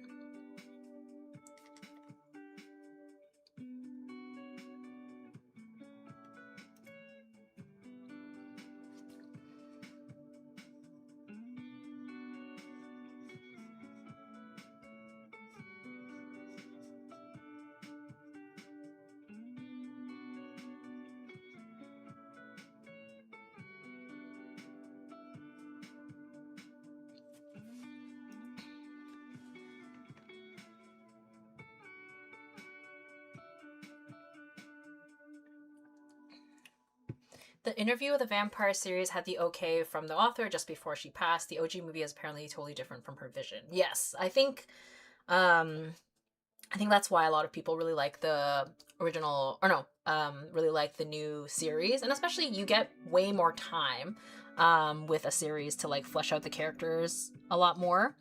Admittedly, I did really love the movie though.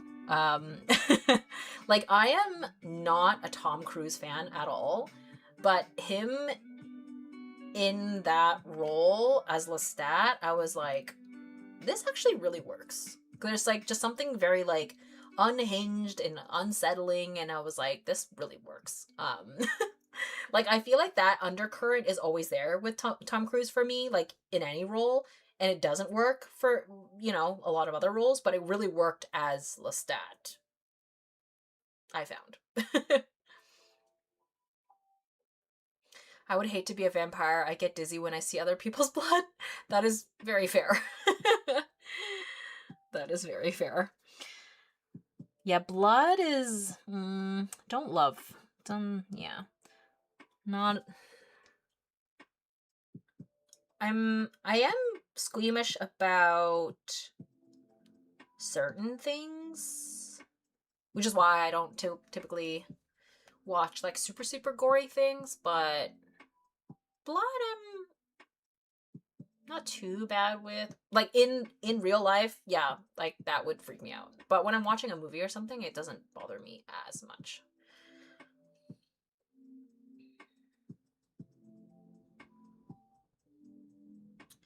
Actually, I guess I still need to paint his jacket, so let's do that.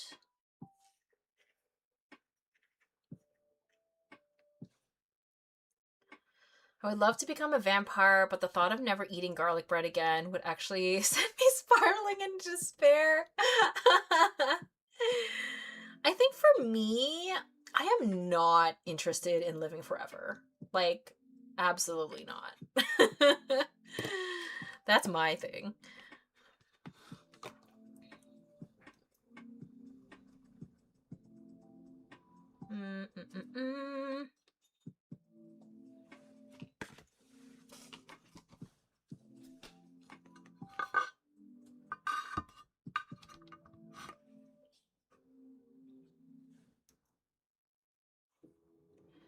I got the whole book series last month at a garage sale. I want to start reading them, but I have so many more books to read. That's great that you got it at a book sale. That's awesome. Or a garage sale. That's such a great find.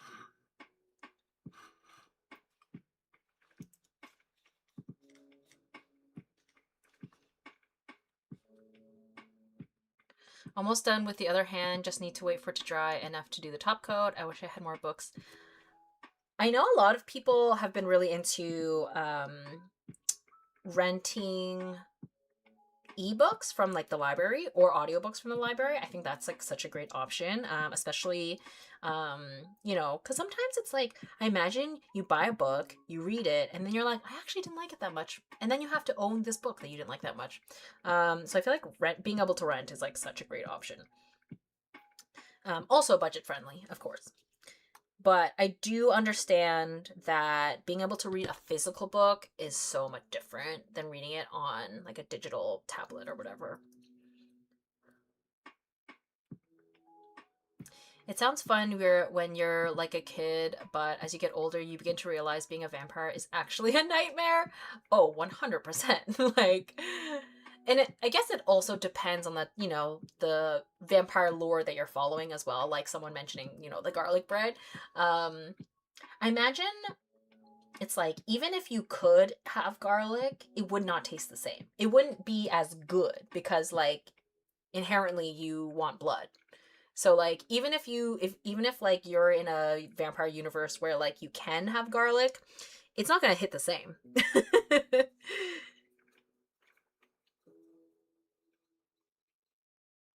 I think a vampire-ism that I really like, that, you know, some series use and some don't, is like needing to be invited into a home, um, or like an establishment. I think that's a really fun vampire trait that it's just like a cool, interesting thing to explore in a series. Like I think like Sinners was like a, you know, a recent example of that, where it's just like the reveal, like the slow reveal of you know, a character that got turned, and they're trying to determine like he's trying to defend himself. He's like, I didn't get turned, I don't know what you're talking about. And then they're like, well, come inside then. And then also, like, you know, characters like making sure, like, do not invite him. It's just like a very interesting, you know, plot device. There we go. Living forever as a vamp would suck for us K-pop girlies. Imagine watching all your faves get old and die every half a century. You get attached and then poof, they disappear forever and you move on. It would be really tragic. Like, what am I gonna do without Ateez? Oh my gosh. And it's like, sure, you could get into new groups, but it's like, it's not gonna be the same. Unless they're also vampires, which they could be. Sometimes I'm like, Sunghwa, are you? Are you? I believe it.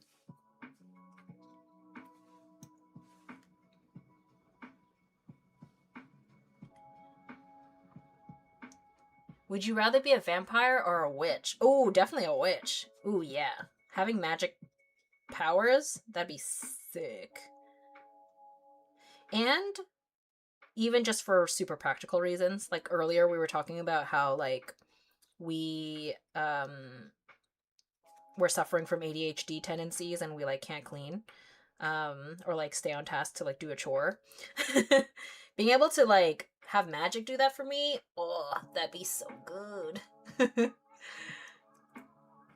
It's a great system. Only thing is that online book loans through the library can have a long waiting list, yes. And I don't understand why I have to wait 3 months for a digital ebook. I know, okay. I also find that very confusing.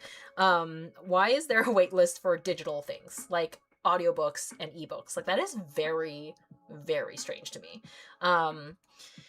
The only thing I can think of is, like, it must be like a licensing thing. Like,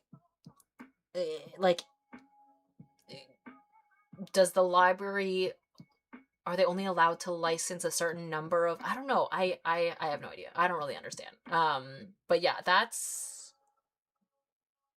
I was also, or I am confused by that as well. Which for sure I'll curse so many evil people, trust. Exactly. Exactly. I'm still waiting for my Hogwarts letter.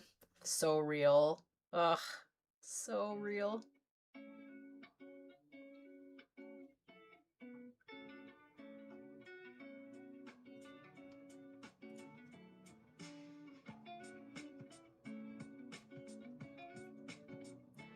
Which, being able to use magic and have a familiar partner sounds like fun time to me. Right? Oh, having a familiar, that's so true. What would everyone want their familiar to be? It's, like, so cliche, but I do think a cat just does seem like the most appealing to me. I also love cats. Like, I'm such a cat person, so.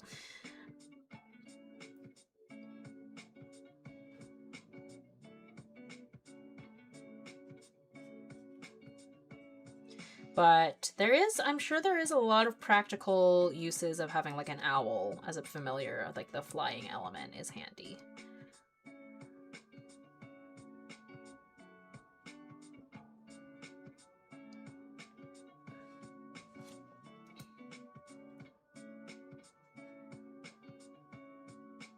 A cat, it's like a dream pet for me, right? I feel the same way. Like, I don't have a pet right now, but I do see myself in the future getting a cat at some point in time. Not right now, just because I'm not in a place to have a cat. Just I travel a fair bit, and my apartment is always in shambles, so that's not cat friendly at all.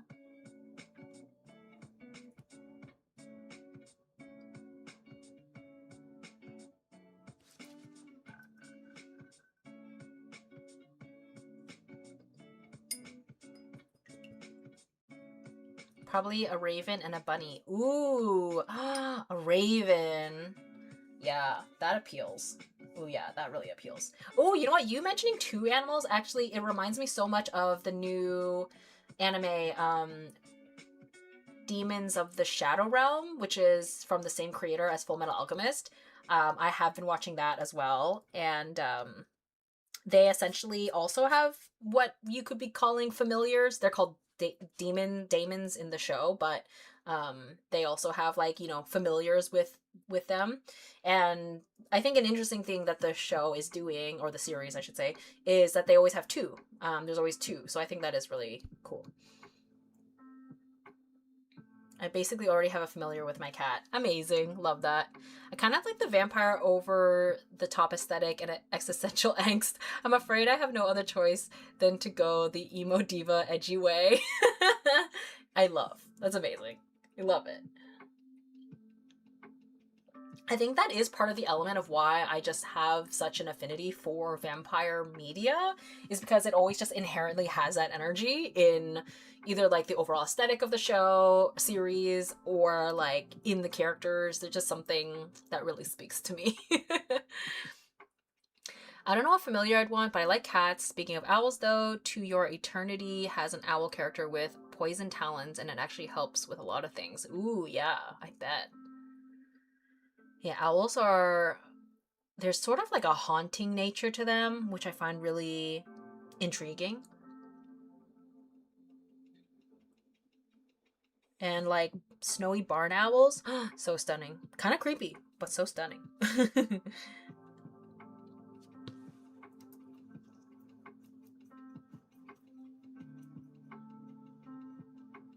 Oh my god, I love how I was like, okay, I'm gonna go at 5. It's like almost 5:30. But okay. Well, I'm almost I pretty much almost have like all the flats done, so that's pretty good. And like, you know, we made some way on the faces too. Like, I do have some dimension here. Obviously I need to like refine them more, but I am very pleased with the progress that I made today. All thanks to your great company. And for those of you who, you know, got here later in the stream, I will have the whole thing up for you guys to watch back. We did discuss Naruto and Sasuke once again.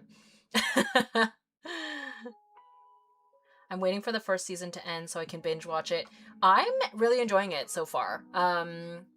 It's, there's so many characters and like little design elements that I'm like, that feel very reminiscent of Fullmetal Alchemist.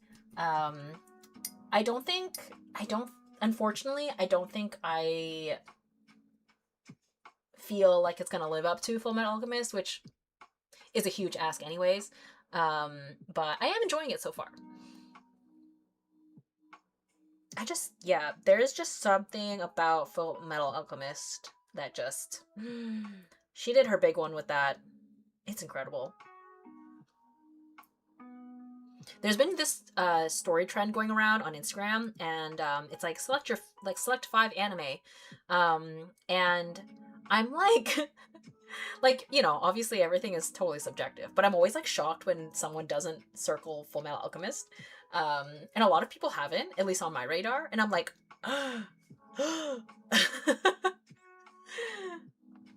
crazy. I haven't done it just because I was like, I don't know if I have a top 5 in this list that they've done. Like, there were certain series that I really liked, but like, not, I couldn't pick 5. Like, yeah, I remember in the list, I remember thinking for sure Bleach, Full Metal, Death Note, and then I couldn't decide on the other 2. Like the other 2 for my top 5 in the list that they had given. It was so arbitrary. I don't know who made it, but anyway. Thank you for streaming today. I hope that I'm able to hop on the next one. It was so nice to watch you create. Thank you so much. I'm so glad to, like, you know, help reignite your art journey. Yeah, Fullmetal Alchemist is a tough act to follow in action block, to be honest. Yeah, it's so good. So good. The action, the story, the characters. I was mentioning earlier how like Ichigo is like one of the few male, or one of the few protagonists that I feel like I like really, really, really love. And I feel that way about Edward too. I love Edward. I think Damon's has Arakawa Sensei's sense of humor. She still keeps her dark themes out in the open in her comedic yet very serious worlds. Yes, exactly. Totally. I'm open to spoilers if you want to share. What to share about it? I don't know. I feel like yeah, it's like there hasn't been any crazy twists just yet, I guess. I have a tradition of reading FMA once a year, and every time I'm comforted in the idea that it's the best manga in my opinion. And that's the thing, right? It's like it just holds up every time. I've never actually read the manga. I've just watched the series. But I have revisited the series many, many times, which I think I'm due for another rewatch this year after I rewatch all the other things I'm rewatching. I think I will rewatch it after I finish Death Note. Which, oh my gosh. I'm like halfway through Death Note and our boy is gonna die soon and I'm very sad. But it is what it is, you know. Something that I'm kind of curious about that I saw a comment mention and I was like, that is interesting. Is okay, I feel like this orange is not, it's not like bright enough. So I think what I'm going to do is add some of this pink into the mix that I did and see if that helps like punch it up a little bit. But so someone said that like, so the original Full Metal Alchemist anime, obviously like that first chunk of it when it was still when it was still manga canon, people are saying like that part of the series is done better than the Full Metal Alchemist Brotherhood, just because Full Metal Alchemist Brotherhood obviously was like, well, it's already been done before, so we're gonna like rush through it a little bit more. So someone was like, watch like that first kind of chunk in the original series and then switch over to Brotherhood.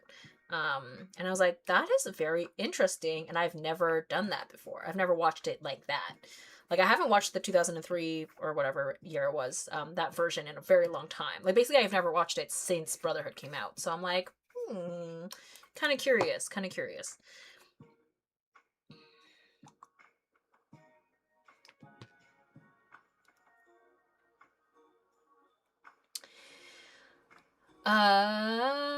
Damon's doesn't have spoilers, just full throttle, lol. The best part about it is this dichotomy between old world village folk and modern Japan. What? You have rice so expensive? Yes, I do find that really, really cute.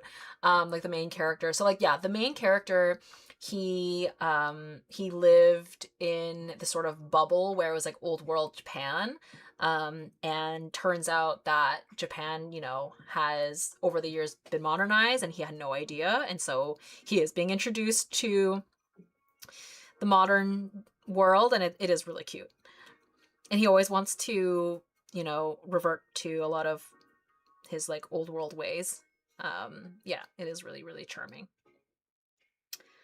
This is too pink now, but let me... You know why I think this orange is dull? Is I think because I used like a warmer muted yellow, where if I use like a lemon yellow, I think it'll be a lot brighter. Lemon drop closer. Is this? I don't think I have a lemon. Is that why? Oh no, I do. Not quite lemon, but it is primary yellow. I think that'll be what I want. Yes, I watched both Full Metal Alchemist. Like, I watched the original like when it was airing on TV. So like Brotherhood didn't even exist yet, because the manga was still going, right? So yeah, I watched the original run of it and the movie and everything. And then Full Metal Alchemist Brotherhood came out when I was in college. And yeah, blew my mind. I was like, whoa, okay, this is amazing. Like, I loved the original run of it too. But I do think Brotherhood is the better overall story. But it is really interesting, like, how, you know, the original anime they had to make up the rest, and it was so different. So it's just really interesting how that happens. Okay, I think this is definitely, I hope, is a brighter orange. At least it looks like it. Yes.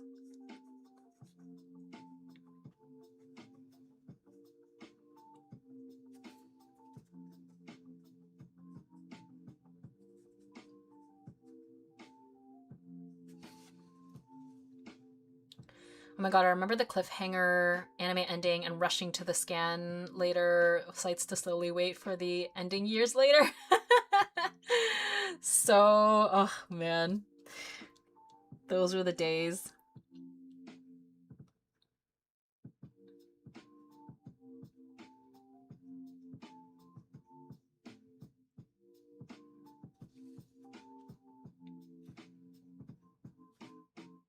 Yeah, Full Metal is just, it's just the best. It's so good.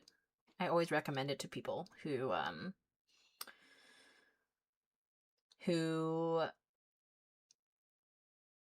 have never seen it, are interested in, testing the waters with anime.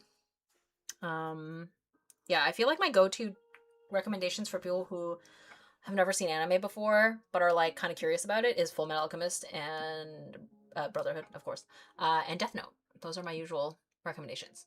But like, oh, blanket. Obviously, it depends on the person, but Lemon Drop deserves more love. It's such a good summer song. It's the perfect summer song. Oh my gosh. I can't believe it's already been a year. Crazy. Oh, and that music video. Like, the music video just perfectly encapsulates the vibes of the song. And it's just the perfect summer song. Ah, the blush, the blue, the laundromat, like what? Oh my gosh. The car wash. They cooked. They cooked with that. Just so summery.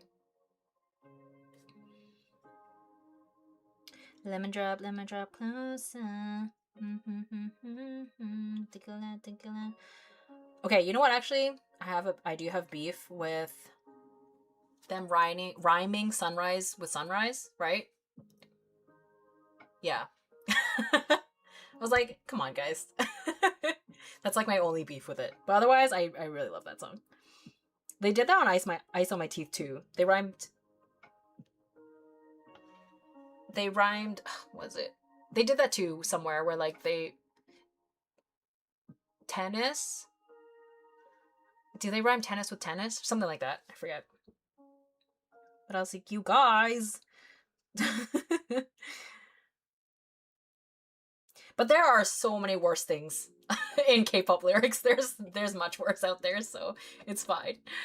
Who do you like the most, L or N? Oh my god, L. 100%. Okay, well, I'm gonna find out when I rewatch it, but I actually really don't like N, or Near. But I like Mellow.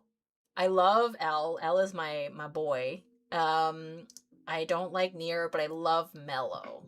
I will see if I feel the same way watching it again. But I am slowly encroaching on Near and Mellow's appearance. Which is just sad, but it's the course of the show. It's been a year already. Oh my god, you're right. Where did the time go? Yes, tennis with tennis. I hate it. I know, right? What are we doing? There's so many other words that we can use. That's okay. I love them. They're fine. They can be forgiven. But I know we're having another comeback. I was just like, wasn't Adrenaline yesterday? That's crazy. Which, oh my god, isn't that tomorrow or is that tonight? I always forget the time zone differences. It's like confusing. But the comeback is like either tomorrow or it's tonight. Mello has such unhinged energy, you can't hate him, right? Like, I don't know, like that zesty little diva, like his little, visual K gothy outfits. He's got a little boyfriend, R.I.P. Matt. His unhinged energy. He just does what he wants. I don't know. He's just so unapologetic. I think that's what it is. He's very unapologetic. He's just so messy. It's so funny. I love it. Whereas Near is like, he comes off like so pretentious, and he is like, he's just trying to be L. I don't know. That's kind of how Girl, me too. I can't stand Near. Yes. Oh my god. Okay. I feel validated. He's just a little brat, but in like a bad way, in like a not fun way. Have you seen any previews for the comeback? I tried staying away from any spoilers. Oh, good for you. No, I eat it up. I'm like, when I get that talk notification, I'm like, yes, give it to me. Yes. I watch everything. I'm obsessed. The comeback previews are like confusing, but in a good way, where we're just like, where are we going? But also very clear that we are going back to lore, which is very exciting. Because I love when we go like lore heavy. Okay. One last thing, I think. I'm like, I could just keep stalling, but I really should go eat dinner soon. But I'm having so much fun. But I can feel the rumblies. I'm getting hungry for sure.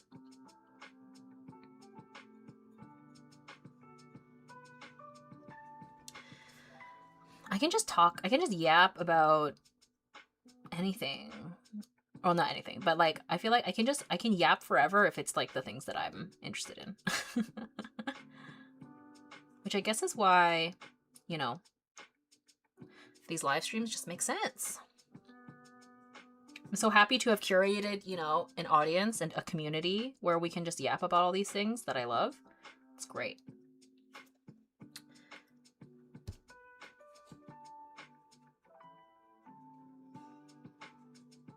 Oh my gosh, Byungming's so cute. So derpy.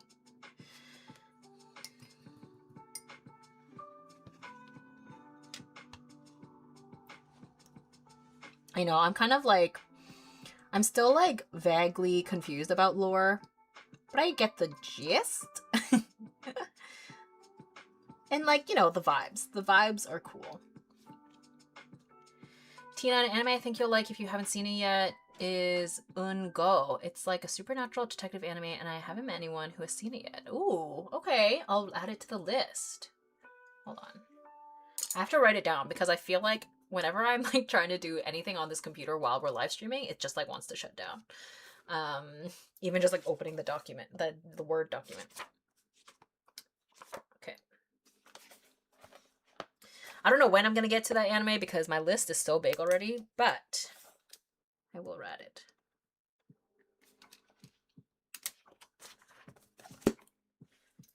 Okay, but you guys, I do think unfortunately it is time because I gotta eat dinner and then go meet my new friend. We're gonna go watch Adolescence of Utena, which by the way, I believe it's only North America, but if you are interested in watching it, it's in theaters right now, like limited screenings, like literally like I think today and tomorrow maybe. The Revolutionary Girl Utena movie. Anyways, the character designs are especially cool and the line art is really sharp. Ooh, okay, that definitely appeals. But yeah, I had so much fun, you guys. I am going to be doing my best to get this and the other unit done literally in the next couple of days. And look forward to those. And I will, as always, post on Instagram stories, YouTube community tab, and on Patreon when the next live stream is going to be. It's probably going to be mid to late July, just because I have a lot of conventions going on leading up to that. But, yeah, I will be filming the Patreon exclusive video next week, and that'll go up right before the end of the month, which will be, you know, a character spread of queer characters, which I'm excited about. And, yeah, so I hope you all have an amazing day or evening, and I'll see you next time. Bye-bye.